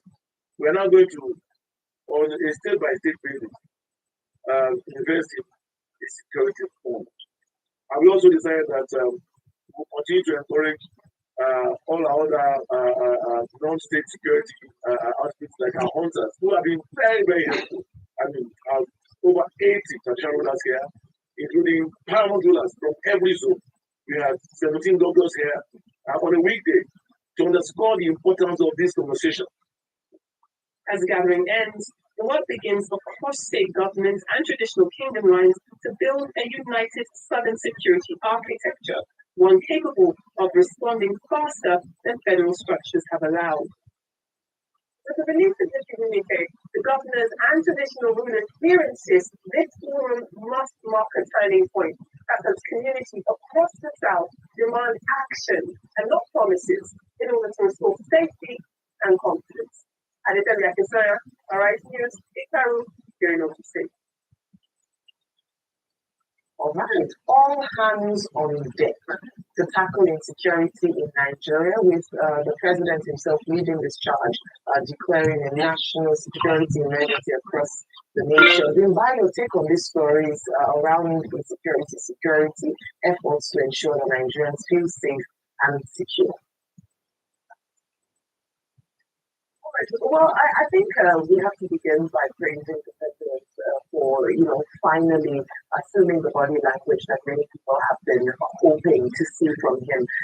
The term righteous anger comes to mind, and I think that he has made the right decision, the right moves, and he has instituted for some of the right actions to be taken. So I think he should be commended for his role as a statesman in this moment. But what does it reveal to us? It reveals the importance of political will. Because if the president himself takes the correct position, then suddenly we see that the National Assembly can come into action and speak freely and speak truth to power. I commend the House of Reps because they started their deliberations prior to the decisions that were made by the president, and even the Senate proceedings also took place, before that official statement from the president came out. But I'm sure the memo had been dispersed. I'm sure the word had gotten out to them. And so we're now seeing discourse that is not bordering on party lines. We're seeing discourse about how can we find real solutions. And I think that was a refreshing moment for all of us. But now let's dissect the issues. When all of this became more heated, the conversation was that there are two issues here: the lack of political will and weak institutions. Okay, let's now argue that political will is being moved in the correct direction. Where are the institutions? The institution I want to focus on, amongst others, but because of time, is the Office of the Governor.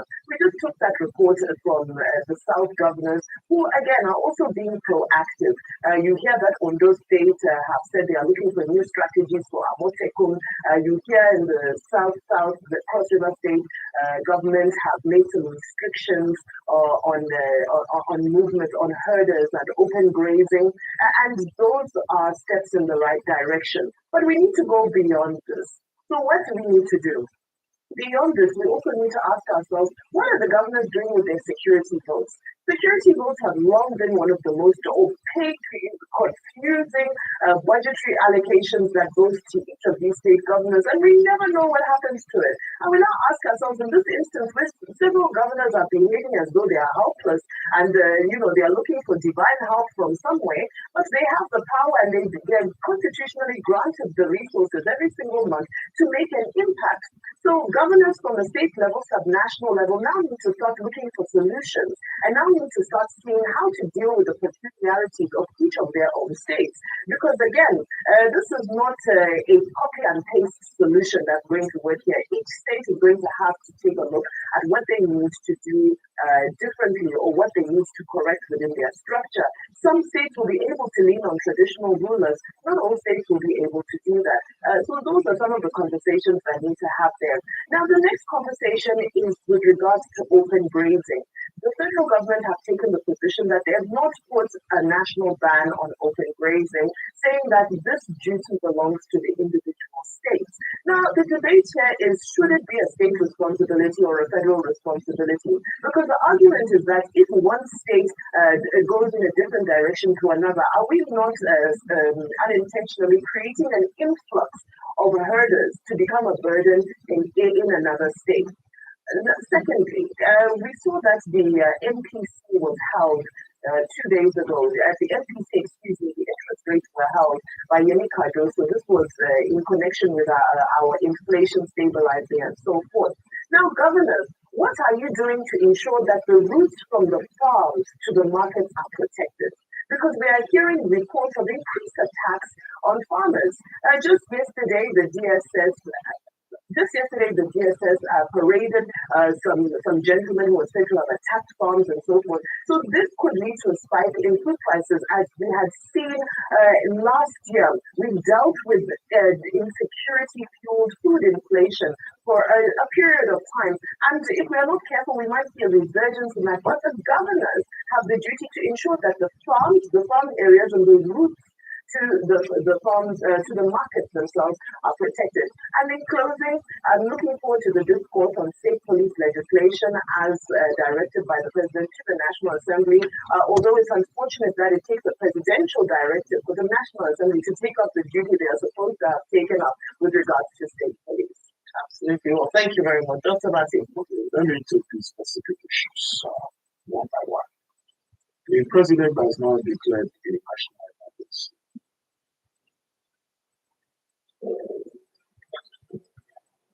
It's popular. I've been saying this for because you know how to split it up. Yeah, handbags, loans are.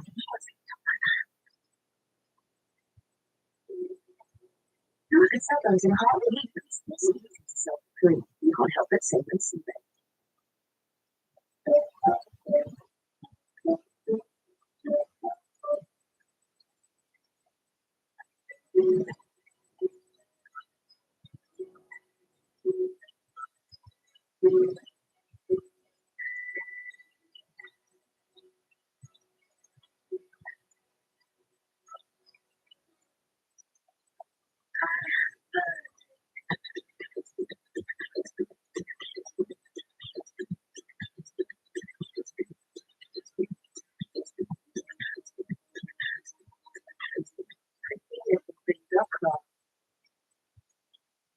Of the security situation. Some people will say this should have been done long before now, but better late than never. You are told the police to recruit 30,000 policemen.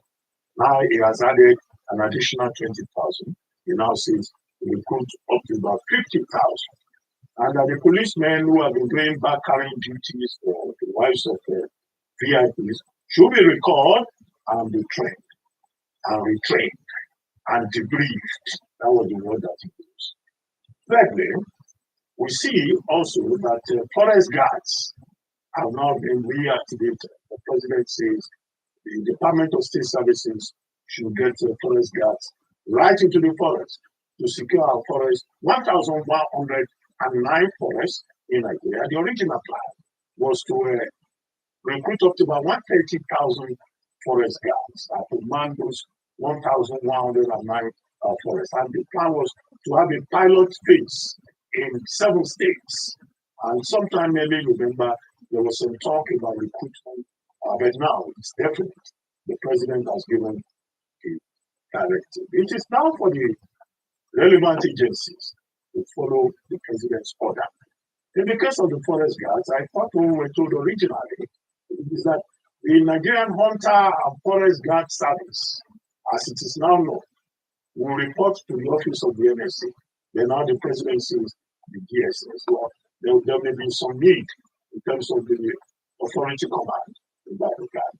Now the police, in responding to the president yesterday, met the Nigerian Police Force and the Police Service Commission, and they established on the directives of the chairman of the Police Service Commission, DIG retired Abungu, what they call the Joint Ad Hoc Committee to operationalize the directive from the president. And it was good to see that this meeting held at the police headquarters yesterday. The chairman of the PSC was represented by DIG Taiwo Nakano, retired. He is the chairman of the Police Matters Committee in the PSC, Police Service Commission. And there was that assurance that, look, they're going to start work. And I think the idea we've lost several from this. Is very important. You will recall that previously there was friction between the Police Service Commission and the Nigeria Police Force. You know, some tussle for power that even ended in the courts. I find it refreshing that both the Police Service Commission and the Nigerian Police Force, under the watch of President Bola Ahmed Tinubu, are collaborating, are working together, are speaking the same language. The second thing, however, that should be pointed out here, is that all this emergency that the president has outlined, whether it's forest guards, or it's the recruitment of more police, or the recruitment of more soldiers, these things will cost money. This should not just be at the level of record. Say, do this, I've given my orders. It must be cash backed. The people that are going to be recruited, whether they are forest guards or policemen, there will be need for money for training. The president has said the NYSC camps should be converted into training center. They go beyond that. There will be allocation for people. The forest guards, for their training and retraining, they will also need money. So what I'm saying, therefore, is that the president has an obligation against this background to ensure the financial capability of all the various government agencies that have been mobilized. Now, because the police, I mean, if you don't give them money, then they will not be able to do anything. And we'll come back here in 6 months' time and say, oh, the president gave directive, but they will not manufacture the resources that they will use. So the onus is on the president to take position in that regard. As for the National Assembly, discussing the insecurity in the country, again, better late than better. I know some people are protesting. Now, why is it that the U.S. Congress is more interested in security in Nigeria and our own plain person lawmakers, have not been discussing? So I see that they have woken up and they are making suggestions both at the level of the House of Reps and also at the level of the Senate, because we are all in the same community. And this is the whole point, that it's a collective responsibility. And that's the point that Senator Abdul Lingi was making when he said it's not for people to go and sit in committees. The matter should be put on the table at plenary. But I see that here and some other members of the Senate, they were recommending the death penalty for kidnappers, for terrorists. Well, death penalty may be a bit controversial in terms of what it.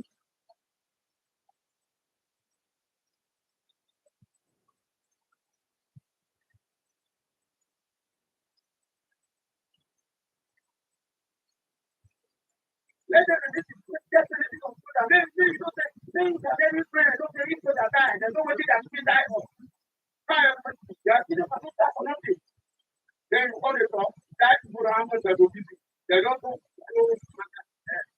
from bullet from water for your belly. I don't feel 500 for you, 200,000. You all don't feel.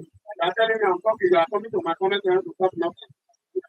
Hello, everybody. Welcome back to Predictable News, This and Blog. Now, I stumbled across this particular video, and for me, it's very scary.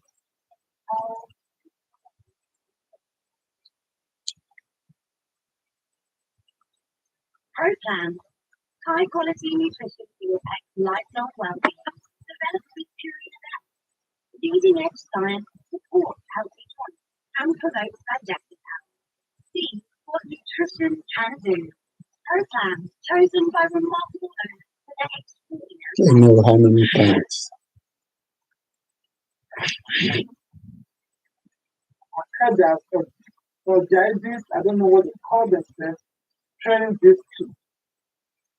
And the most important thing here is that despite this victory and proof and social media angle that the possibility, the federal government of Nigeria will not carry out any forensic investigation.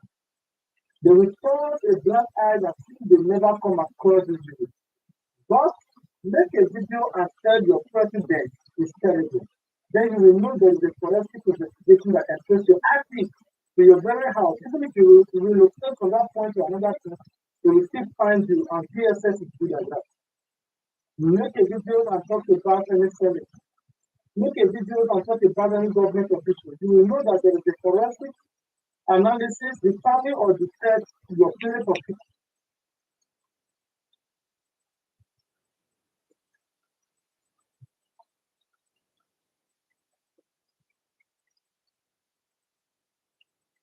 You see, it is what is called nemesis and karma. Jonathan was blackmailed. Using what? Using Boko Haram. By who? By desperate politicians who are out for power and shortcuts. They were all over. They went to America, they went everywhere, they want Jonathan was removed. Jonathan be a gentleman, fully aware that was being blackmailed. Went and even congratulated Buhari. He stepped aside. 10 years down the line, Jonathan was kidnapping his private people. 10 years down the line.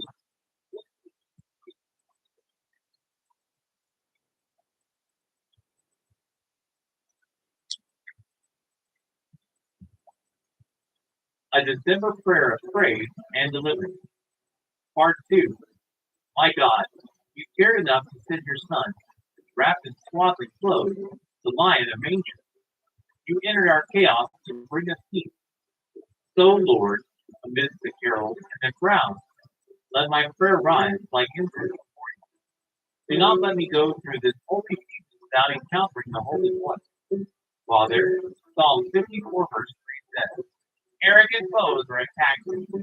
Ruthless people seek my life. Men who do not set God before them. As I walk into the temple, I acknowledge that the enemy does not take a home. There are spiritual strangers that seek to steal my joy and steal my peace, anxiety, depression, loneliness, and financial fear. These ruthless thoughts try to attack the best spirit you desire for me. But I uplift you, God, as my shield and defender.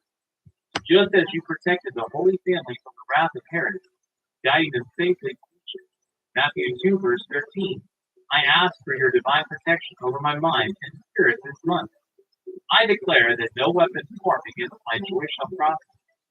When the world tries to sell me a counterfeit Christmas, one based on stress and debt, I will set you before me. I will keep my eyes fixed on Jesus, the author and perfecter of my faith. You are the lifter of my head. You are the reason for the season, but you are also the guard of my heart. I exalt you, Lord, for you are greater than any trouble this month can bring. Oh God, I stand on the promise of Psalm 54 verse 4. Surely God is my help. The Lord is the one who sustains me. This is my anthem for December. You are my help. I do not walk into this month alone. The story of Christmas is the story of help arising. We were lost, broken, and separated from Him. And then help came in the form of a baby. For unto you is born this day in the city of David a Savior, who is Christ the Lord. Luke 2, verse 11.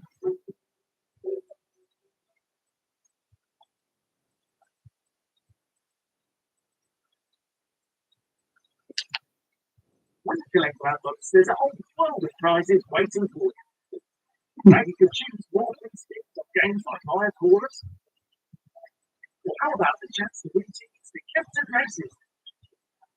And you can see my name all over it. No. Today, Maggie's cashing with her ladders. All sausage and roll. Love books. Collect them. Always the that's satisfaction from that. I believe the government, luckily the defense minister is here. The service chiefs all are represented here. I think we will need a slightly different approach from God willing. The military services don't play unnecessary politics. Well, we know there's politics everywhere, but they play the political watching the army, not the kind of politics we play. All right. Thank you for joining me in this video. Please, I beg you to stay with me because in this video, I'm going to be exposing some things that have been made secret. So yes, there are some secret things we are going to expose in this video. So I beg you to stay with me. If this is your first time coming across my video, please do well to subscribe. Now, since after the sentencing of Mazin Nanikam to life in prison, and thereafter taking him to Sokoto prison, where he will be far from his family, his lawyers, his counsel, and his loved ones. A lot of people have been asking questions. A lot of Igbo youth and a lot of Biafrans have been asking questions. What is the next thing we are going to do? Since we know see or collect, we know see and collect, what is the next thing we are going to do? This is the question a lot of people have been asking. In this video, I'm going to show us an answer to that question.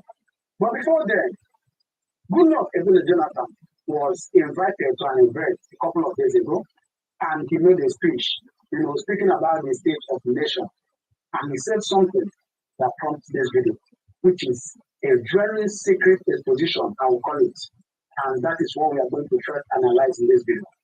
First, he said that when Obasanjo became the president in 1999, there was a problem that sparked in the West. I know some of us may not remember, but there was a big issue. If you remember, for those of us that are historians, if you remember, something big happened in the West in the year 1999. And Obasanjo, as a Yoruba president, he came, he settled the issue. And he came in 1999, when Obasanjo became the president, we had some issues in the Southwest. Governor was able to bring it down. Because there was a clear focus, there was clear reason, and government was able to. And when he became the vice president, the issue of Niger Delta militants sparked up again. Niger Delta militants start to blow up pipelines and start destroying Nigerian properties and facilities and the rest of that. Goodluck has said that he, the vice president, went to meet them.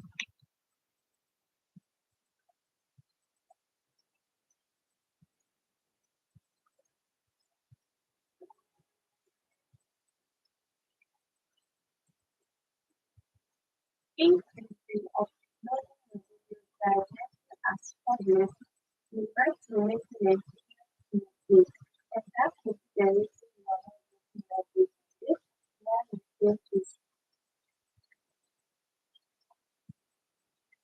Struggling to pass your life in the UK test on the first try, congratulations, you have found the right channel.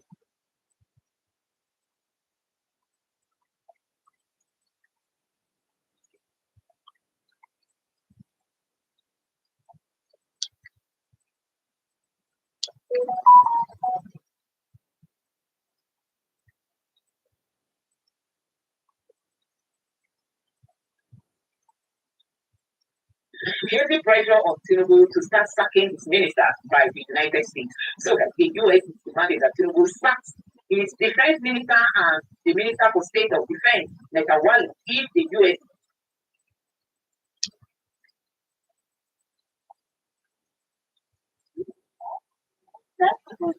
Looking for the answer? Fine, relax, let's check.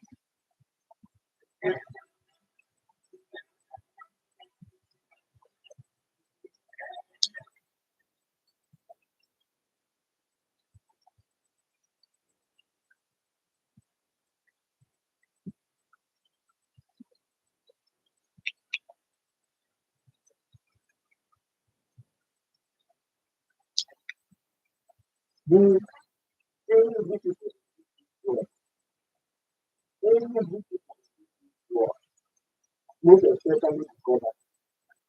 The government is reacting when it comes to this trying period. Peter, in fact, yesterday, today is expecting the God to teach you. I know the answer really ensure high security of students and patrol vehicles. So the only good thing including two advanced drones, 10 inward patrol vans, 400 bulletproof vests, and 400 bulletproof helmets.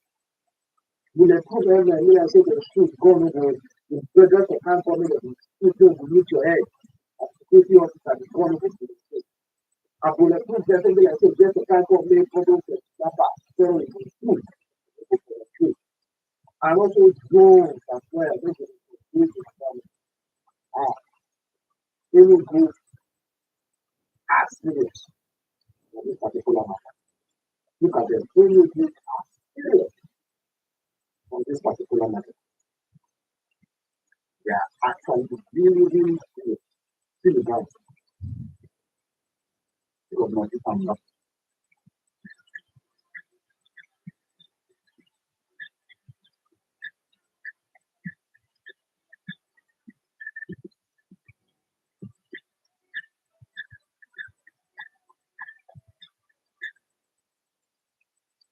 I seem to also uncomfortable and if everyone will make yourself comfortable, like putting up to the public actions when everyone else is doing but don't stress. Make yourself comfortable.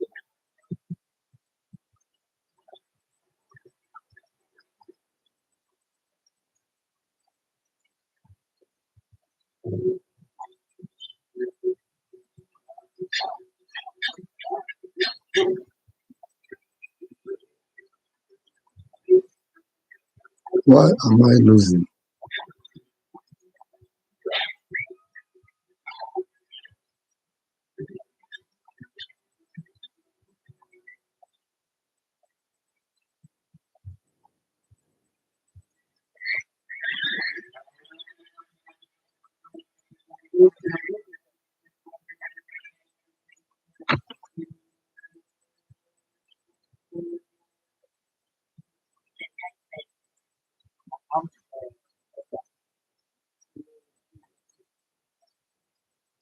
these are super security drones procured by government.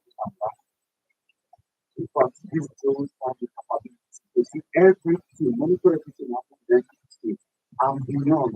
Drones can fly to other states in a matter of minutes and capture everything. This is the first time we'll be having 4 security drones in Nigeria, and government can buy it using this. So wherever you see government can buy, thank you for the great security work you do in the state. Again, these are new losses for security in many government can buy the very so far in terms of security. That's why the best secure and investment in Nigeria. So many people that are secure place in Nigeria are there. Now, right now, almost to go because if you check this video, you will see about this like this road. This road. We are saying this road now. No road. No road. No road. I'm scared of my life. So my brother. No movement. No movement. You never on the road. The weekend is come. While I do, we cannot travel because of kidnappers. We cannot travel because of kidnappers. Everywhere now. Kidnappers everywhere, left and right. No movement because of kidnappers. So what? Yeah? Nobody. Let all of us go. They cannot do us. But I will not be on the front. But I will not be on the front. I know the take front. And I know the take for back. No people. Until people know the front. All those kidnappers. I want to really give those drones in good view. Maybe just to put half for inside store because some of Nigeria guys have it. They need to put all those drones. They don't get back inside store. I want to use the opportunity to call on the state government. Once you are there.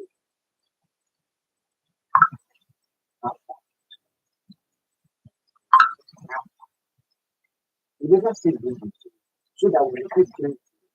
We never say this so that we can take kind of that and say, our government, those state government.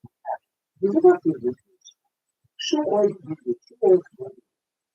Show us this so that we take place. We can place what? Show us this. Show us this. I think, show us this. So the state government is going to try and get, and you can see, stop and do. So I hope they put greatly. And then let's forget about now, let's talk about the local governors. The local governors are currently they had a meeting yesterday. They said the local governors and traditional leaders. The governor announced the creation of regional security clusters aimed at tackling the fight against insecurity across the 19 states. Under the new arrangement, each state will contribute 1 billion naira every month to fund which will be to the fund which will be used to procure equipment, enhance intelligence, gather and support joint operations.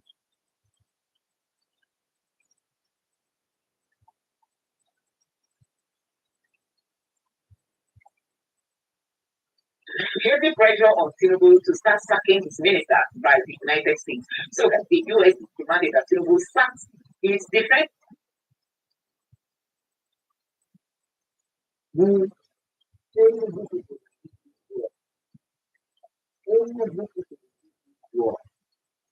especially the government. The government is reacting when the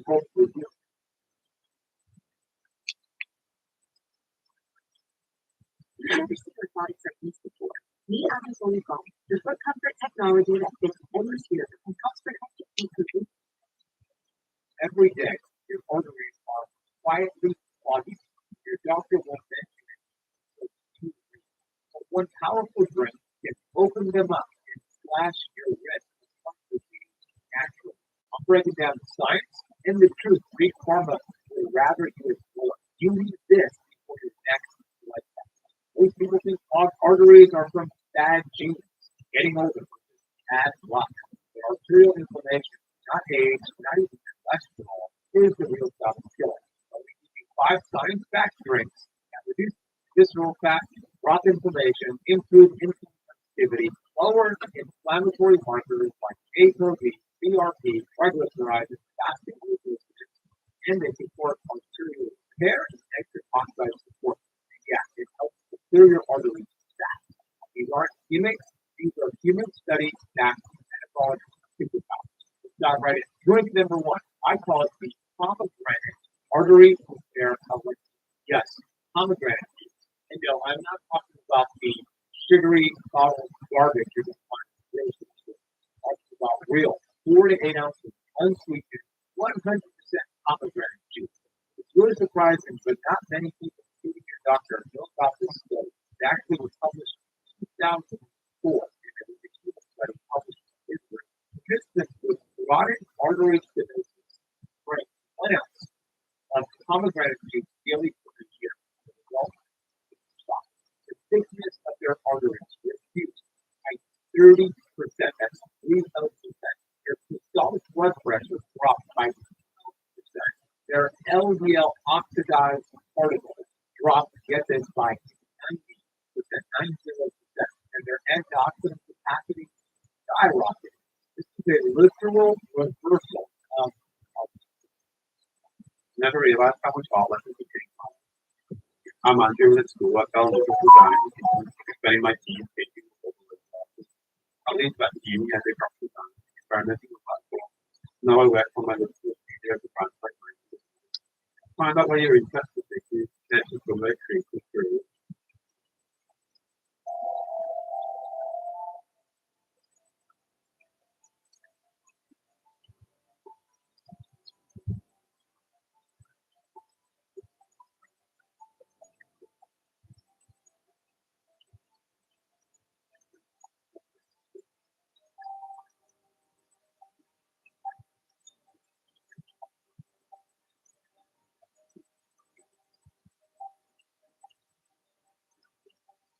We took position.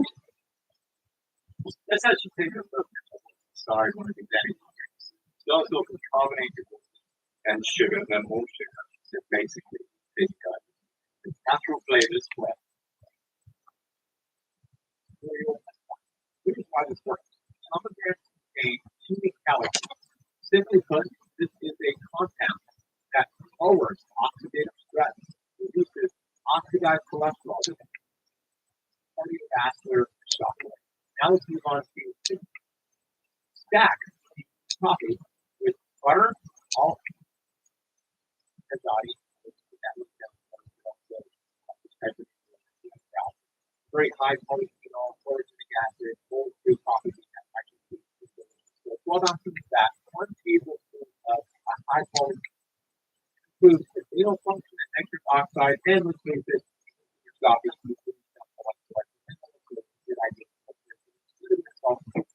You combine this all together, not only directly to taste delicious, it signals metabolic flexibility, stable glucose.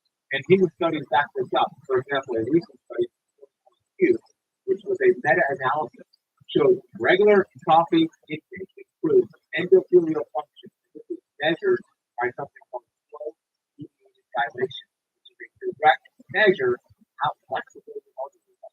So here's how I want you to take this. 12 ounces of a high-quality organic whole food coffee, the one that I've been using for 2018 is Purity Coffee. You could actually get Purity Coffee for puritycoffee.com/Benazati. Very high polyphenol, chlorogenic acid, whole food coffee. So 12 ounces of that, 1 tablespoon of high quality olive oil. Those olive oil junk. The one that I use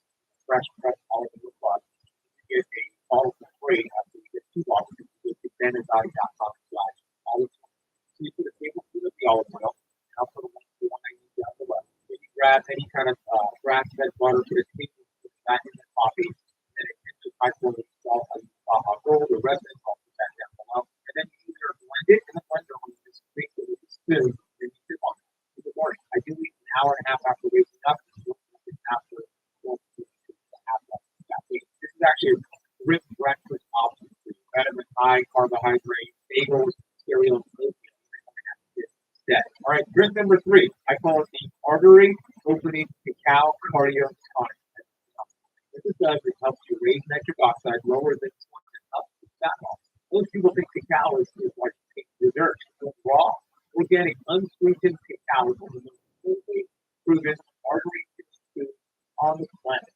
I even like it better than meat because it doesn't give you the like that meat. And the research on this is super strong. Here's why raw cacao works. Raw cacao is loaded with flavonol that boosts nitric oxide production, improves endothelial function and flexibility of the artery, reduces arterial stiffness, lowers blood pressure, lowers oxidized LDL cholesterol, improves insulin sensitivity, reduces inflammation, improves your HDL levels. Now, HDL, high density lipoprotein, is your artery's janitorial system. That raw cacao can do that. Some of the powerful cardiovascular study, human research. This is a massive study. Check this out. Harvard had this study. They published in 2006. Titled "Cacao Flavanols Improve Blood Flow." Studies show that adults with endothelial dysfunction consume high flavanol cacao. The result, when they did the flow-mediated dilation test, which is a really accurate test of the arteries, there was an improvement by 400%.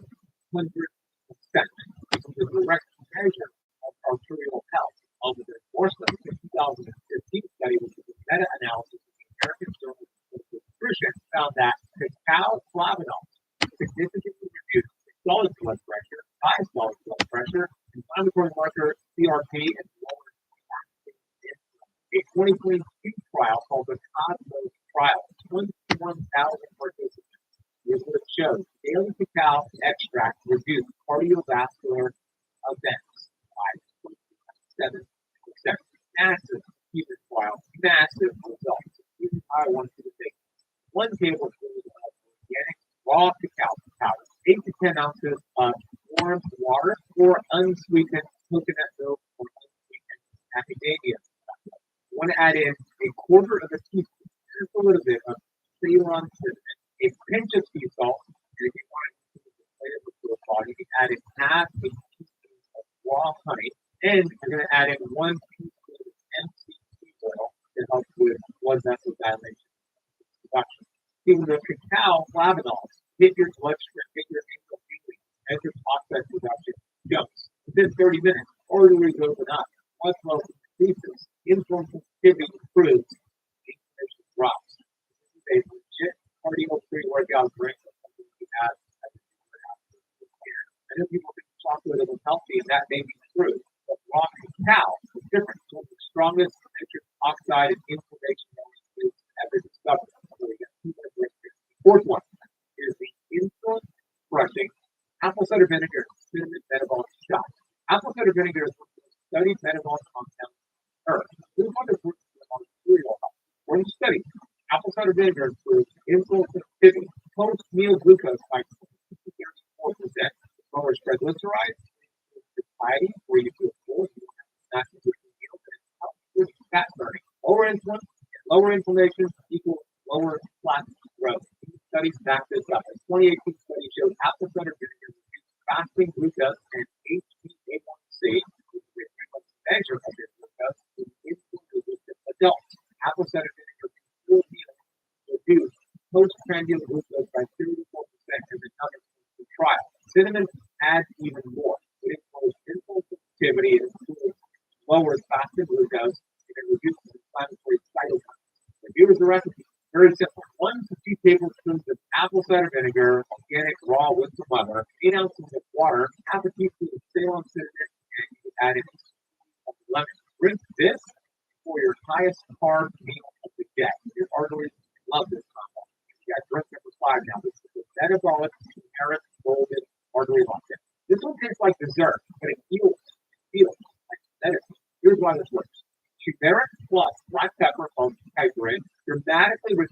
inflammatory levels like CRP, IL-6, fibrinogen, oxidized LDL, and it also helps pull fat out of your body, fat around your organs.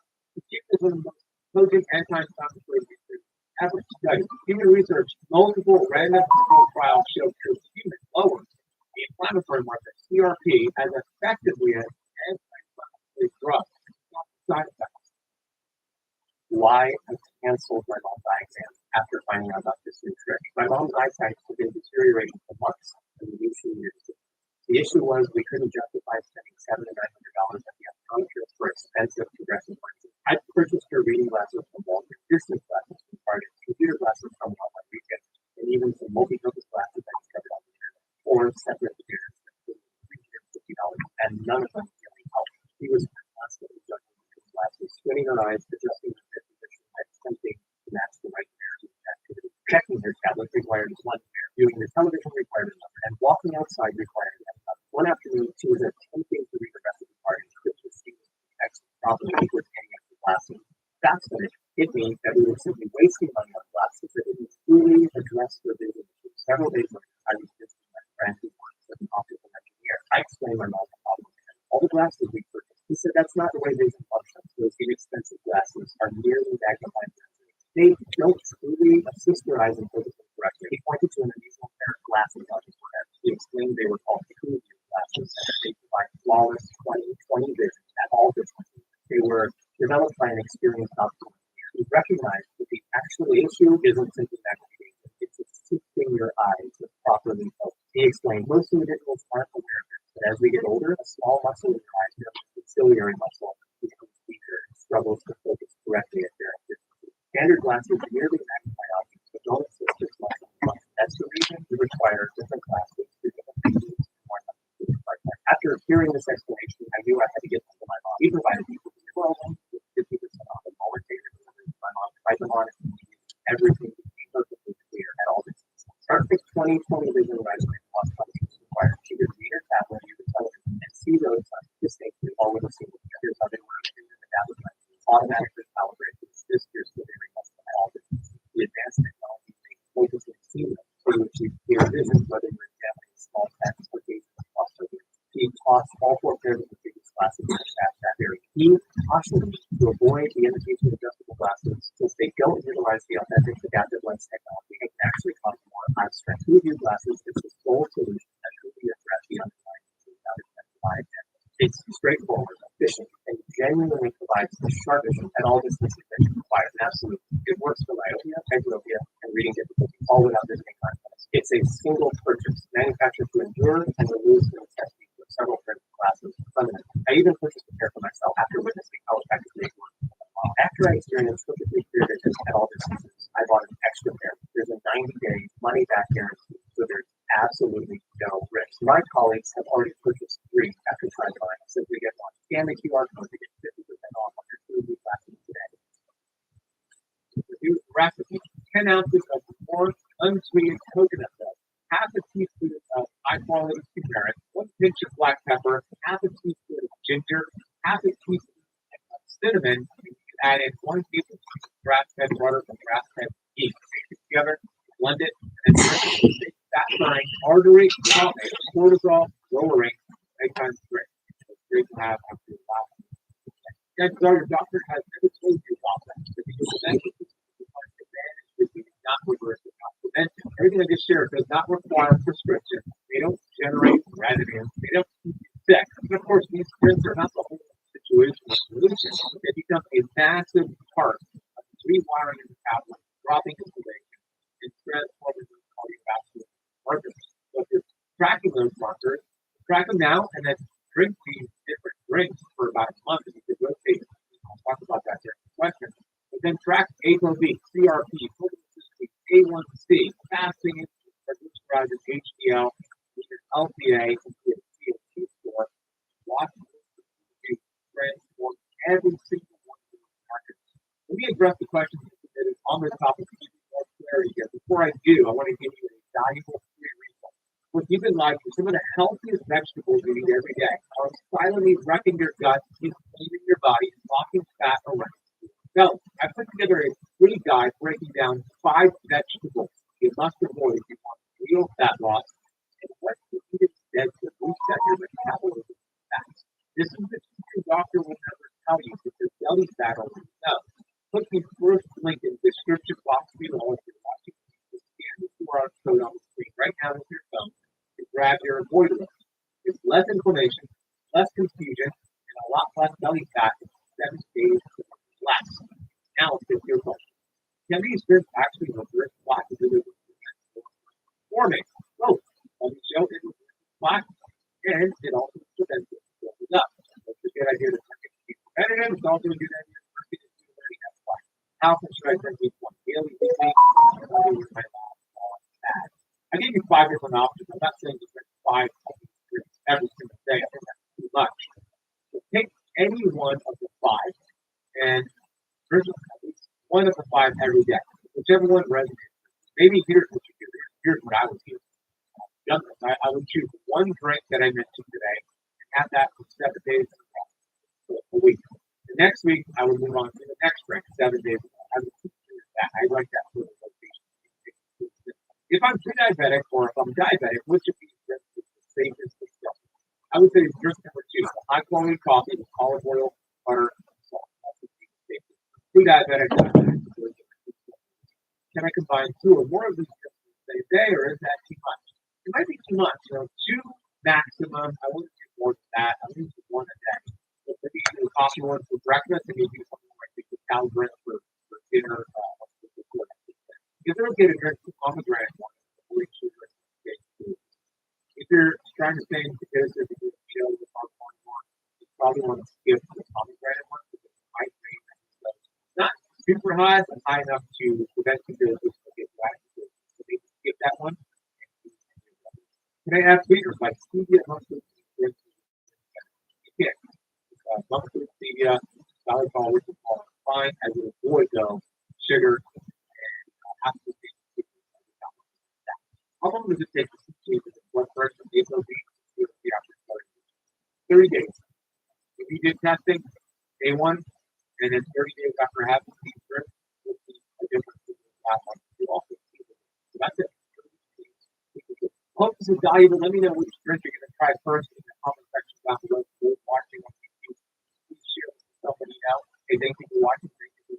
If you love this lesson, I just published a new video on what eating 4 eggs a day does to your brain, outside production, improves endothelial function and flexibility of the arteries, reduces down below. If you grab any kind of grass-fed butter, put it back in the coffee, and then a pinch of high quality salt, like gold or red mint, I'll put that down below, and then either blend it in the blender or just mix it with a spoon. Ideally, an hour and a half after waking up, after the artery. Reduces arterial stiffness, lowers blood pressure, lowers oxidized LDL cholesterol, improves inflammation, and all it counts. The results, you may get the low 21,000 participants. It shows daily cacao add in a quarter of a teaspoon. This would have been saved. I know people think chocolate is healthy, and that may be true, but raw cacao is different. It's one of the strongest nitric oxide and inflammation ever discovered. Fourth one is the insulin crushing apple cider vinegar cinnamon metabolic shock. Apple cider vinegar is one of the studied metabolic compounds on Earth. It was one of the cereal or studies. Apple cider vinegar improves insulin sensitivity, post-meal glucose by 34%. Lowers triglycerides, improves satiety, where you feel full, you want to come back to the meal, and fat burning. Lower insulin and lower inflammation equals lower plastic growth. Studies back this up. A 2018 study showed apple cider vinegar reduced fasting glucose and HbA1c, which is a measure of your glucose in insulin-resistant adults. Apple cider vinegar reduced postprandial glucose by 34% in another clinical trial. Cinnamon adds even more. It improves insulin sensitivity, it improves lowers fasting glucose, and it reduces inflammatory cytokines. So here's the recipe. Very simple. 1 to 2 tablespoons of apple cider vinegar, organic raw with the mother, 8 ounces of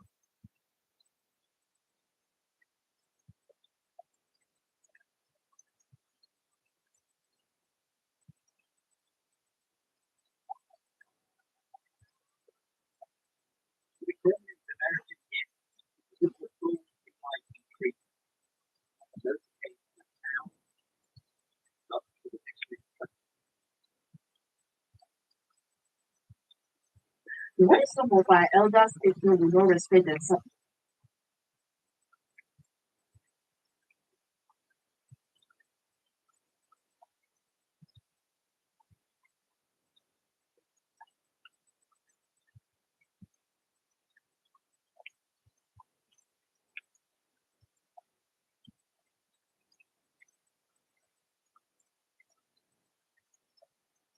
Is there something inside your medicine cabinet right now that could be killing you slowly? And worst of all, it was a doctor who prescribed it.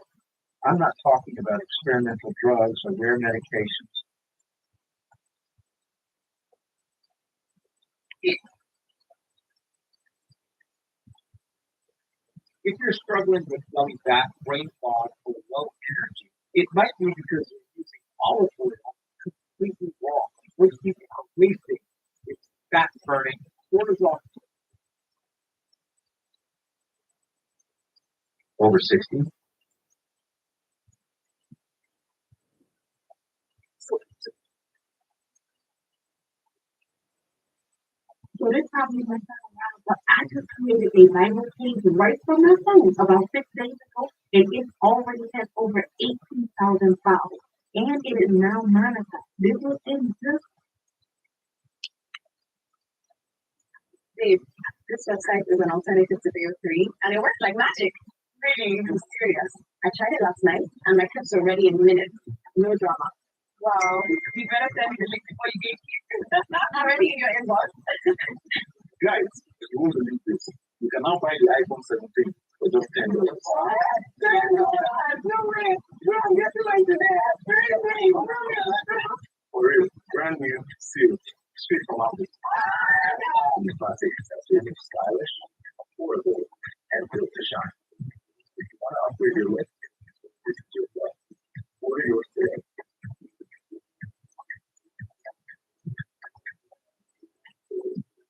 Hello and welcome. This is Elijah Mama. Welcome to my YouTube channel and welcome to this tutorial. In this tutorial, I'll be showing you a website that's an alternative of VO3. You can actually use this website to create amazing videos just like VO3 videos. It works perfectly and it's free, right? You can use it to create amazing videos. You can see the samples here. They are all created using this platform, and this platform is very, very free to use. At the moment I'm recording this tutorial. So with this platform, all you just need is a prompt and you just sign up, and that's all. You don't need to use a student ID or a VPN to access this website. All what you need is just sign up, and then use your prompts and create amazing videos. So to get started, I'll just open the website here. You can see the website here. The link to this website will be in the description or the comments section of this video, right? So for you to get access to it, just check the description or the comments. Now, if you come to this website, you see this here. You can see I invited you to the website. You can see this Elijah Omama has invited you to try Mind Video. So this Mind Video is very, very nice and it's awesome to use. You can use it to create amazing videos just like the samples you saw. So once you are here, you can sign up with your email, right? So what I'll do is to sign up with my email. So I'll just come here and click on login with Google, right? Just click on login with Google. So once you click on login with Google, you wait for it to load. Then you select the email account you want to use to log into this platform. So I want to use this email account. I'll just log in here. So once I click on this email account, then I'll click on continue. It will open up like this and I'll see this interface, right? You can see this interface here. Then I'll just scroll down. Come to this option here. You can see AI video generator. I'll just come here. You click on it. So once you come here, you click on it and then you wait for it, right? So you see something like this. Then you come to this icon here. You can see these 3 dots here. Then you click on it. Click on the 3 dots. Then you can see this text to video. This text to video. Click on text to video. So once you click on text to video, you see this prompt. So this is where you paste your prompt, right? And sometimes you might click on this and not see this, right? This so free. Just click on it and select this. You can see so free, and you can see this is 0 credit, right? So just select this one here. So once you select it, you have this. Then this is where you paste your prompt. So make sure you have your prompt. You can use ChatGPT to generate your prompts. If you are interested in getting the prompts, also check the description or the comments to get the prompts. And if you are interested in learning how to generate the kind of prompts I'll be using in this video, just comment I need a prompt tutorial in the comment section, right? Just comment, I need a prompt tutorial. So I'll just send a tutorial on how to create the prompts for you, right? So good. So I'll come here and paste my prompt. I already have my prompt. So this is my prompt here. Two stylish Nigerian women sitting in a bright modern salon. One is getting her hair done and the other is beside her scrolling her phone. Camera slowly pushes in as the first woman leans closer and says, babe, this website is an alternative to VO3 and it works like magic. So you can see this is the prompt here. Don't worry, this prompt will be in the description or the comments. You can just get it from there. There'll be a link to my Telegram channel. Just join the Telegram channel so that you can get access to more prompts like this, right? So good. So once you add the prompts, then you come here and select your aspect ratio. If you are creating a short video or a reels on Instagram or TikTok, use this ratio 9:16. But if you are creating a video, landscape video like YouTube video, click on this 16:9. So I'm using 16:9 here. You can say I'll select 16:9, then I'll click on this create here. So once I click on create, you can see task submitted generating now. Then I'll come here, click on it. So if I click on it, you can see I'll just have to wait for some minutes for my video to be generated. Please note that it depends on your internet connection. If your internet connection is stronger, it will download